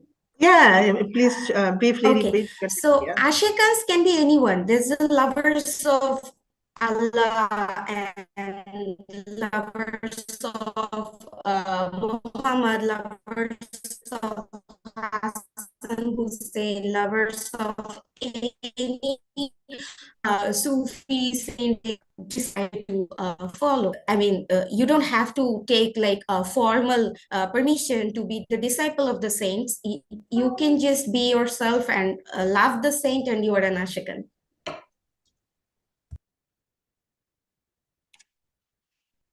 Okay, hopefully Mohammed Mahid Rahman get his answer. And I want to jump to the next presentation because we are already across our time. And I also want to take the privilege to thank Kabbo for your this effort to focus on an often overlooked area, even in this critical social situation right now around us. And I hope you will finish your work and it will bring much needed attention to the challenges facing not only Mohammedpur but also Dhaka's rich cultural landscape amid urbanization and social changes. Okay, now our last paper, Tarek Mohan Hajari and Sudeep Bhui.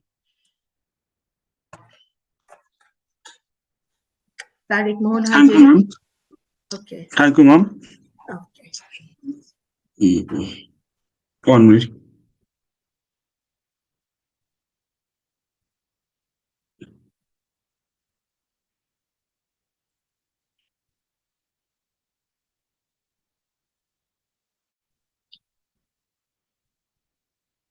Am I audible? Yes, you are. Yes. Thank you, sir.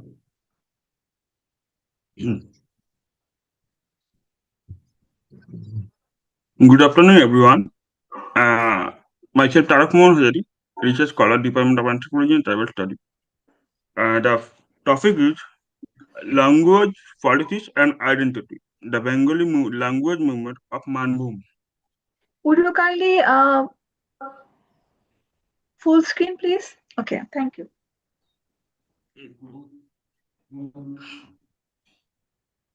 The Bengali language movement of Manbhum, or the Bengal Majar movement of Purulia, was not only a political struggle, it was a deep emotional battle for cultural identity. This movement symbolized the dignity, unity, and cultural nationalism of this area. The objective of this study is to analyze the political and cultural organization, political and cultural origin of the movement, to examine the roles of folk form, Tushu or Dhumur in the resistance, to evaluate the long-term social and cultural conclusions. The methodology. This is a qualitative study. The research is entirely based on secondary data collected from published book, journal article, etc., etc., etc. Historical backgrounds. Now, Manbhum was culturally integrated with the Bengal during the British rule. It was a part of Jangal Mahal district in 1773 and became a separate district in 1833. However, when the British recognization province in 1911, Manbhum was transferred to the Bihar Orissa province. The administrative change ignored the cultural boundary and become the root of linguistic tension. This is the map. Following the 1911 reorganization, the Bengali-speaking population of Manbhum faced linguistic displacement. Here, the first map is about 1733, and rest of this. Over the time, the historic region was divided between the present day of Jharkhand and West Bengal. This shifting border reshaped the cultural identity and heightened of linguistic consciousness. After Manbhum came under the Bihar administration, Bengali language gradually lost its important official status. Hindi became the dominant in education, office, and other communications. Bengali teacher and class were replaced by the Hindi-speaking official. This led to growing the resentment and sense of cultural alienation. Then, after the independence in 1947 of India, the Bihar government continued to prioritize Hindi. This intensified Bengali discontent and transformed the cultural protest into the organized political movement. Here, folk song, folk theater, and this type of folk cultural equipment play a major role. The formation of Lok Sabha Sangha in 1948 gave the movement a structural organization base. Purulia, a culturally rich district of Bengal. Manbhum protest was unique because folk culture becomes its primary weapon. Tushu, Jhumur, Bhadu, and local festival become the platform of political expression. Traditional song use humor, metaphor, and rural idiom to criticize the linguistic domination. This made the movement deeply emotional and rooted in everyday life. There are several Tushu and Jhumur songs born from the struggle of real life turned into a political message. Poet like Jagabandhu Mahato criticized the dual politics of Bihar leadership in the past. Thus, the folk cultural transition into a form of mass mobilization and emotional resistance. This movement gained strength from the strong leadership. Key leader including Atul Chandra Ghosh, Lavanya Ghosh, Bhajahari Mahato, Vibhuti Bhushan Dasgupta, Arun Chandra Ghosh is important. Here, it is also important that several women leaders have lead this movement. Lavanya Ghosh, Sarbati Bhattacharya played significant roles. Inspired by the Gandhian method, they lead peaceful march, satyagraha, and public campaign. Bhajori Mato was the first elected MP of Purulia. He was also a freedom fighter and cultural activist. He spent 7 years in British prison and later the Congress support to linguistic struggle. He was elected to the Lok Sabha 3 times. His song Sun Bihari Bhai Tora Rakhte Laru Nang Rakhai became the anthem of this resistance. Despite the imprisonment by the Bihar government, he remained a powerful voice for the Bengali identity. After that, the state recognition State Recognition Act 1955 to 56 examined the linguistic concern of Manbhum. After hearing petition, the SRC acknowledged the Bengali-speaking majority and recommended transferring to Purulia to West Bengal. This marked a major victory for the movement. In 56, the then Chief Minister of Bihar and West Bengal proposed a joint province named Purvodesh or Purvopadesh. However, the people of Manbhum rejected this proposal, seeing it as betrayal in their linguistic identity. This led to the historic Bongo Satyagraha, including 300-kilometer march from Pakbira to Kolkata over the 100 Satyagrahis. Tushu song is the main weapon of this Bongo Satyagraha. Here the picture of several movements of the Satyagraha. On the first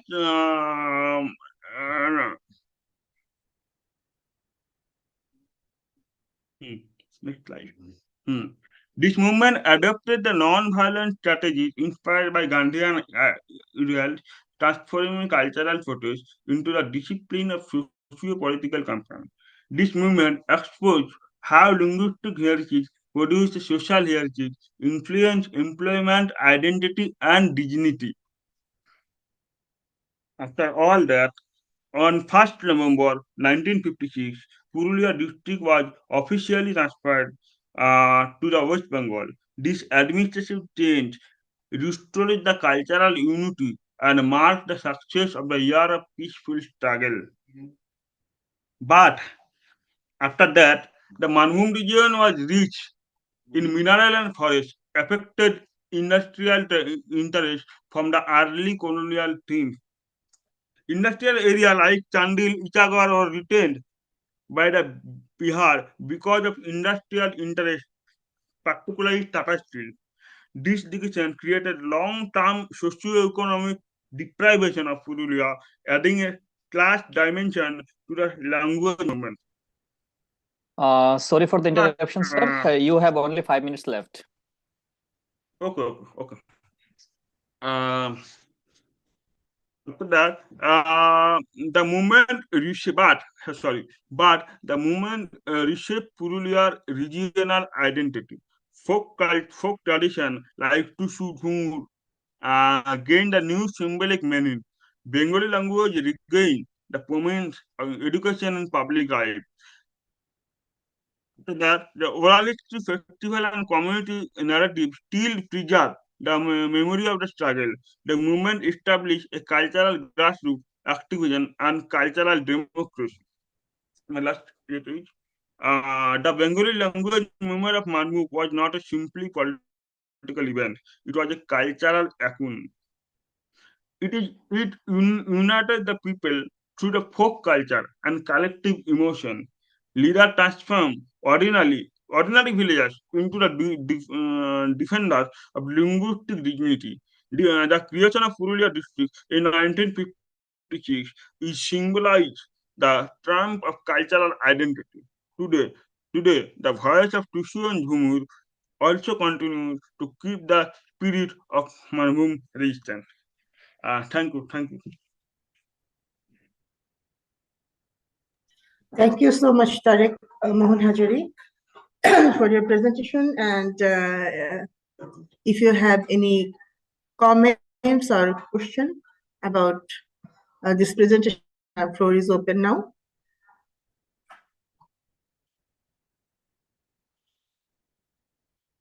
You can also write on the chat box. If you allow me, I'd like to say a few sentences Of course. About Tarak. So Tarak, thank you so very much for presenting or for bringing this issue. Actually, I never knew about the language movement from, practically speaking, from Birbhum. So from our childhood, we used to know that the only greater big movement with the Bengali language is 21 February movement. That was the thing we used to know and we used to learn from our childhood. But there's a big story, very big story about how this Bangla language and their eagerness to connect with Bengal culture and heritage actually was a great movement and also long movement, and also they were succeeded with this movement. While the movement we usually know is a very short time movement, but this movement was too long, and then they were eventually successful. So I'm truly grateful that we have chance to hear your voice and hear your study, this perspective in our presentation, in our conference. So now on behalf of organizing committee, I just wanted to tell and express my gratitude to Tarak. Thank you. Okay, any more comments or remarks or question?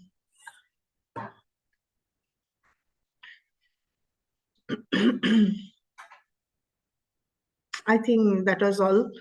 And I also take the privilege to thank Tarak for his very thoughtful and informative presentation. And we got to have glimpse of the historical and cultural significance of the Bengal March movement, emphasizing how grassroots activism around the language and identity shaped the state boundaries and regional politics in post-independence India. So thank you so much, and it was my privilege to chair this session. And by this paper, our session is over now. And I will like to thank all who participated for the wonderful presentation and all the people who take part in the discussion. And I thought seeing such a multidisciplinary approach will definitely enrich our academia, and it will also enhance the rich history of Bengal. And that's all for this session. I want to thanks again, and I want to hand over my duty by this. Thank you. Thank you, respectable Chair, Chair Shumyapu. So now maybe it's a technical team will take snapshot. So everybody, we are requesting you, we're asking you to open your camera so that we can take the snapshot.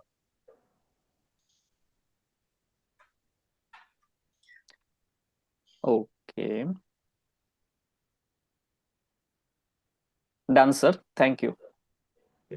Thank you. So I think now we go for a tea break, right? Yeah. Yeah. So we come back after 18 minutes. Long 18 minutes. So let's try to come. So no. What time we come? Okay, Bangladesh time 3:50, and Istanbul time 12:50, and Tokyo time 18:50. So it says yeah. So let's according to our brochure, yes. Yeah. So we the time is 4, but let's come a little bit early. Yeah, 10 minutes, 5 minutes early. Yeah. So Okay, that we thank you can so we much. can start the last session. Yeah. Okay. Thank you. See you again. Bye. Bye.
Vishnu Priyadi, hello, welcome.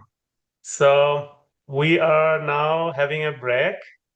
So it's a coffee break now, 10 minutes. After 10, 12 minutes, we will start the session. So just close the session. Yeah, so we maybe, yeah. Do you wanna test your microphone? So I didn't hear your mic voice. No, I don't hear you.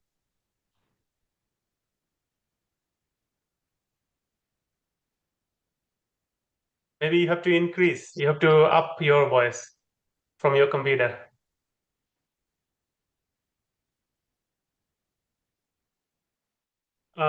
Because you are from your laptop, you can remove your, let's say, headphone. You don't need to use your headphone either.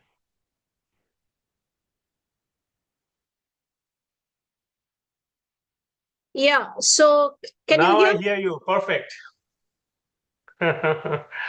So you don't need headphone. So there's no problem. So it's better without headphone. Is there Yeah, any but other it's strange. Actually, I generally use a headphone because, so that if there are other members of the family at home. But it's strange that, let me try again. Sometimes it happens. This what do you call headphone or yeah. Yeah, It let can me have just problem. try once again. Sure. Otherwise, I'm here to assist you. Yes. yeah. And also we can try sharing your screen also. So before Can we start the session, maybe we can get all ready for you. Right. Yeah. Can you hear me? I hear you now. Now I hear you. Perfect. Yeah. So if you, I'm making you as a co-host. So Nabil, are you there? Maybe I cannot. I don't have any capacity to make anybody co-host. Can you make user? The name is user. Co-host? Yes. So now you are co-host. Can you share your so first you open your presentation in your computer. You open your presentation in your computer on your computer.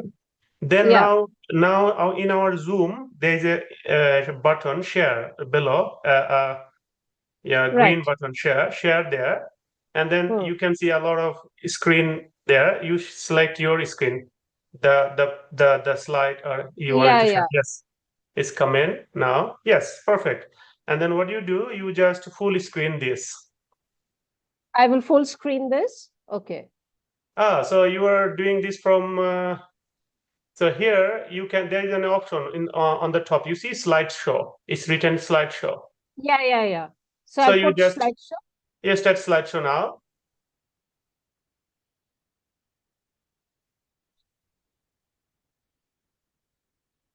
From the beginning, yes. Yeah, So this is the beginning. This is the first yeah, slide. this is done. So when you want to remove it, you just click or press escape on your on your keyboard. That's perfect. Yeah. Maybe we can keep it like this. No problem. I think that's better. Yeah. So now you can have a tea or coffee, take some rest. So we will start after 5 minutes. So you can turn off your camera, everything. So you can take some rest and then get ready for the presentation. Yeah. I think you can also take some rest. Okay, no problem. I think this will be the last session. So you can just turn off your camera. Yes, but and we need you. We need your thoughts. Thank you for joining and giving us time, Vishnudi. It's a really, really great honor to have you. Yeah. So we come here after let's say 6 minutes later. Okay. Yeah. Sure. Thank you. No problem. But still, if you need any assistance, you just call me or write to me. Instantly, I will assist you. I will just keep it here. So it's okay.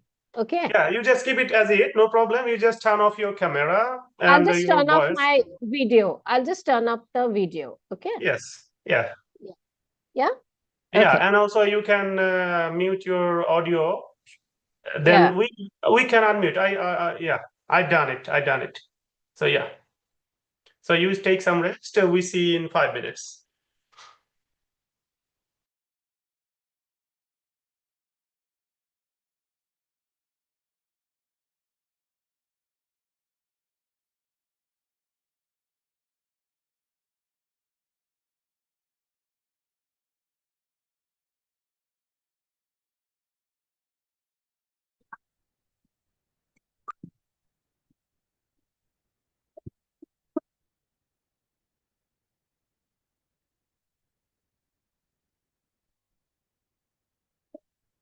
আচ্ছা, তোমরা খেয়েছো?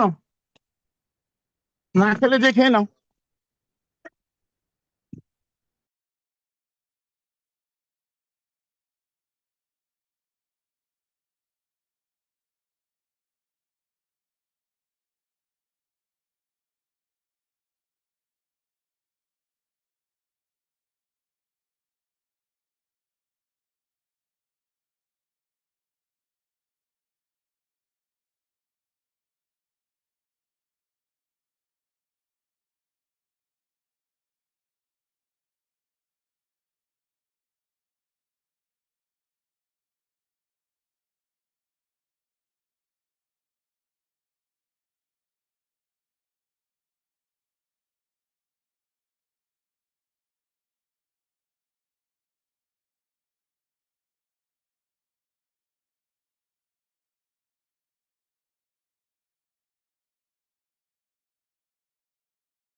Hi, technical team. Are you there? Yes, sir. I'm there. All right. So our keynote speaker, Professor Vishnupriya Bashak, is already there.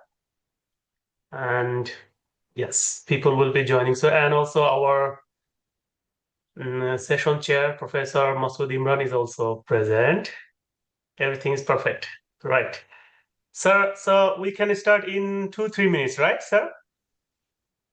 By the way, I am my internet connection is okay, or your connection is not okay, because I cannot hear properly from Do you hear me Abu now, Bakr. sir? Do you hear me now? Most of the cases, the link is dropped. Most of the cases, I don't know Sir, I why. think your connection is unstable. I think. We Oh, can my hear you one. properly.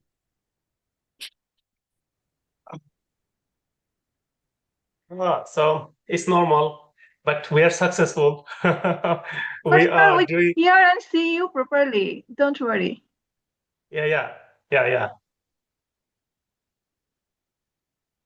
Abu Bakr, Dipu, your video is on or off? My video is on. Hmm. I think I can see other people and other people can see me too Yeah. as well, right? I think And Manus sir internet is buffering. That's why he could not see your video, or some video is not appear in his screen.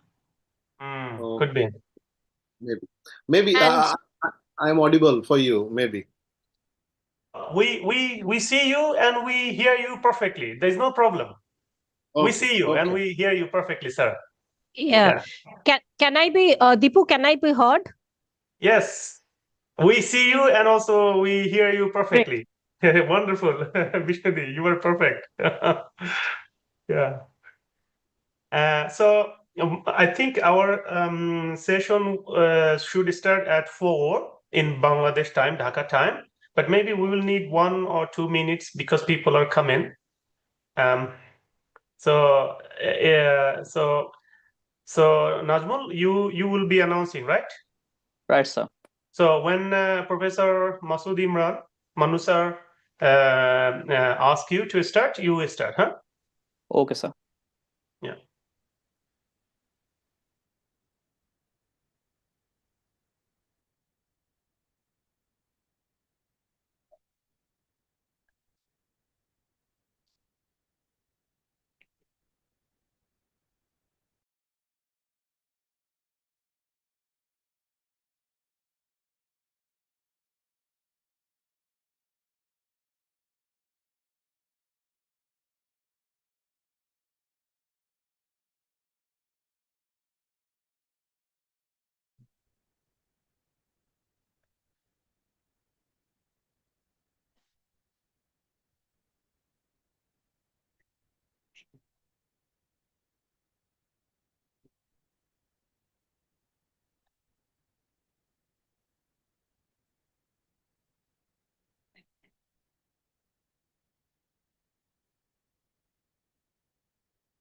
Before I start, maybe I can use these 30 seconds. So Vishnudeep, so you are a very important member of our advisory committee, and also you are a respected keynote. So and you have been guiding us since the beginning, and then your advice and also your thoughts, suggestions actually helped shape this symposium and then made this successful.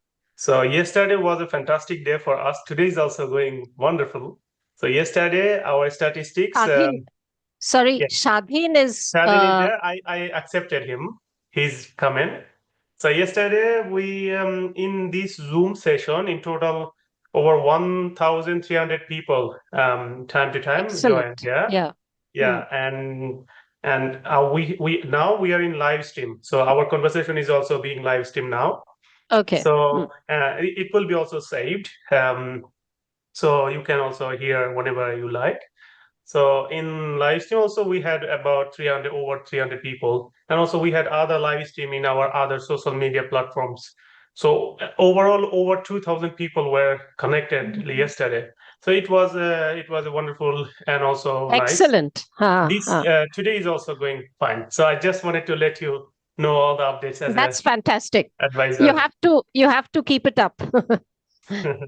Thank you. For the call from our chair to start the session, then we start. Yeah.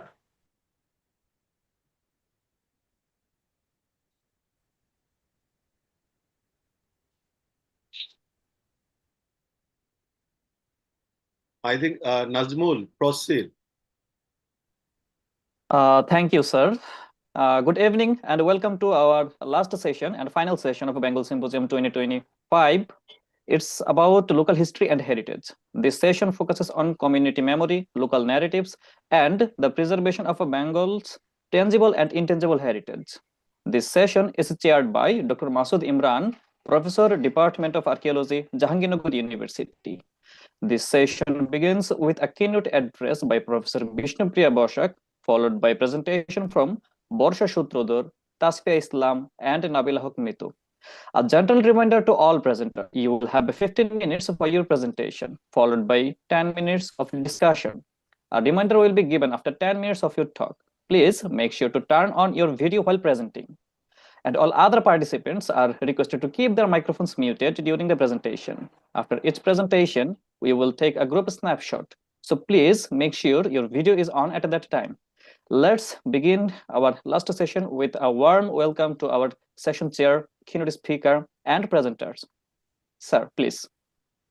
Thank you. Thank you very much, Nazmul Alam Ridoy, to introduce me. And it is my honor to be a session chair of this in the last session, and especially I'm honored to welcome and introduce Dr. Bishnupriya Boshak, and she is a professor in the Department of Archaeology at the University of Calcutta, India, and her primary specialization lies in Bengal prehistory, especially the prehistoric Stone Age sites of the Ajodhya hills in Purulia, where her OSL dated excavation revealed microlithic industries dating between 42,000 and 25,000 years ago, which is the earliest in Eastern India. She also researches extensively on archaeological theory, history of Indian archaeology, and heritage sites. One of her most recent publications is one of his journal publications in 2023. Oh no, not journal, it's a book chapter, and which is very interesting. The title is Swimming Against the Tide, the Journal of Bengali Archaeologists, Renomen. So this is all her, and today she is going to deliver a lecture, a keynote lecture on archaeology, local history and memory, a cultural historiography of the Sundarbans, Bengal, in Bengal's Symposium. So I would like to welcome Dr. Bishnupriya Boshak to deliver her lecture. Please. Thank you very much, Professor Imran. And it's a great pleasure. Deepu has been in touch with me, and I really congratulate him, all of you and his team to, it's always very difficult to have a beginning like this, but as he says, it has gathered a lot of momentum, and I do hope that this has kind of set the ball rolling. Now, today, first thing, I just want some clarification. How many do I get? 25 minutes to talk and 15 minutes discussion? Is it like that? Okay. 25 minutes. 25 minutes. And Nazmul Alam Ridoy will keeping the time. He is the timekeeper here. Okay, yes, okay, great. Okay, great. So I may take about half an hour. So you stop me whenever you think it's right. Okay. Yeah. So I have been researching on archaeology, history, local history, and Lokosangskriti memory for the past few years and in the Sundarban. And this is really, it has been a very challenging experience. And what I will be presenting today, I had presented in the larger version of this at the Indian History Congress in 2022. An abridged version of which has come out in the Congress proceedings, and it's also available in my academia page. So, what I begin with a story of how the archaeological past unfolds in the present. Now, this is nothing unique, as we have many such tales scattered across a landscape.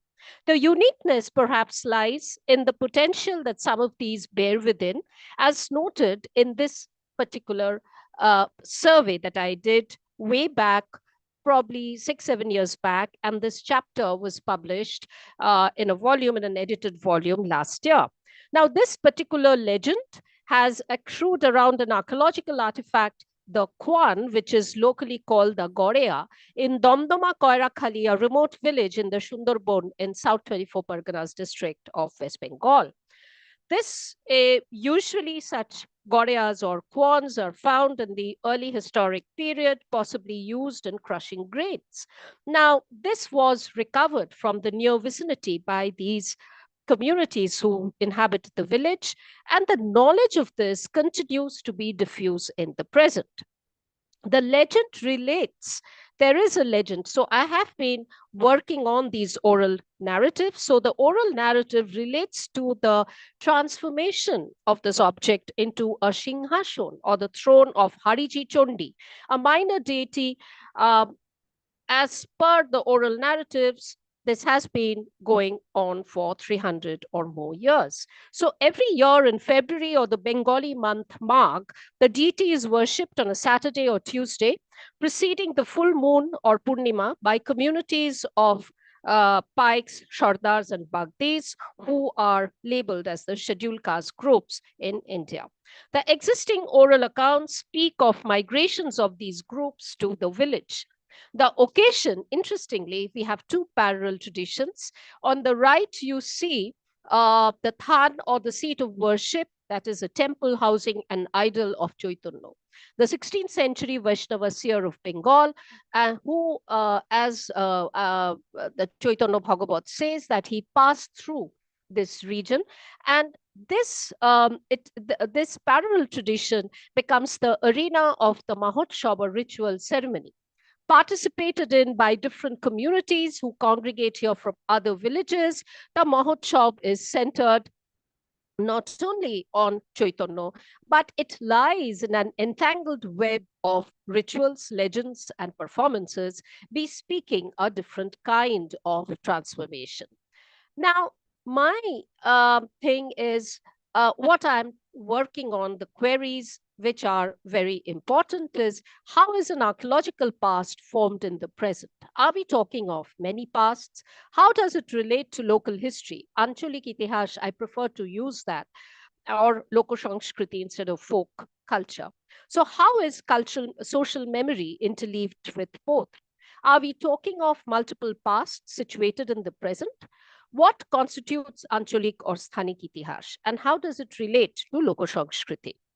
And how do we situate identity formations? How do we situate these in an analytical frame? Now, these are the questions which pose a certain discomfiture to ways in which archaeology is practiced in India. And I wish to probe the many possibilities that the shared experience of the past, now marginalized, I quote from Chatterjee, how they compel us to investigate in other spaces lying outside the cloistered sphere of a professional, quote unquote, scientific archaeology. I seek to explore how Ancholik Itihash or Sthanik Itihash and Lokosangskriti relate to each other in construction of pasts, which may elide a subordination to the norms of a linear, so-called secular writing of history. I add to this a renewed, refueled pursuit of the meaning of heritage, informed by Laura Jane Smith. I look at heritage as a political act in the present and as a social and cultural process. So we are not looking at archaeological heritage as something fixed and inert, or an intangible heritage like, say, a ritual practice as something which has unbroken continuity. I choose the Sundarbans, and I don't think I would need to really discuss about or describe Sundarbans. Now, vernacular, and I'm looking at vernacular writings on Ancholik and Sthanik Itihash and Lokosangskriti, which are prolific in the South 24 Parganas, and also certain tracts of nationalist writings which are projecting an overarching Bengaliness. Now, would this mean decolonizing archaeology? I don't have the time, probably in some other session, and in my forthcoming work, I'm discussing all these. So would this mean decolonizing archaeology? Now, I think we are still standing at the crossroads, as I have just mentioned and elaborated in my publication in 2003. Decolonizing practices in archaeology, as many of you know, have been associated with indigenous rights, justice, privileges, ownership of cultural heritage, etc. So more kind of activism. Okay, Sonia Atlay's work is there. And one of the most influential thinkers of our times, Aditya Nigam, is actually, he has, not in terms of archaeology, but he has introduced ideas which I think it's very important for an archaeologist to engage with. Now, maybe we can take up some questions later. I'm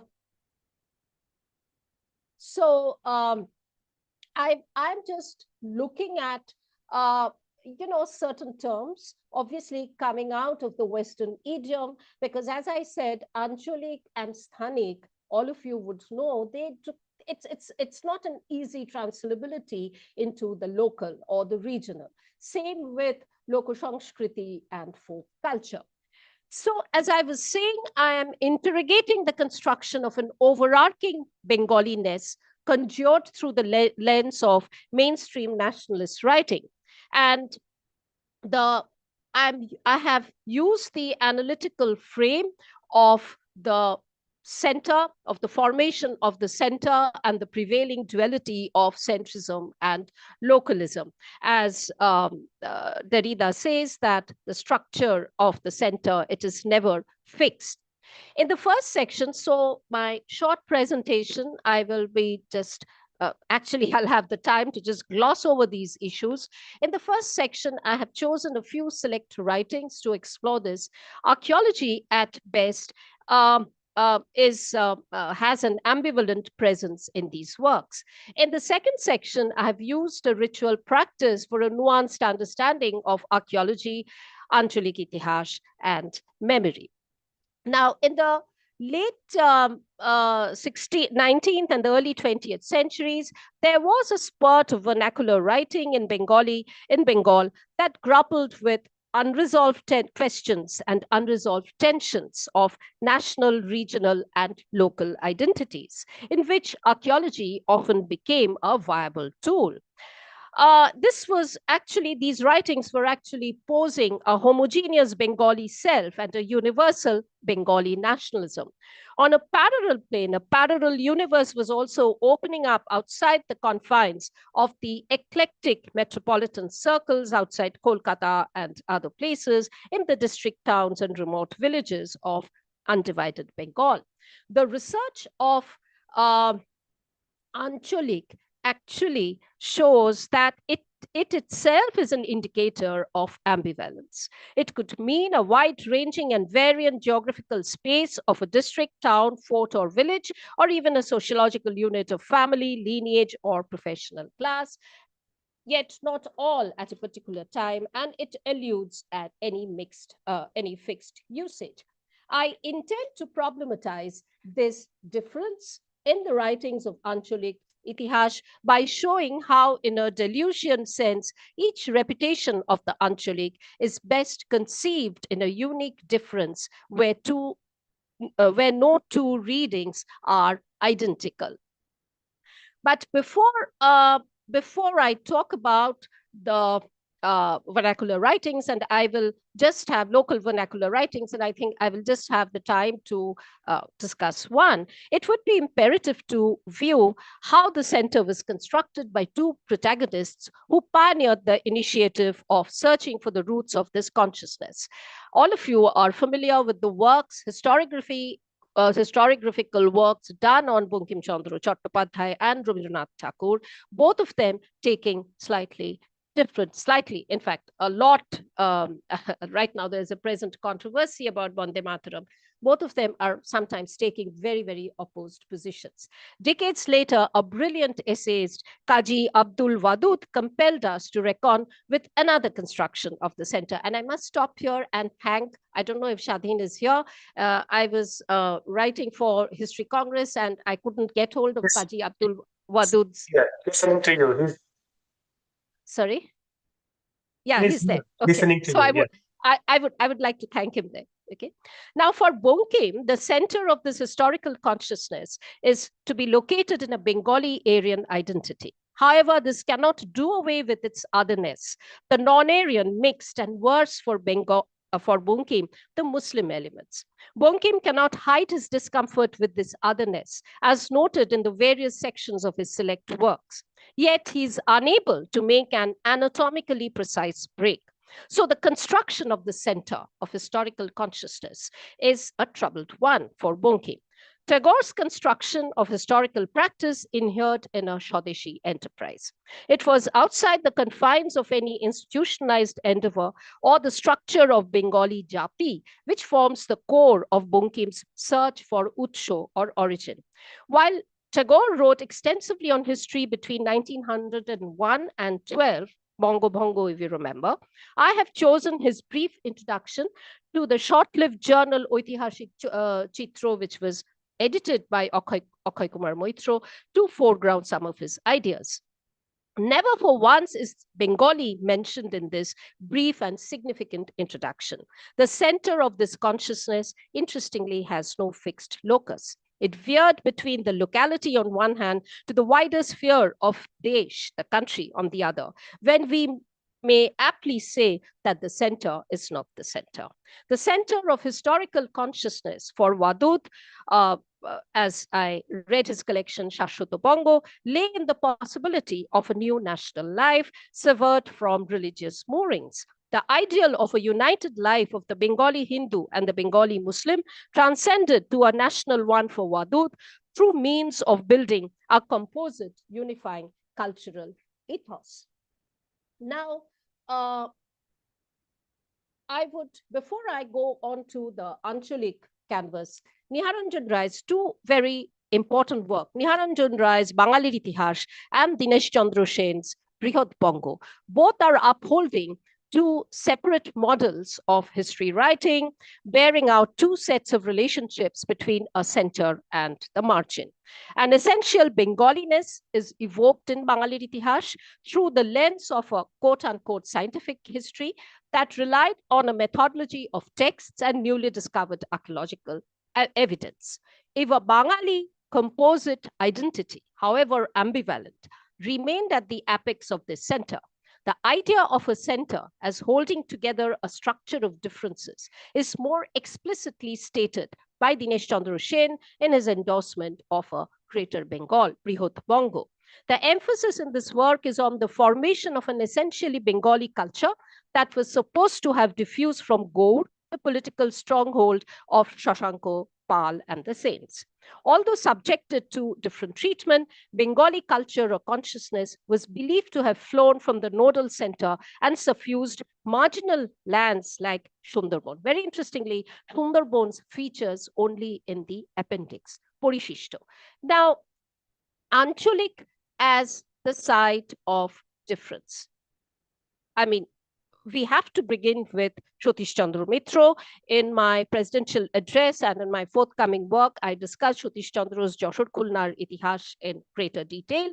Here, I will just take up this work because in it the deltic tract of Sundarban features in its entirety, and it was first published in 1914, more than 3 decades before Niharanjan Ray's Bangalir Itihash. Although Mitra never used this term, Ancholik, to describe his work, rather defined this as a history of a district, his work expands the connotations of Ancholik and, in fact, enhances its ambiguity. If it's challenging to tease out the space occupied by Ancholik in this work, a probing of what local or Ancholik or Sthanik entails in the Sundarbans draws one yet into a more challenging but rich corpus of writing in which the disciplinary configurations collapse. The documentation of material past, texts, and folk culture are entwined to recreate different notions of the local, when it is far from clear where the border of one merges with or differentiates from the other. The writings on Ancholik Itihash often unfold a desirousness on part of the author to forge cultural links with the center outside the Sundarbans, often trying to look, tie it with the Pal Samrajya, however tenuous, to gain legitimacy for the local ethos. I seek to show, I have shown how twin tendencies are palpable in these writings. A penchant for belonging to a centrism and an affirmation of a local distinctiveness. Now, Kalidas Datta's Adiganga's Itihash, how many minutes do I have now? How much? You still have almost 8 to 10 minutes. Oh, very good. Then I can talk a little bit more on Kalidas Datta. So Kalidas Datta actually, in fact, soon on 10th December, that is his 130th birth anniversary. And the local historians, they are organizing ceremony, conference, even a Podojatra in his hometown, Mojilpur. Without Kalidas Datta, actually, Sundarban, what they say, Sundarban Sanskriti, would have been very much in the dark. So he's still a much revered figure among the grassroots practitioners of Ancholik Itihash. Because Sundarban was considered, like Beveridge says, that Sundarban has no history. He, as a resident of Joynagar, Mojilpur, he came from a very affluent family. He came from a family of Jomidars, but he gave up this kind of life, a sort of a more privileged life, and it was due to his untiring archaeological and ethnographic explorations into the nook and corner of the Deltic region during the early and middle decades of the last century that we get to know so much about Sundarban, the part in South 24 Parganas, the part in India. We get to know so much about this. He wanted to construct a comprehensive history of the region. So we may not agree with a lot of his conclusions. Like he's saying that, okay, you have a Neolithic past. We do not have to agree with this, or we do not, I don't think our task is just to say that, okay, it is not Neolithic. It is definitely not Neolithic. But what is important is that historiographically, we see the kind of methodologies that these local practitioners of history and archaeology, as obviously you can make out, is enmeshed in all these domains, how they were making use of diverse methodologies to bring alive a history, or bring alive a history and a culture, and that is very important for identity formation. So, Brihat Bongo, or a historical consciousness, as defined by Dinesh Sen and Niharanjan Rai, are replaced by other signifiers of centrism.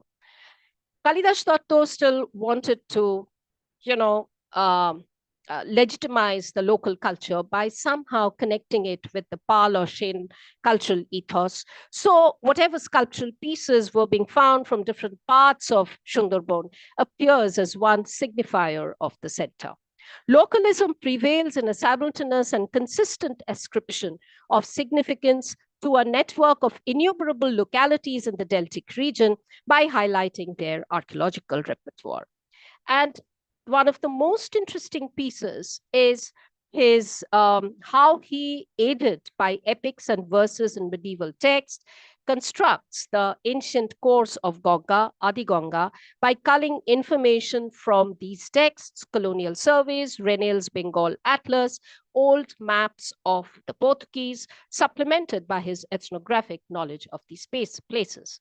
So he is combining the methodology of a rationalist positivist history writing with that of Dinesh Sen and his with that used by Dinesh Sen and his compatriots, who relied more on myths, legends, ballads, genealogies, and customs for an alternative vision of the past. So of the past. So making use of text and Janushtuti. In the next section, for which I think I have very little time, let me just move into Lokoshanskriti. I'm not going into this. I have discussed, and I will be discussing more in my forthcoming work about the term Lokoshanskriti and also memory, which is very, very important now. And archaeologists are making a lot of use, probably not so much in India, but making use of a lot of literature on social memory. Now, I begin with a quote from Spivak. When and how does the love of mother tongue, the love of my little corner of ground, become the nation thing?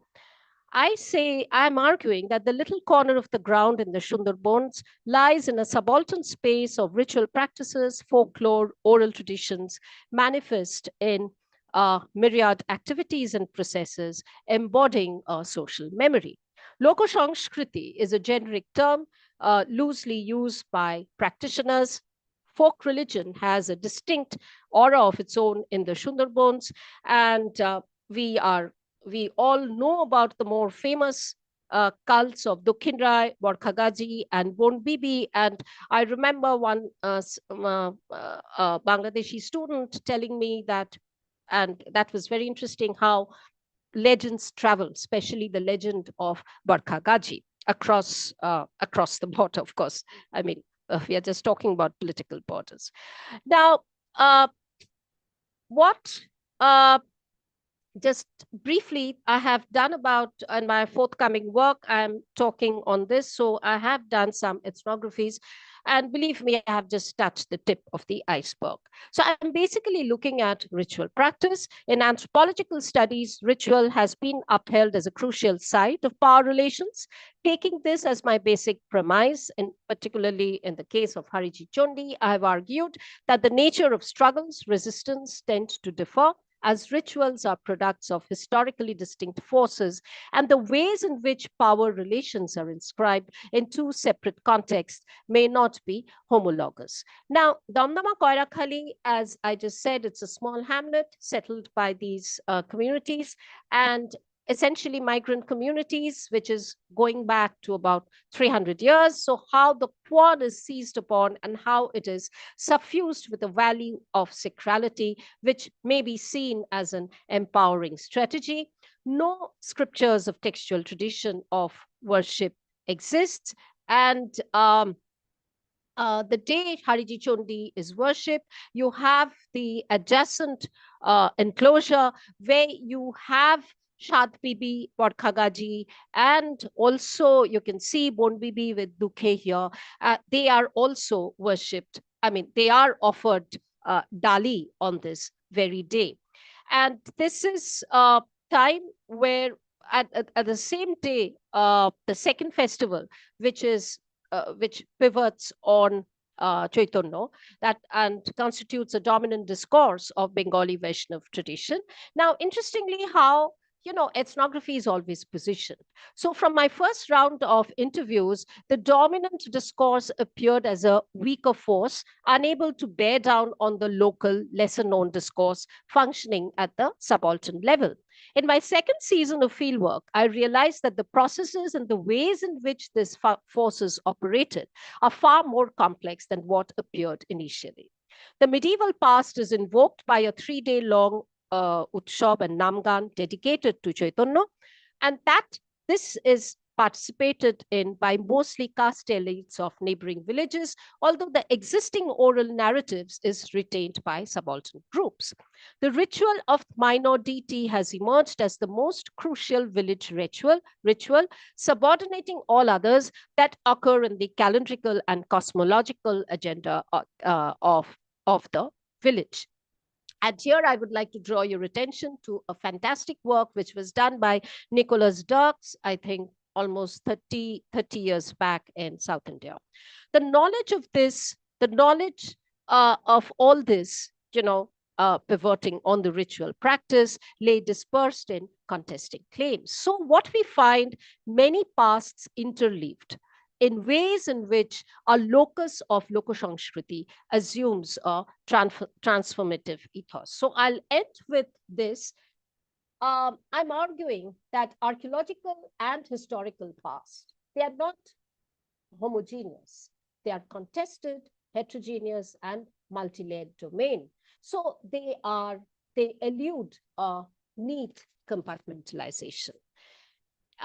We see, as I've gone through the various vernacular tracts of writing, different frames of Anchalik emerge. Anchalik Itihash and Lokosanskriti converge at points, diverge at others.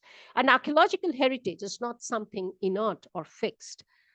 However, unfortunately, the professional discourse of archaeology in India prefer to remain aloof from such discursive practices. So this is a humble plea made to our community to engage more with the pulls and the shifts that the discipline encounters beyond the excavated trenches. Thank you very much.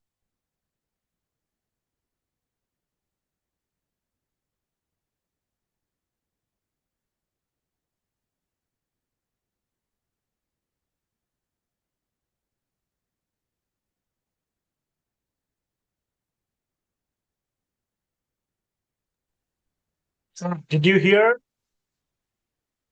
Masood Imran sir, did you hear? Do you hear us? I'm here. Can you hear me? Hello? Hello? We hear you. So our distinguished keynote speaker just concluded her talk. Yeah. I got it. But my internet is not working properly. That's the problem. So thank you, ma'am, Professor Vishnupriya Boshak. Thank you for your very, very valuable speak. And you know that you raise very interesting things which already been talking previously. Couple of other scholars, even today, another keynote speaker, Shadin Sen, also talked on the heterogeneity of Bengal and their voices and other things. So it hasn't any homogeneity there.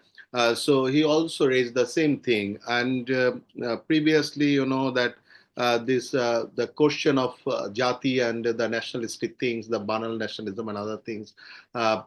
Partho Chatterjee, Shadin Sen, and also I have worked on it, and I also raised a couple of question on the scienticism regarding this issue, which already you mentioned here, the problem of scienticism and the colonized self, and how the colonized self through the these sorts of Bangalism and these sorts of things. It's very interesting that you talk on that decolonizing, you are proposing that decolonizing the archaeology.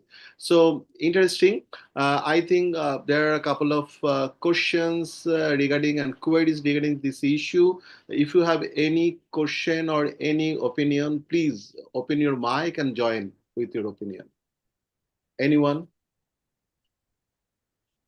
In this house, anyone wanna ask anything else? If not, then in that case, Shadin Sen is here. That's why I would I would love to hear from him that what's his opinion regarding this lecture. Should I stop share or do I keep this on? Please stop No, this no. one. Am I audible? Yeah, you are audible. Shadin. Because I don't have any power in my house right now. You can stop sharing so that we can see your screen bigger. So yeah, It is not necessary.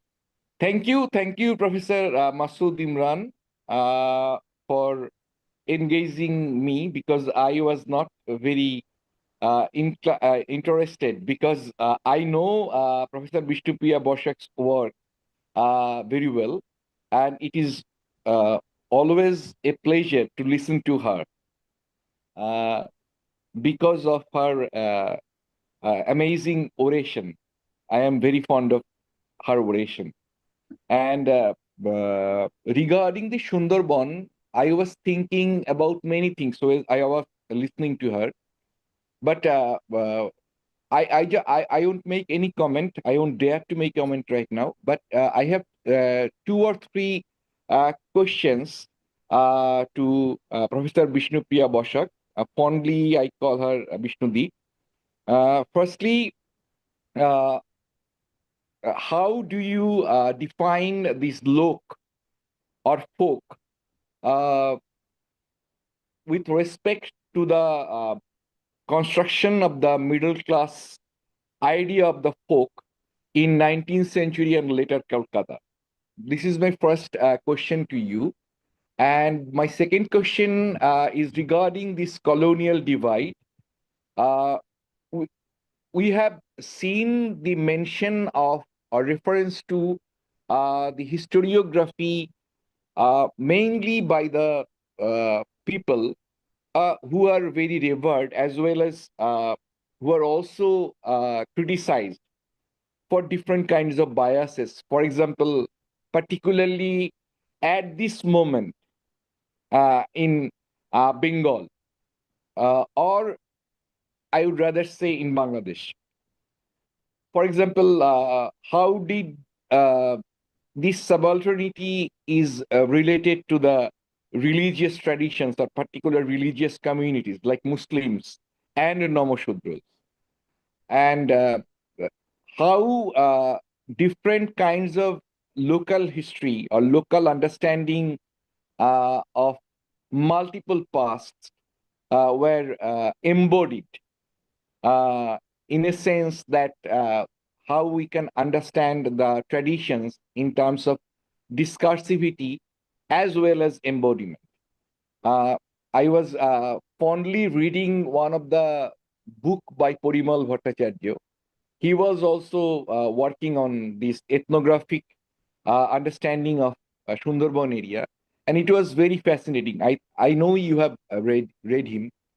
As well as I was thinking about the later impacts, for example, this Maurice Chapi and the refugee, the partition, all these have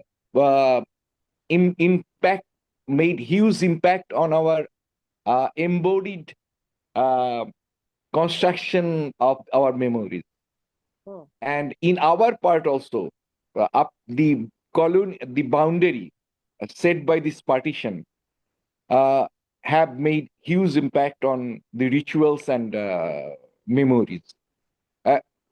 And it is very difficult to really elaborate on such issues in a lecture of 25 minutes.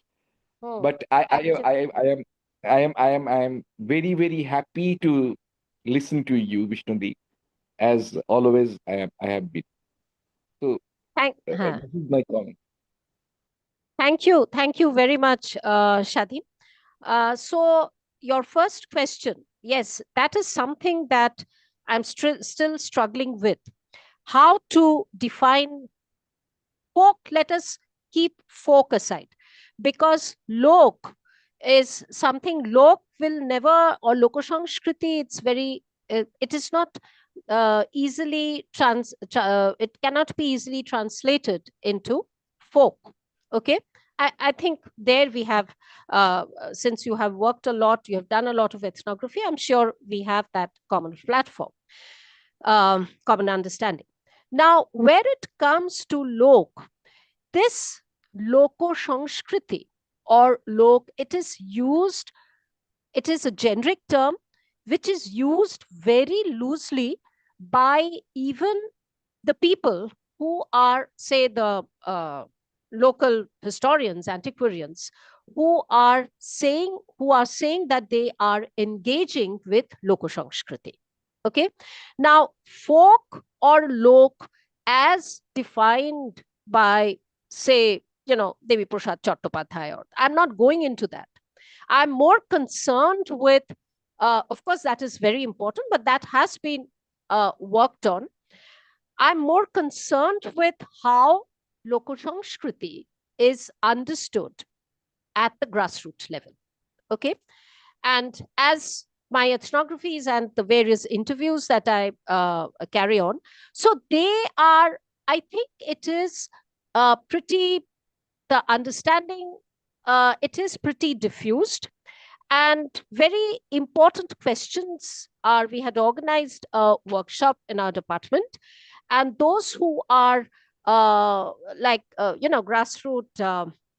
ethnographers who have, like Sanjay Ghosh, who have worked on these ritual practices. I owe a lot to his local publications. So in fact, he was asking that how are we making these barriers between lok and anchalik itihas? No, that is why I've said that anchalik and lok, they converge at points and diverge others. So to be very honest, I have understood lok or loko sanskriti as something very, generic term which they are using in a very loose fashion, meaning a whole gamut of things, not only ritual practices, but also like dolls, putul. They also, the craft of making dolls, and you have these various craft making practices in South 24 Pargana. So they are also used and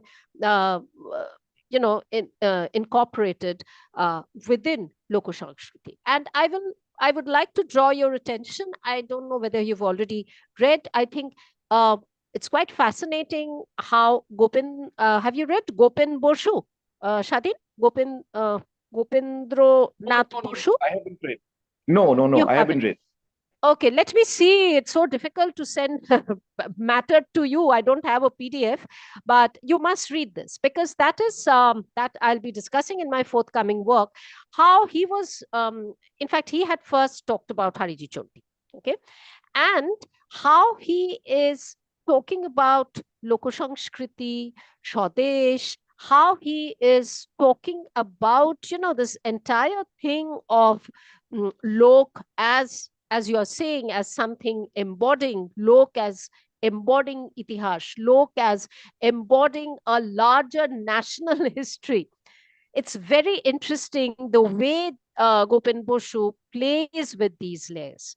So I think I don't know whether I have been able to answer this as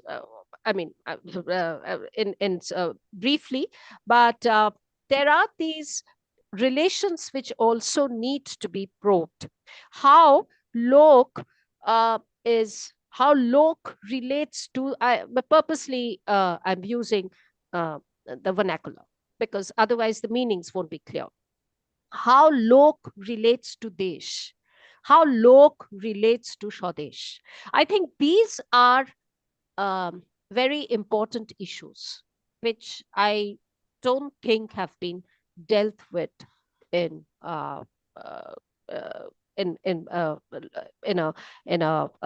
dealt with to a great extent. Okay. Now you talked about your second question was on discursivity and embodiment. Basically, you wanted to know how partition or like the events like Moridjhapi, how they impacted ritual and memory. Am I right? Yeah, Shadin? that is the additional part.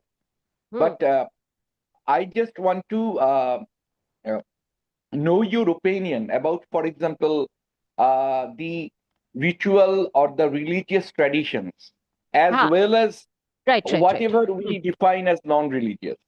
Yeah. In an area of Sundarban, where our senses or our embodied mobility or our corporeal existence can affect our memories and the way we perceive and feel our past. Right.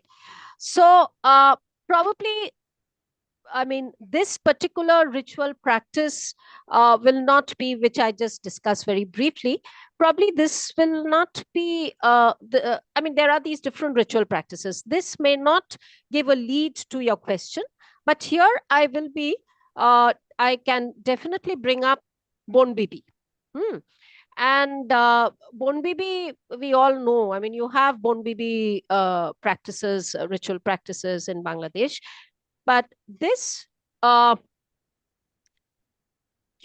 think it is this particular Bon Bibi Mela that I had gone to. And there are different, in fact, that is what this, I'm just digressing. What I just realized that the way, say how Anu Jale had described his fascinating work on Bon Bibi, that is of the Goshaba Anchol. Okay. And I have done field work in the Kultoli area. Okay. So there it becomes this embodiedness of, particularly if we can see it through Bon Bibi, these embodiment of the senses, which is so very typical to Sundarban, and Bon Bibi is perhaps one of the finest examples. Okay. In Kultoli, because we are dealing with a different ambience, we see, and where possibly the history of this ritual practice is also, it's much more recent, their embodiment attains it is not the same embodiment that we see in the Goshaba Anchol. So I have, and here what is very, what I saw, how, and I've made a study on that, this entire thing of YouTube videos, this entire thing of Utopia. So how Bon Bibi is also becoming a digital Bon Bibi. Okay. So, it's very interesting how,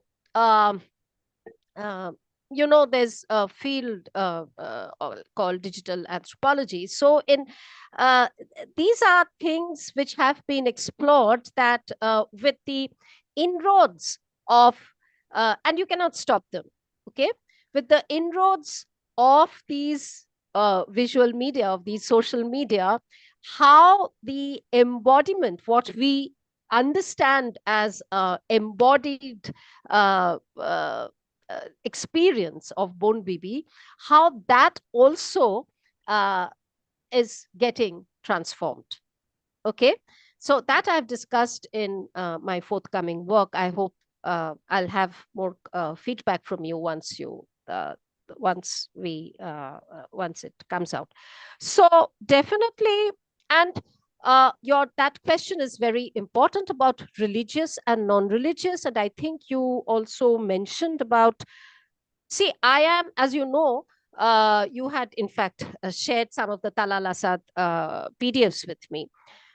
I mean, I am a little apprehensive of using the term secular, of using the term syncretism. I'm very suspicious of the term syncretism, and that when I was doing, and as you know, these things come up. It doesn't come up only by reading of texts or just reading Bon Bibi Jahurnama, but only when you are in the field and you interact with people and you visit the site, you're there whole day watching the ritual, then only you can get the feel of all this. So ethnography is so important. So therefore, Bonbibi is always hailed as a syncretic cult, but I have, I definitely, I have problems about such a definition of syncretism, and I will not make those divides between the religious and the non-religious, because all these things are very much entwined. I will not make a difference between what is a religious space and what is a secular space. Of course, that has been much debated, but in the Bonbibi, in my especially in this ethnography, in this fieldwork, these are the things that I have questioned. And see, I have done about 5 ethnographies, okay? And believe me, I'm just touching the tip of the iceberg. I haven't really ventured into the Morichapi area. My ethnography is mostly restricted to Kultoli. I haven't ventured into the Morichapi area. And I'm sure there will be, like Anujale had talked about some of these impact on memory in her work. Kultoli has a different history. So there, most of these people who are there, and it's also, you also have to understand, it's a very, memory is not retained like that. Acts of forgetting are very intentional. Okay. So they will choose to forget things which are uncomfortable for their presence. So in these ethnographies that I have done, I cannot say they don't exist, but I did not come across any forcible impact on ritual and memory, because as I said, that certain things they prefer sometimes to leave unsaid. Okay. So if you have any question on that. No, thank you. Thank you so much for your long answer. Thank you, Professor Bishnupriya Bashak. It's a very long answer for 2 questions, so we don't have that much time to take more questions. But however, anyone is here who want to ask anything else more to her, especially the young researcher, early career researcher. I am looking some queries from you to Bishnupriya Bashak. It's a very good chance to know something from her. Anyone? Okay, I think they don't have any queries. If you consider me an early career researcher, let's say, can I have like please. Just a feeling and sharing just a thought with just following by Vishnu this presentation. It is a thought-provoking, of course, insight. So to understand it clearly, your message, and this is really nice and insightful thing for me also. I had some feelings and also observation, but when it comes to the issue of understanding or explanation or explaining the past, then this issue actually, the core message comes to me is when we explain the past in regard to, let's say, a nationalist barrier or a country or a centralized, let's say, thought or the part of cultural identity, let's say, in regards to this central identity, there are so many local components, so many local identities within one identity, and this local identity actually the basement or foundation of that broader identity. That was the core message of here, and explanation of this local culture and the formation of local culture is much more complex than we think. So that was the core message, right? So that for in terms of archaeological interpretation, right, Vishnadi? Yeah, and as I said, it's very, that's the core. Basically, it's a plea to our community to just not just harp all the time on scientific, objective archaeology. Of course, we are trained to be archaeologists in a particular way, but we have to question the hand-me-down notions. And it is important not to create these barriers. So that is the main thing. Thank you. Thank you, Professor Vishnupriya Bosak. Thanks a lot to give us a time and to give a very thought-provoking keynote speak, especially you raised these things again, the decolonizing archaeology, and also there is no homogeneous self, and there is so other selves also, and indigenous selves and others. So you talk so many things. So thank you very much. So I would like to move on with our regular lecture things, and maybe the time is now, isn't it, Nazmul Biday? So yes, sir. Yeah. We may start the regular presentation, sir. Yeah. Please. Am I go with these things or you? Sir, you are, sir. Please, sir. Okay. So I would like to join Barsha Sutradhar, and her presentation title is Policy Gaps and Implementation Challenges in Intangible Cultural Heritage Governance, the Unrecognized Craftsmanship of Bangladesh Bashi Making Community. So hopefully Barsha Sutradhar is here. Hello, Barsha Sutradhar, are you here? Yes, Okay. sir. Am I audible?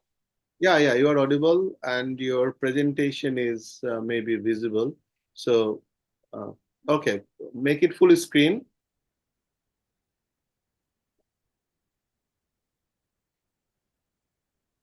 Here, Barsha Sutradhar and others, again, I'm reminding you that Nazmul Alam Rida is a timekeeper. He is keeping the time, and he will remind you. Okay, please proceed. Okay. Proceed. Okay. So, good afternoon, respected chair, scholars, and participants. Before I begin, I would like to express my gratitude to MD Masood Imran Mannu, our session chair, who is my academic advisor also. And sincere thanks to Sabikuna Shithi ma'am, whose guidance made my participation in this Bengal Symposium possible. So my name is Barsha Sutradhar, a postgraduate student, and I'm joining you from Department of Archaeology at Jahangirnagar University in Bangladesh. Today, I'm presenting a study that is both deeply grounded in my country and deeply connected to larger global questions. My paper is titled Policy Gaps and Implementation Challenges in Intangible Cultural Heritage Governance, the Unrecognized Craftsmanship of Bangladesh Bashi Making Communities.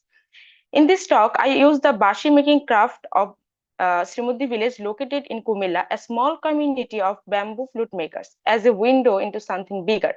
How colonial era laws, bureaucratic centralism, and institutional limitations continue to marginalize living cultural practices in Bangladesh, even after we adopted the UNESCO 2003 Convention.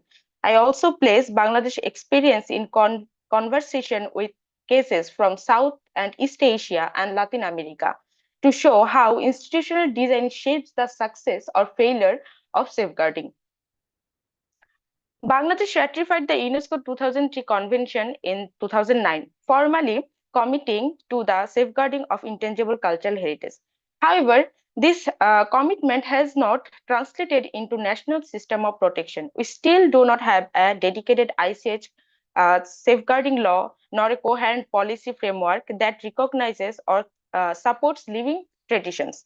Instead, heritage governance remains anchored in the Antiquities Act of 1968, a law inherited from the late colonial and early post-colonial period, designed to regulate monuments and archaeological objects, not living cultural practices.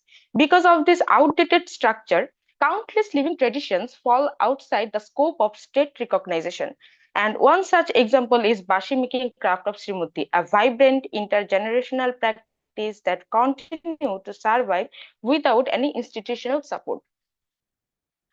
My motivation for this study came from a simple question: what actually changes after a country signs a global convention? Ratification is symbolic, but implementation reveals the state's political priorities, administrative capacities, and deeper assumptions about culture. By looking at bashi making, a craft sustained through memory, skill, and local ecology, I wanted to bring attention to the traditions that fall between the cracks. Heritage governance is not just about protecting the past, it's about recognizing the present, and recognition is a form of power. So this research is also a contribution to post-colonial heritage studies, highlighting how inherited governance systems continue to shape what counts as heritage and in the global south. My study is guided by 4 interconnected objectives that move forward from analysis to reform.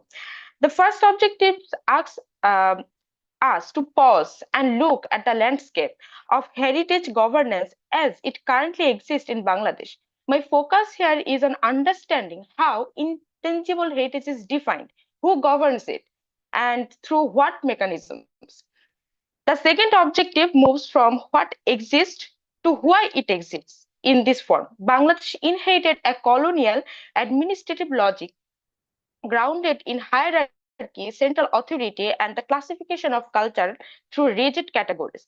This objective helps us understand why implementation remains weak. The governance culture itself is not aligned with the convention's philosophy. The third objective brings the analysis from the structure level to the community level, to the lived realities of heritage bearers. The Bashi making tradition of Srimati is an excellent lens which to understand the consequences of policy neglect. By focusing on this case, I aim to show how heritage becomes marginalized, not because it lacks cultural value, but because it lacks institutional visibility. The final objective looks outward. If Bangladesh struggles with these issues, what can we learn from others? Across South and East Asia, and particularly in Latin America, we find models of heritage governance that emphasize decentralization, community involvement, legal pluralism, participatory inventory making, and recognition of artisans as active cultural custodians. By comparing these systems with Bangladesh's centralized model, this objective helps identify alternative pathways for reform, pathways that are more participatory, more inclusive, more aligned with the lived realities of intangible heritage. These 4 questions guide the entire direction of my study. In the first question, I'm trying to understand the underlying assumptions, definitions, and governance structure that shape how the state approaches living cultural practices.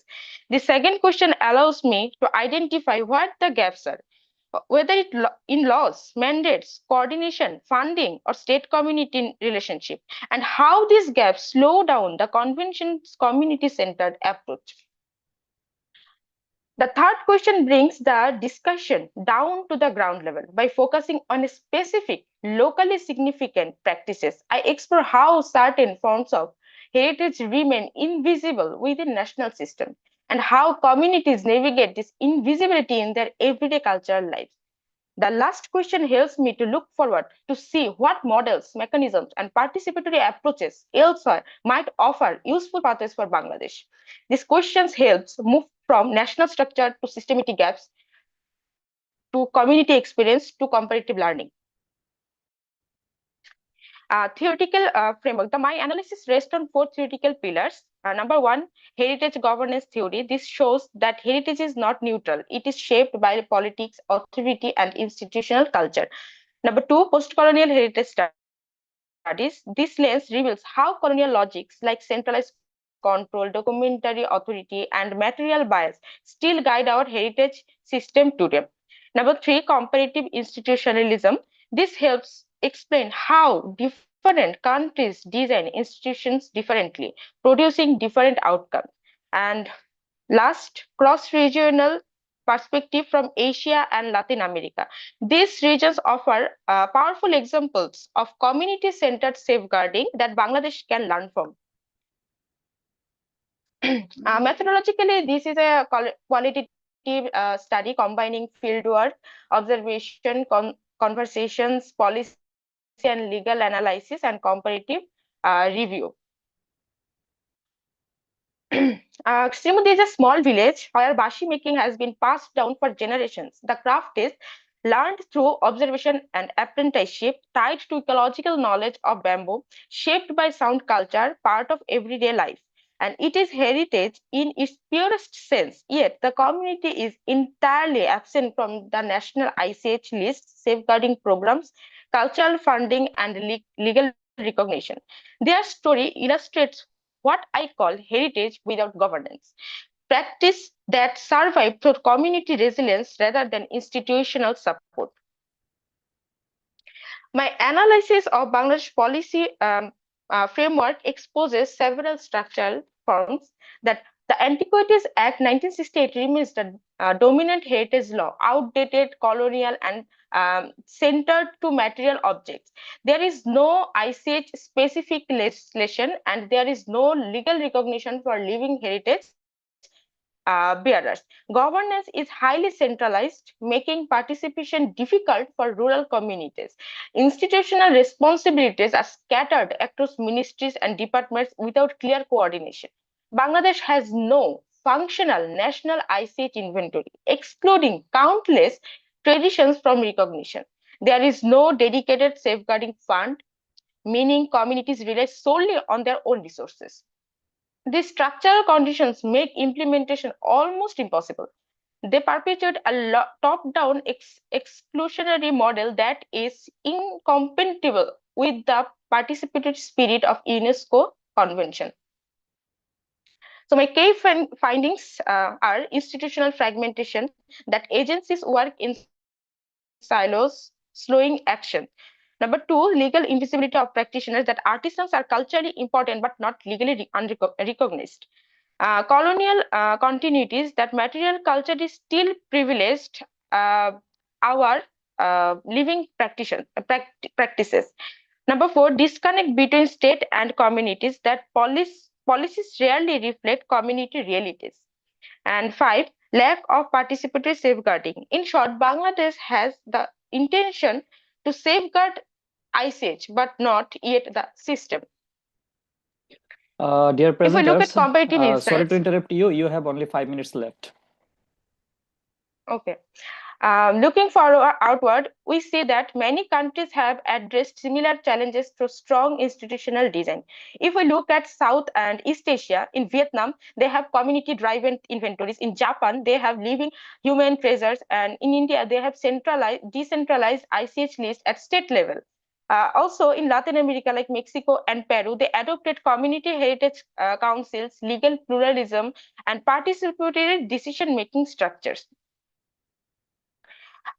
These findings lead to a broader reflection. Heritage in Bangladesh is still governed by an elitist, state-centered paradigm that sees communities as passive recipients rather than active custodians. This paradigm overlooks the creative labor, cultural knowledge, and emotional investment that sustain living traditions.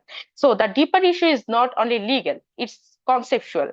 Bangladesh heritage policy still operates within the colonial epistemology of preservation, where heritage is something to be controlled, achieved, and displayed rather than lived and co-created. Documentation is valued over participation. Institutions speak about communities rather than with them.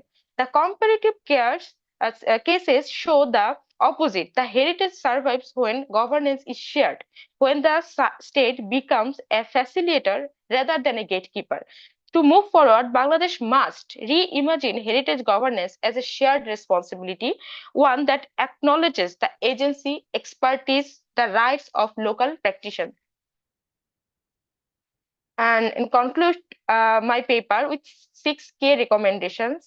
Develop a national ICH Safeguarding Act, create community-driven inventories, decentralize heritage governance, recognize artisans as heritage custodians, establish a safeguarding fund, and encourage collaborative multi-actor governance. Safeguarding is a cultural right, not a cultural favor. The bashi makers of Srimodhi are not just tradition bearers, they are reminders of the creativity, resilience, and knowledge that sustain our culture landscape. Their story is not only about marginalization, it is an invitation to rethink how we govern heritage in more inclusive and just ways.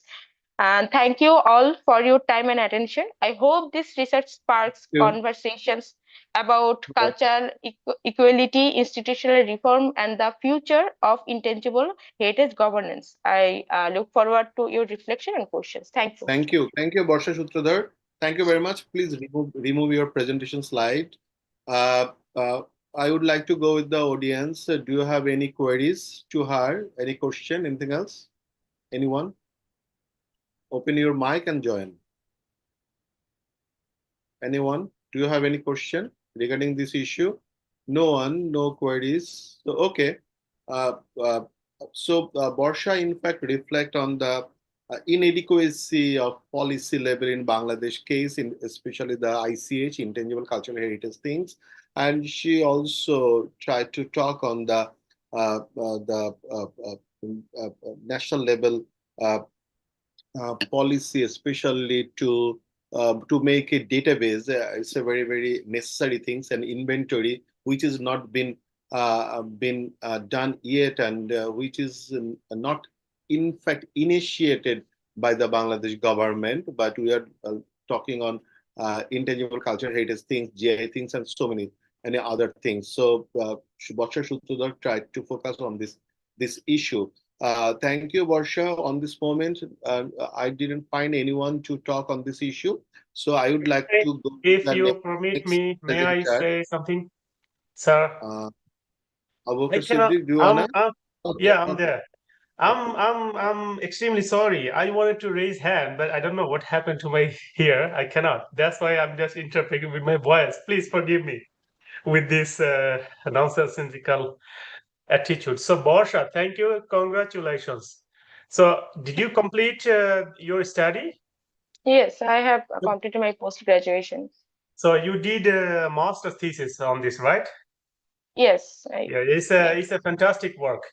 Truly fantastic work. And I should congratulate to your supervisor, Professor Imran and Sabikun. It is a great work and wonderful, colorful work, particularly in terms of masters. This is a mature work in terms of theoretical and aspects. So why I wanted to talk or interrupt Professor Imran, do you consider continue studying this community? I mean, do you consider having a PhD on this issue? Am I audible? Yeah. Speak up. Yes, I'm still actually working on this, and in later I am working on a paper actually, that what I presented here, and I have a heart-to-heart connection with that communities as I have visited them 3 or 4 times during my master's work. So yes, I'm looking forward to working on this. Thank you very much. So I would like to go with the next. Clarify, Barsha mentioned my name, but there is no connection between her work and I just do nothing. Ma'am, I mentioned your name because for this Bengal Symposium conference, you helped me a lot. I so think, mentioned... thank you very much. So I would like to move on the next presenter. Thank you, Barsha. Please stay with us. Maybe in the end, couple of questions again came out. So before that, I would like to go with Tasfia Islam and MD Mabruk Al Islam, and their presentation title is Sayyidpur Railway Workshop as Industrial Archaeology from Colonial Infrastructures to National Heritage. So hopefully they are here. Please Tasfia Islam and Mabruk Al Islam, please join with your presentation slides and open your mic and video, please.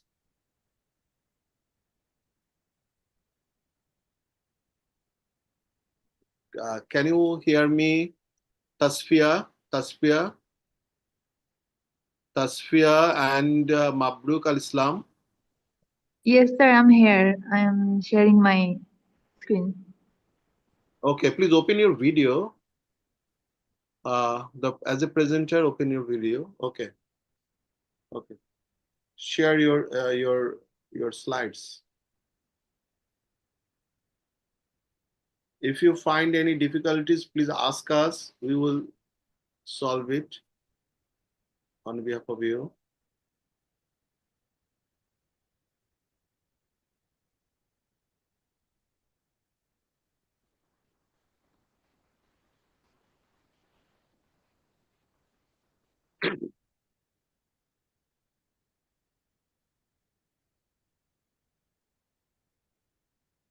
Hello, Tasfia, is it okay?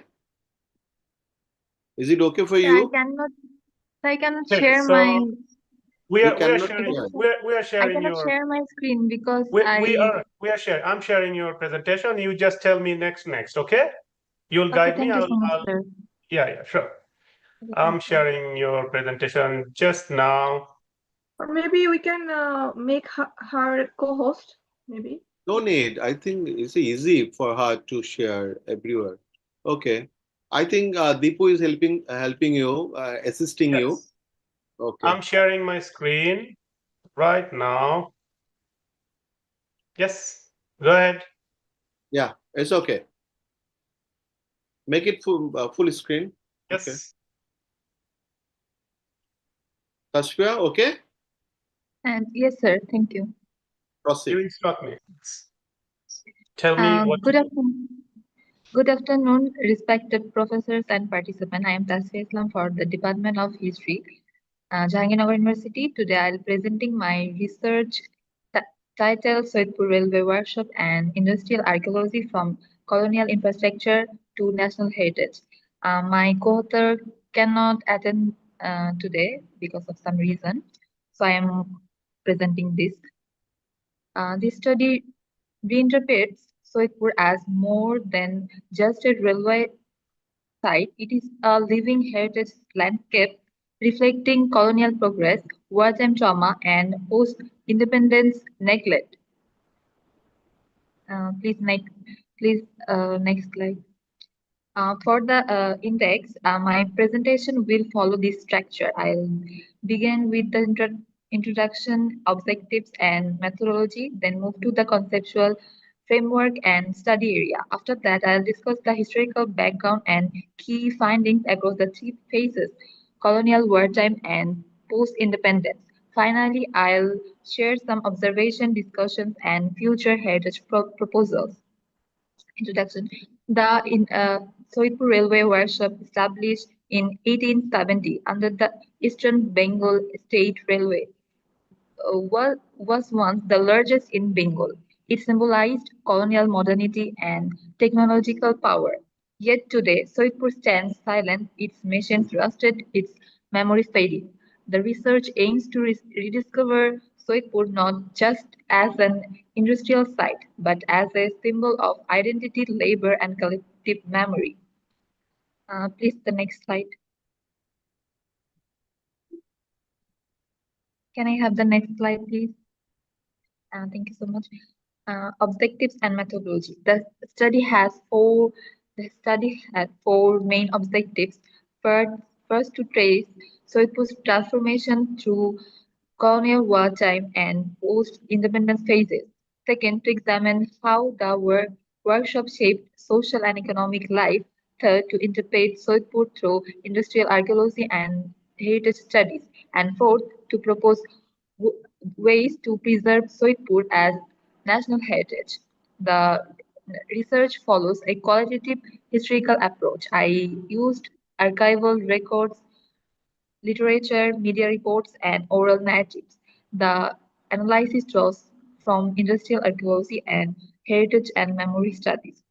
Together, this help connect machines, memory, and structure and stories. Thank you so much. The next slide. Can I have the next slide, please? Conceptual framework. Yes, thank you. Conceptual framework. The conceptual framework rests on three pillars. Industrial archaeology, which studies the material remains of industry; heritage studies, which focuses on collective memory and preservation; memory and space, which connects labor, trauma, and identity to physical phases. At the intersection stands Soitpur, a site where technology meets memory and colonial history meets national identity. The next slide, please.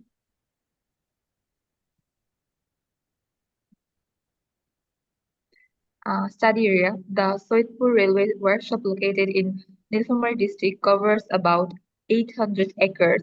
It was founded in 1870 and served as the central hub for Kolkata and Assam railway line.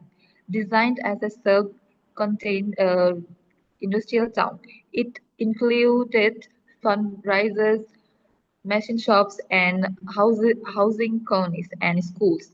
Soitpur became a planned industrial settlement, one of the earliest in Bengal, combining engineering, innovation, and social transformation. Thank you so much. Further, can I have the next slide? Historical background. By the early 20th century, Soitpur was the largest railway workshop in Bengal, employing about 2,000 workers. It developed into a multicultural community. Bengalis, Biharis, Punjabis, and Anglo-Indians living and working side by side. Soitpur became the industrial heart of colonial empire in Bengal, reflecting both technological progress and social inequality. Finding section, first phase, colonial genesis. The British establishment of in the Soitpur workshop it is in 1870 and to service trains between Kolkata and Assam. It became a symbol of imperial power and technological achievement with fundraisers, repair shops, and even colonial clubs. Soitpur reflects both progress and control, the grandeur of empire, but also the exploitation beneath it. Phase 2, Liberation War. During the 1971 Liberation War, Soitpur railway complex became a military base for Pakistani army. Its central location made it strategic, but its multi-ethnic population made it vulnerable. Many workshop buildings were used as detention and killing sites. Testimonies report that furnaces and boilers were used to burn bodies. Over 350 Bengalis were killed. The site was once symbolized. Creation became a landscape of destruction and pain.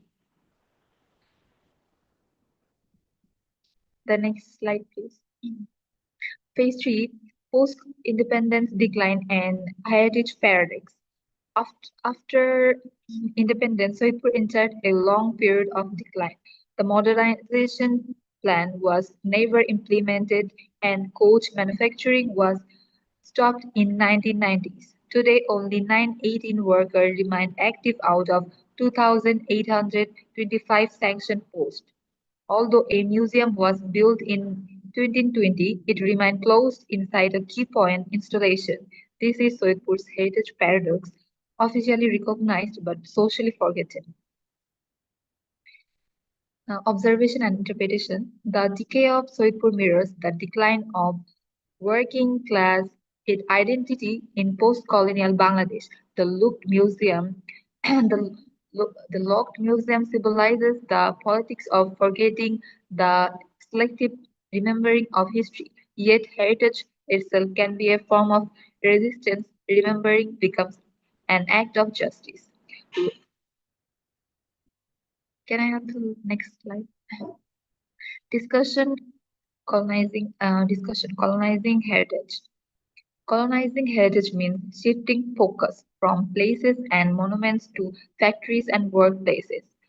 We must recognize workers, artisans, and engineers as as the birth of our heritage narratives. True decolonization begins when the workers' stories stands beside the rulers. Discussion sustainable and digital preservation. Preservation must also be a sustainable and digital. This includes community-led tourism, digital archiving, and 3D scanning, and adopting a living heritage model, combining modernization and education. Technology can revive what neglect has silenced. Concept for future heritage. The vision for Soitpur revival includes a heritage park and living museum within the workshop, oral history documentation, a digital heritage archive, and a youth engagement programs. Heritage survives when the community becomes its guardian. And to conclude, Soitpur mirrors Bangladesh industrial journey from colonial modernity to wartime trauma to post-independence neglect, but beneath the rough lies resilience. The structure are not ruins. They are living archives of labor and hope. Thank you so much for listening. Thank you, Tasfiya Islam. Thank you very much. So please remove the presentation slides. And from the audience, I'm hoping to have some question, queries, or anything else. Do you have? She talked on industrial archaeology things and very interesting. She talked on her discussion flowing on three pillars. So one is the idea of industrial archaeology. Another thing is memories. So related these things, she tried to look at some interesting things, especially her research. In fact, memory part is little absent. If she emphasizes more, then it will be more valuable, maybe. So regarding this issue, okay, I found Sabikun Nahar already showed some love sign. So in that case, I would like to open Sabikun Nahar's mic to speak up something regarding this. Not Sabikun, there's a hand raised, Mahid. Someone hand raised. Okay. Yeah. Mahid Rahman. Please proceed with your video. Please open your video, Mahid Rahman, and speak up. Okay, thank you. Yes, Please. thank you, sir. I actually live in Soyotpur, so I have been to the railway workshop several times. My aunt works here, so actually there is a museum inside the workshop. So I didn't find any mention of that museum and any kind of proposition for the museum. So I think the researcher should include the study inside the museum. Okay, it means that you didn't find any museum there, isn't it? What she There is actually a museum inside the workshop, but yeah. she didn't mention it. Okay, so presenter, do you wanna say something regarding this issue? Where is she? Is she left? I'm not. Okay, maybe she's not Yeah, here. maybe she found some internet connection problem. Maybe that's why she's left or out of connection. Yeah. Okay. So she's not here, and her co-author also absent here. So regarding this issue, maybe there is no one who can talk on this matter. But okay, another hand raised, Mr. Atar Rahman. Okay, Atar Rahman, open your video and speak up. Where are you, Atar Rahman? Oh, you are. Please open your mic. Your mic is muted. Oh, thank you, sir. Sir, I am in another program, but I asked the presenter okay. who is the date the opening of this museum. I'm not sure this museum is ongoing. Is it opening, this museum? Yes, I have In actually fact, visited the Atharva, museum. we don't know. We don't know. In fact, the presenter not here on this moment. Maybe Okay. she good. She has a She good is not here proposal. on this moment due to Thank the you, sir. internet problem. Yes. Internet problem. She is not here. Maybe if she here, she can speak up. So thank you for Yes, your sir. Thank you. question. Tarun. Thank you very Yes, sir. much. Okay. So regarding this issue, anyone wanna speak up? Anything else? In fact, the presenter is absent, so we have nothing to do. I would like to move on. Our last presenter for today, she is Nabila Haq Mitu, and Mitu is going to talk on visual folk art, cultural commodification, and the post-colonial politics of recognition, the case of rickshaw art in Bangladesh. So please, Nabila Haq Mitu, proceed with your presentation slide.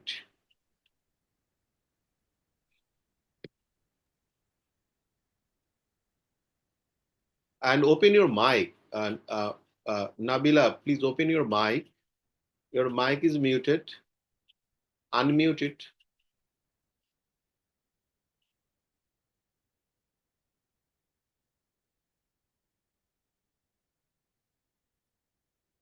Nabila, unmute your mic first. And if you face any difficulties to present, ask us. We will help you out.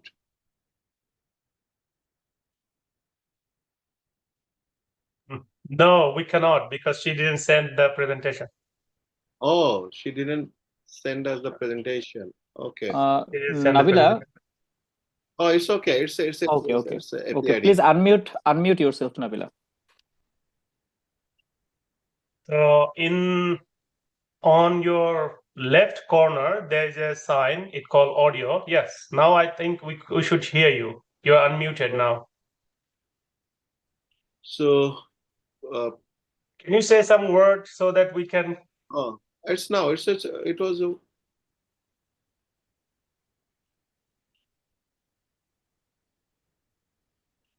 Run Nabila, your speak. presentation first. Can you speak? Run your presentation first. She hello. can do that. Dipu, she can do that. I think give her 1 minute. I think she can do that. All right. Nice. Okay.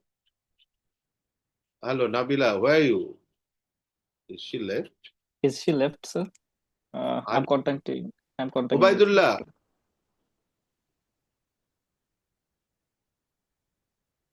Ubaidullah is here. Ubaidullah. Hello. Assalamu alaikum, sir. Hi, alaikum salam.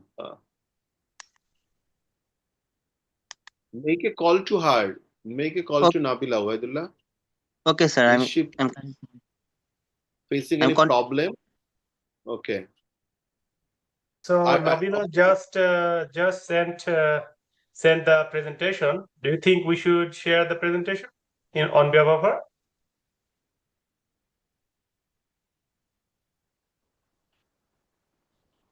Sir? She just joined, sir. Okay. Yeah.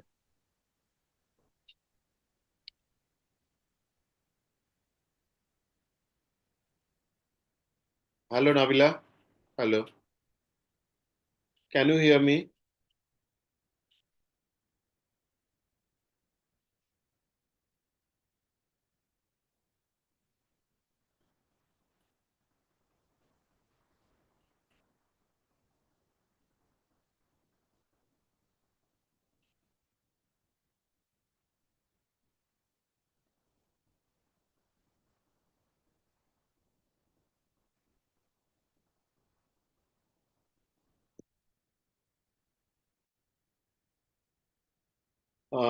Nabila, where is she?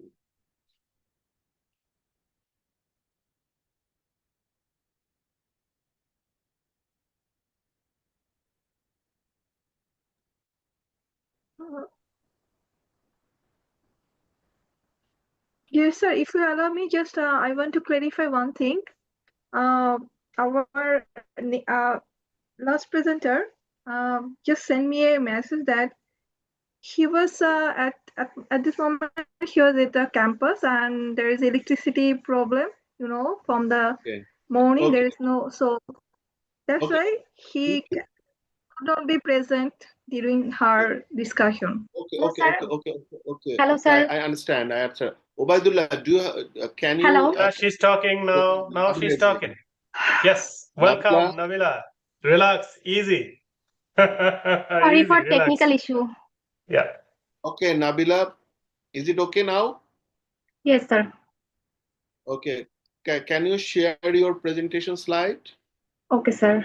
Let's start. Okay.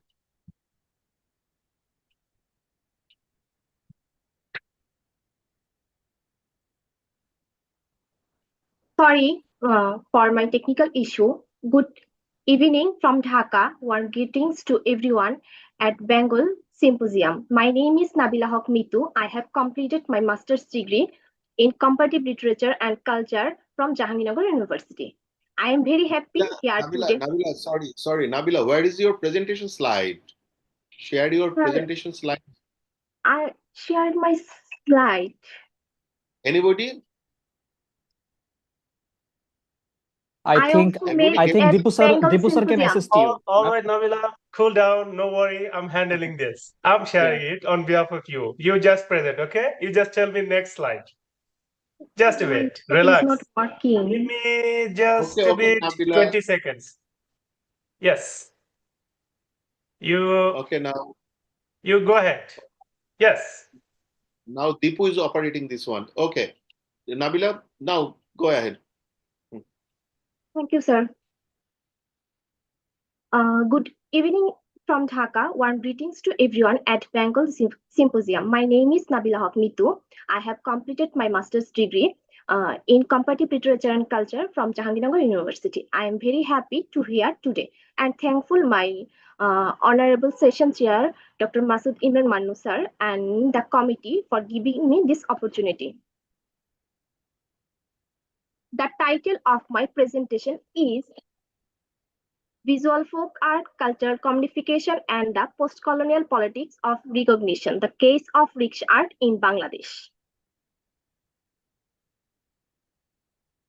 My research explored the fascinating journey of rickshaw art in Bangladesh. It began as a vibrant street-based folk art, but now it transformed into a globally recognized from cultural heritage. Once dismissed as kitsch or working class art, rickshaw art painting is now seen not only on the street of Dhaka but also in fashion, design, education, and exhibitions.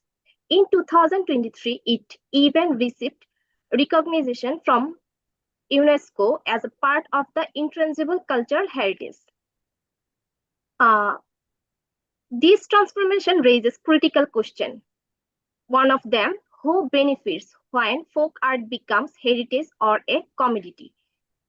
How do gender, class, and global power structure influence its new meaning? And what happens to authenticity and artistic identity in the process of cultural commodification? My study had three main objectives: to trace the transformation of rickshaw art from utilization from practice to a globalized cultural commodity, to examine the changing gender dynamics in the rickshaw art economy, particularly the emergence of women as cultural entrepreneur or creator, to critically analyze the politics of recognition surrounding rickshaw arts institutionalization and UNESCO's heritage status. In this literature review, we explain what the folk art is and how the folk art became a popular art and how it changed over time. We look at the basic feature of folk art and discuss how it spread, adapts, and folk art is widely used in modern culture. In this study, I used a qualitative interpretive method. I take data from 32 people in different category. One of them rickshaw artist, traditional artist, or institutionally trained artist, entrepreneur, and businessmen also involved in this interview. I go on semi-structured process. I take part many exhibitions and workshops. Besides, I also take help from online resources. Then I collect the data. I went with Clark and Brown theory and going on reflective thematic analysis.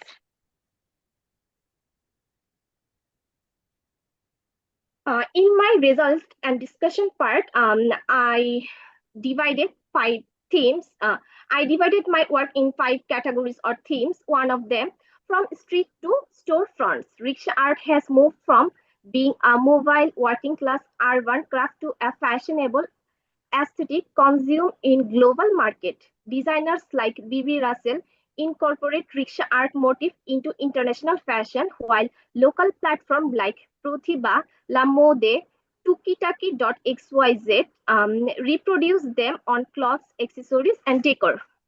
Fashion designer B.B. Russell stated in her interview, "The vibrant design of Bangladeshi rickshaw art have deeply influenced me, and I wear spectacle frames inspired by this unique artistic style."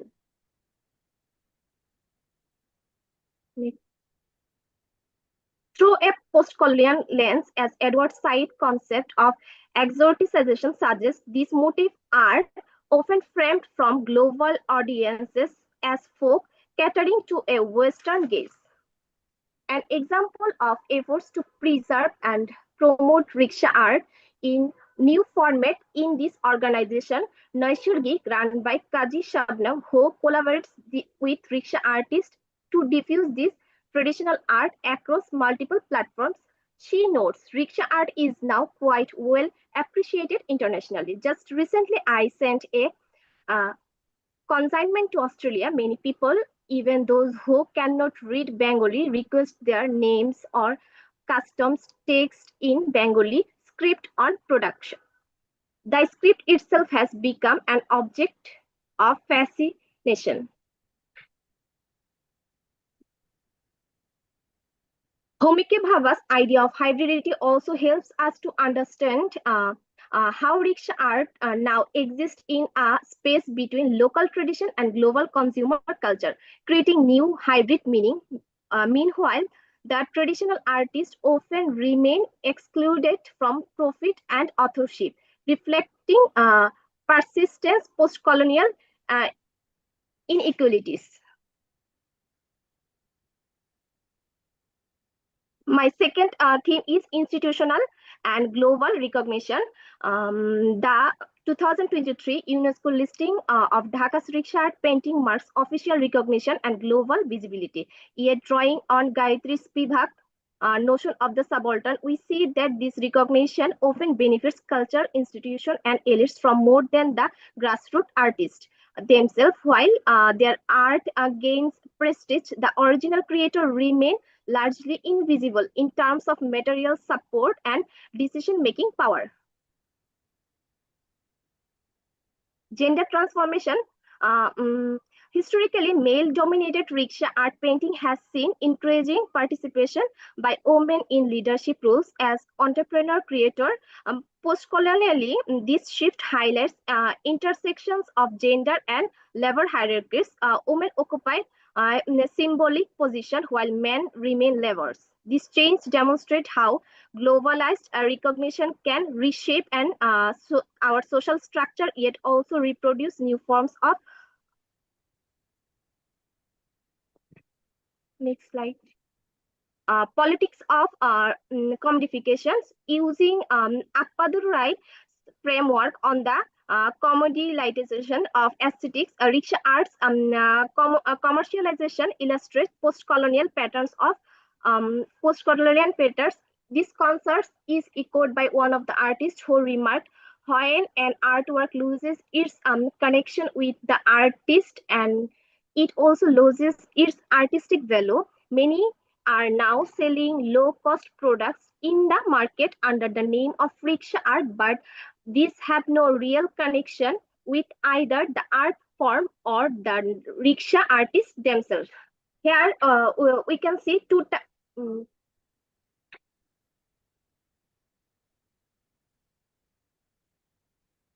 here we can see two type of picture. First one is captured from rickshaw as a rickshaw art. Second one is institutional art. First one tells us a story. Second one preserve our history. Motifs that once expressed working class dreams or religious devotion are mass produced on handbags, mugs, t-shirt, and often without credit to the original artist. This mirrors colonial era dynamics in which local culture level was exploited for global consumption while the producers remain marginalized. Digital features. With technological change, digital printing threatened our hand printing, but also offers new opportunities for preservation through online archives, virtual exhibitions, and AI design documented. This challenge, however, is ensures that digitalization supplements rather than replace traditional embodied artistic practice. My study have some limitation. One of these focused mainly on urban Bangladesh, rural and regional variation beyond scope. Economic data on artist income is limited. Future research needed on policy and sustainability. Ultimately, rickshaw art challenge us to rethink what we mean by heritage, labor, and authorship in a post-colonial world. While culture itself has become a commodity, yet still carries the power to tell our collective stories. So art should need inclusive preservation. Thank you, everyone, for hearing me, and sorry for my technical issue. I cannot Thank you. all these Thank things. you. Thank you. We can understand, Nabila. Please, Deepu, please remove the presentation slide from here. Again, the discussion session is on. So anyone want to ask anything else to her? So I'd like to say something, if you allow me. Yeah, please. So yeah, it's for technical issue is perfectly fine. So it is always normal. But the fortunate thing is we have this technology. So even from the distance, with low cost, we are connected and we are exchanging this knowledge and experience. This is amazing thing. And then no offense, no guilt, nothing. So you just always smile and be happy for this. And you made it successful. Some argument you are presenting, I think there are some, we need to rethink the way we analyze and we explain the things. When you see a local cultural trend being capitalized or globalized, or let's say consumed by some other external forces, it doesn't necessarily have to be negative. It's actually produce the positive things. Let's say it's a very minority community. People do not respect rickshaw art. Let's say you didn't have this social recognition or global recognition or let's say economical recognition. It means you are more vulnerable if you do not have that recognition. So making this recognized officially, culturally, and the power control authority actually give you chance to survive. So this is a positive approach. Even many countries, many government agencies, even UNESCO itself work tremendously to support this kind of minority culture, and that is we call living heritage. So So that's why mm, this is wonderful thing, like you are showing, you are putting forward that rickshaw art is being recognized, and also it's let's putting on the t-shirt. People are using t-shirt, using rickshaw art. Whatever this is real rickshaw artist or not, but this is rickshaw art, branding rickshaw art. So this is actually respecting the person who is actually doing the rickshaw art. So this is, so there's no relationship with that person's recognition or not. I mean, in terms of economic benefit, because that person is doing his art on the rickshaw. So he will not survive, or that she will not survive, if somebody actually patronize, like how we are doing academia, directing people in our psychology. So this way, people get encouraged to continue that artistic tradition, you know, and producing hope for this community. That was my point. Like the way of argument, maybe, of course, there are some practical issue that they're not getting benefit, but this is super positive things. You should discuss this positivity into your discussion so that people can get benefit, you know. That was the point. Another thing is, like, this is, I don't know if anybody in Bangladesh or West Bengal did a PhD or masters on rickshaw art. But this is really fantastic, and I really respect you Thank you. to select this Make it short. this Make it topic. short. Please make it I short. can add something. Do you want to respond these things, Nabila, on this moment? Yes, I want to say something. Yeah.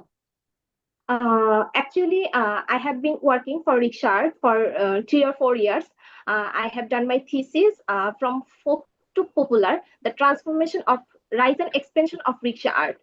In this part, I talked about the traditional rickshaw artist, people, how it lost, and UNESCO how some helps us to survive it. But it's the extended part of my thesis why I question myself also. Okay. So now the two hand already raised. One is Professor Syed Kamrul Hassan. Please open your mic and join the discussion. Sir, open your mic. Unmute.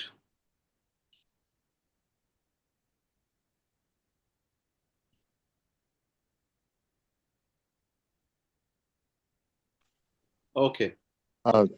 Thank you, Mr. Chair, allowing me to have some discussion on this issue. Just, I want to know from Nabila that about the rickshaw art, if she, whether she has studied this rickshaw art, source of that rickshaw art, how this rickshaw art came, or its origin, is there any similarity with the Kalighat art, which is in Kolkata? And more things. Now it is UNESCO has recognized this art as as an individual branded art. So it became popular and it transformed to a lot of things now. So I just asked her that whether she has gone through the root of that art or not. Okay, Nabila, respond to this one. Okay, rickshaw start from 1950s. It has a similarity with truck art. Basically, South Asian transport use this art form in their transport like bus, truck. So rickshaw. No, I am asking about Kalighat art. I You have know about no the idea about. I have no Kalighat idea about the Kalighat Potchitra, art, but Kalighat I have. Potchitra, and which is very much related with that Gajir pot in Khulna region. Yes, it is related to the rickshaw art. Rickshaw art is not an institutional art. It is an informal art. It takes a story from different part. One of them is Potua, Kalighar art, etc. Okay, so but in UNESCO, you know that it's recognized as a metropolitan art form, and UNESCO mention it as not only the rickshaw art, rickshaw and rickshaw both is the intangible cultural heritage for humanity, and they are calling it as a humanity. Okay, so I would like to go with the Ilora Trivedi, her hand also raised. Please open your mic. Yeah, I do not have a much question, but I really like Nabila's paper. I have one suggestion from Nabila is rather not only just focusing on the commodity making out of rickshaw, maybe one part of your research can also look into how particularly cinema studies, how from 1940s to 1960s onwards, the cinemas in Bangladesh, as well as the posters, as sir is correctly mentioning, particularly in Dhaka region, where the old cinema houses were there, and how the cinemas, the rickshaws were used for as kind of a very early form of advertisement. So maybe one part of your research can also look into this very interesting correlation between the development in the Bangladesh cinema as a nation, as well as its implications for the rickshaw. That's a comment that I had. Ma'am, thank you. In my thesis, I have already added this. I categorized rickshaw in 9 themes. One of them as an advertisement. In 1971 to 1990, people use cinema poster as an advertisement form, where I add in my thesis paper. Thank you, Nabila. Now I would like to go with Sharmin Rezoana. She raised her hands. Please open your mic and video, Sharmin, and join with your question. Sharmin Rezoana. Hello, Sharmin Rezoana. Hello, Sharmin. Can you hear me? Hello, Sharmin Rezoana. Maybe, is she here? Sharmin is gonna talk to my window, please. Okay, it's okay. Okay, sorry, I cannot open my mic. It's a good. Okay. My question was partially similar to Ilora. I want to also focus on the cinema poster. As far I remember in my childhood. Open your video first. Rizwana, open your video. Okay, I am not in my picture perfect mood situation right now. That's why. You know, we are hearing your voice through Okay. Showrooms Outlook. Okay, I am in Shourab, Dr. Muhammad Shourabuddin's window because I cannot open my speaker from my Zoom. So my question was likely similar with Ilora. I was also wondering about the cinema poster because as far I remember in my childhood, up to 2007, 8, I remember not only a cinema poster as an advertisement, but also as the topics, they like to use the cinema theme. And from then, we found it was a transformation into the nature theme. And now there is also absence of nature, just only word like Mayadwa and something like that. So do you have any interview with the artists that why they convert their theme, why they did not interested to use any cinema poster or animal poster or nature right now? Actually, I take interview 24 traditional artists. One of them says religious issues. They do not want to art motive as human figure or animal. So that's family pressure. And that's why they change the motive of rickshaw art. They now focus on floral art painting. And they do not get the proper payment from the dealer or buyer because a PVC banner is easily can buy anyone, but you know that art have its own value. So traditional artists cannot get the proper value in their work, and their family pressure, religious issue, and economical issue, they shift from another topic or another motive or things. Thank you, Nabila. So thank you for your very vibrant presentation and vibrant participation from everyone. You do it very lively. So we came to Thank you, our sir. end position almost. So today is our this one is our last session for Bengal Symposium and first symposium. It's a brilliantly the organizers and others completed these things. So we have couple of very simple rituals only for 10 to 15 minutes. Please stay with us to close the total Bengal Symposium themes. Before that, in fact, I would like to show something to you, especially hopefully Shadin Sen is here. This is for Shadin Sen, and it's right to us, Syed Kamrul Hassan, and he showed his gratitude to Shadin Sen, and he is writing in this manner that seeing the keynote lecture by Shadin Sen dedicated to me means Syed Kamrul Hassan, and hearing his deeply kind introductory remarks, which evoked uncontrolled tear of joy. Never before have I experienced such a profound sense of personal and professional honor.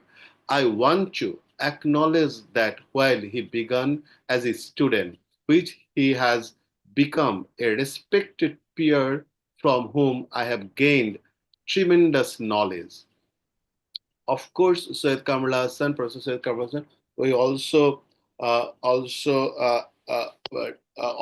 showing our gratitude to you and Shadin Sen. That is a very special day for you and also for us and for Bengal Symposium also.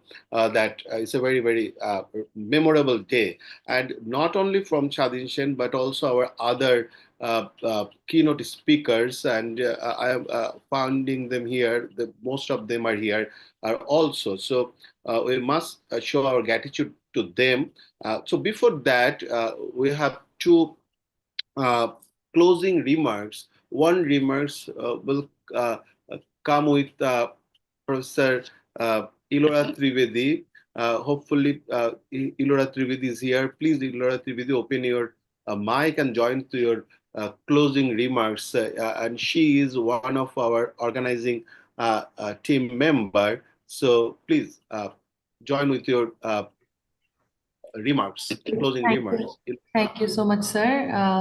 I do not know whether I can call myself as a very active part of the organizing team. I think more or less I was always inspired to see how Abu has been working, and it has been a personal learning experience to see how dedicated, how inspirational he was. So I think I tried to do my bit, but I was also occupied with many other academic and administrative responsibilities. So first of all, as part of the team, I would say, rather than part of organizing team, I'll say I'll part of the extended team of Bengal Symposium. I was very happy to be part of it. I was, I must acknowledge, also, I am also always inspired by Professor Shadin Sen and his work. Since I just started my master's as well as my PhD and my journey as a teacher, instructor rather. So he possibly have also thought that I'll be part of the team, so it would be better. So I am acknowledging his help. And also I must say that I was also inspired to see how Dr. Sabikun also manages and very actively take lead in making the Bengal Symposium a successful. So I was always inspired to see how both of Dr. Abu and Dr. Sabikun have been working. And I think when I first had this discussion with Dr. Abu about why do we need a symposium, particularly related to Bengal region, the idea that I heard from him was also very important. point, that we have always thought of archaeology, particularly archaeology, in a way that, particularly for the academia outside, that Bengal region archaeologists or scholars who are working on the regard to past are not very active. But it is far from the truth that it is the archaeologists who are involved in the study of the past are not active. But there is not a proper collective, I would say, where this research by the professors, the young faculties, as well as the very, very enthusiastic and very bright young researchers are coming. There is no proper platform that we can collectively showcase what kind of new research, new methodology, new theoretical frameworks are being proposed, particularly with the focus of on Bengal region.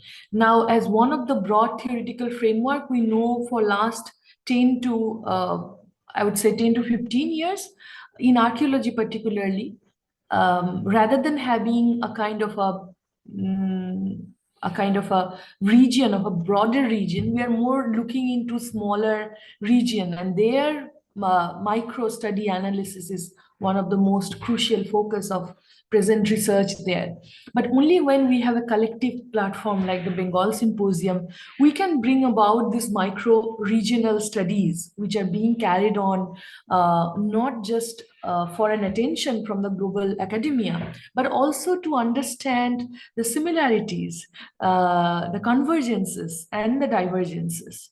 So I think this is just a beginning for the Bengal Symposium, what collective effort, particularly led by Dr. Abu Siddiq and Dr. Sabikun has, and all the brilliant scientific members as well as advisory board are with us. We have tried, and it is just a beginning of the long journey. And I think with this enthusiasm continuing for the next sessions, we will be able to make it very clear that there is a proper research as well as important research which is coming out of this region.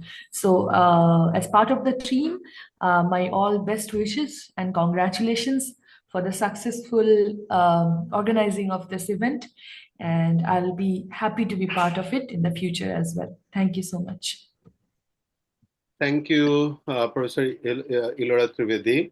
So now I would like to go with our backbone of this Bengal Symposium, and without her, I don't think so we can not properly or smoothly complete this this symposium. And none other than she is Sabikun Nahar, our very lovable Sabikun Nahar. So Sabikun Nahar, please open your mic with your closing remarks. Thank you, sir. And thanks to all of you. You know, we did it as a team. We did it, and we did it all together. I feel really, really, truly grateful because, you know, we started Bengal Symposium 2025 as simple idea to bring people together around Bengal-related research, and we have seen that idea come to life in a wonderful way. So we can say, Ilora rightly said that we are at the beginning of a long journey. So the passion I seen of our young presenter, the incredible support of our large audience, and all of our thoughtful engagement made this truly alive. And I think we can make a creative space of curiosity, connectivity, and learning. And at this moment, I also like to thank some people who I really want to express my gratitude. Professor Mohammad Kamal Hassan, Professor Shadin Khen, Professor Masood Imran Manu, Sir, Dr. Shoharabuddin Saurabh, Professor Bishnupriya Bashak, Professor Suchira, and also Dr. Ilora. All of your unconditional support, guidance, all of your love, passion made this happen. And of course, my beloved brother Deepu, Dr. Abu Bakr Siddiq, He's the one who give me opportunity to being a part of this wonderful journey. Thank you, Deepu. I must say that this was the so far wonderful experience of this year. We made it together, and before closing my excitement, I want to also thanks to my fellow technical team. Dr. Asan Habib and his team did a great job, especially Najmul, Pratishtha, Mong, Lamia. You did we are so proud of you. And also our young members, Sumaya, um, Lafin, and I forget her name. I'm sorry. You work a lot of hard, and your all of your hard work will be recognized as a working experience of the Bengal Symposium as a team member.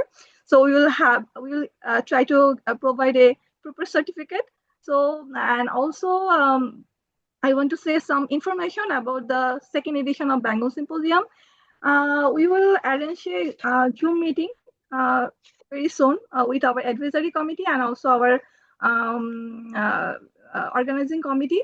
And we will have maybe within a few months, we will inform the update. We will update our website, and also through mail, we will update about the abstract submission and possible date of second edition. We'll have it in a more more organized way. And also we are as Deepu already informed during the morning session that we are planning to we are trying to make some opportunity to publish book on the base of the presentation this edition. So maybe we will have we can create some good opportunity to the knowledge we have here that will be preserved as a book, international book. And also the certificate, who are a participation certificate, we are also working on that. We will try to provide through email at least one session who have attended one session. We will try to give reward them as a listener and encourage their dedication towards this 2 days symposium. So this is from my side. Thank you for being a part of this wonderful journey, and all of you stay tuned. We'll be connected, and we will be see you very soon. Thank you. Thank you, Savikun Nahar. Thank you for your remarks. Now is the time to thanks of vote. I would like to complete this session by myself as a senior fellow of this committee, the organizing committee. So, in fact, before that, I would like to tell you one thing. My memory is a very good memory. In fact, I am very closely related with Professor Abu Bakr and his works, and he is making me WhatsApp call regularly. So one day he told me that he wanna do this sorts of symposium, and where he wanna establish a connectivity among the across the border, in fact, across the border in all over the world, who are working on Bengal related things, and it should be go with senior fellow, senior research fellow, and also who are the early career researcher. Both are meeting together and made a very good vibes on the basis of the culture, because we are living in a different country, especially India, Bangladesh. We're living in, but we are living in a shared culture, share land, share things, share memories. So we should have to revive those things, and we should have to make some feeling that we are not different. So we are, in fact, we were the same people, same cultural people, so same sharing thing. So regarding that things, we started to work on that, and because of that, today we came to ended up our first session, and this first session is very exciting session was for me, and of course for you also, and a large number of people join us yesterday and today. It's a very enthusiastic things that hopefully the next year we will find more people to join their research works here. And I would like to thank our every honorable keynote speaker who allowed us to speak up in our platform. And this is our first initiative, and I found most of them to participate most of the sessions, especially Professor Furui. He gave us a huge time, and the others I found Iftikhar and Shadin Shen. And Shadin Shen gave us huge advices before happening these things. And also Dr. Sohrab, he has so many responsibilities in his university. He's a dean and other things. And by this time, he organized two seminars in his university. But after that, he gave us huge time. And also, I would like to mention Hassan Habib as a technical team. He done a great job. Without his cooperation and his team, their cooperation, it won't be happen. And Sabikun Nahar, she in fact she played all over the field, from defense to end scoring the goal, and everything, everywhere she was there, and she made everything smooth for us. So I would like to thank especially Sabikun Nahar, and I already mentioned Abu Bakr Siddiq. He started these things, and we wanna continue these things every year because this is starting time. That's why we have a planning to do this in every year. So next year, hopefully, we will again come to you, and by this time, you will find the every circulation and other things. We will do our organizing meeting before that. So thank you all. It's our great honor from the Bengal Symposium organizing committee. We are very, very honored that you all join us and enthusiastically participated at this 2 days session. So thank you all. This is we have three people, very senior people, in our last concluding session. I think Professor Kamul Hassan, he's present here, and Vishnupriya Bashak, she's also present here, and Professor Furui also present here. So if possible, if we have some time, I think we better listen from their comments and at least some suggestion or their thoughts. Okay. And No, one more I got it. But before that, I would like to thank Feature 360, the media partner, who did that a was great job to us. Yes. So before that, I would like to go with a very senior person. One more thing I have to tell. We have to also take a snapshot of this session. We didn't take it. Yeah. So maybe okay, Nazmul, okay, sir.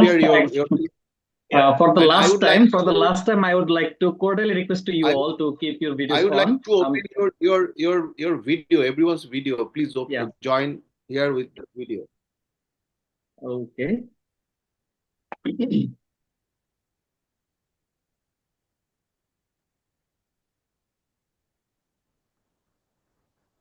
Okay. Ready? 1, please, 2, everyone, and 3. Join with your video. Please, everyone, to help us to get the good photograph. I already taken one and going to take another one. Just 1 second. Yeah, thank you, sir. Thank you for your cooperation and all. I have taken the snapshots. So in that case, in fact, as a last couple of remarks, we would like to go with first Professor Furui. So please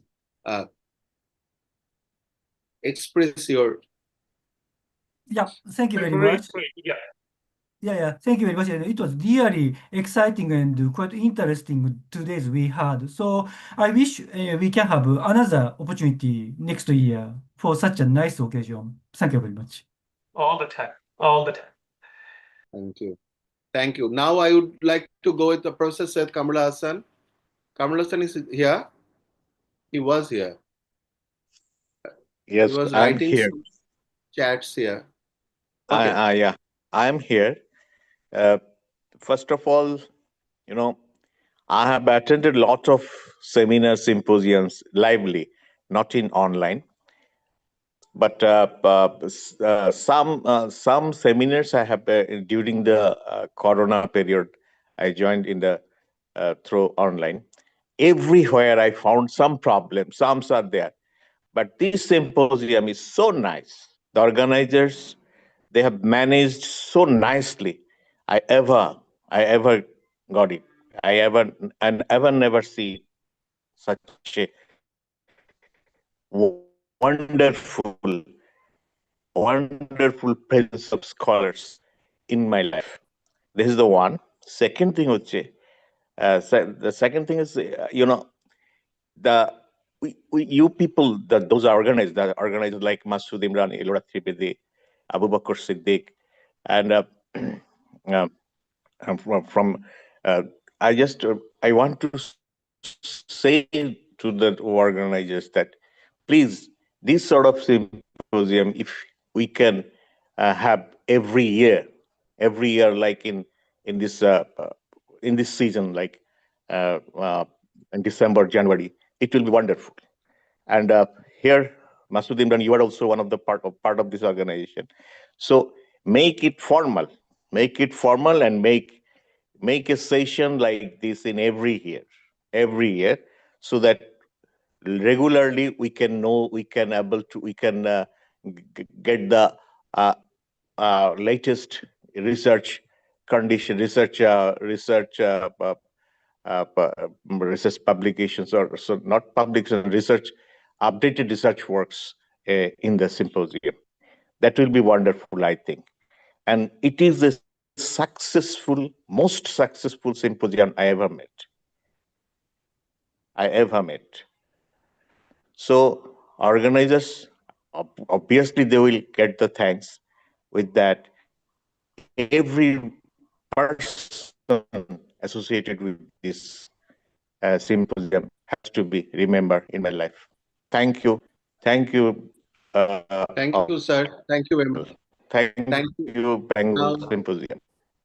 Thank you, sir. Thank you very much. Now I would like to go to Professor Bishnupriya Bashak to hear.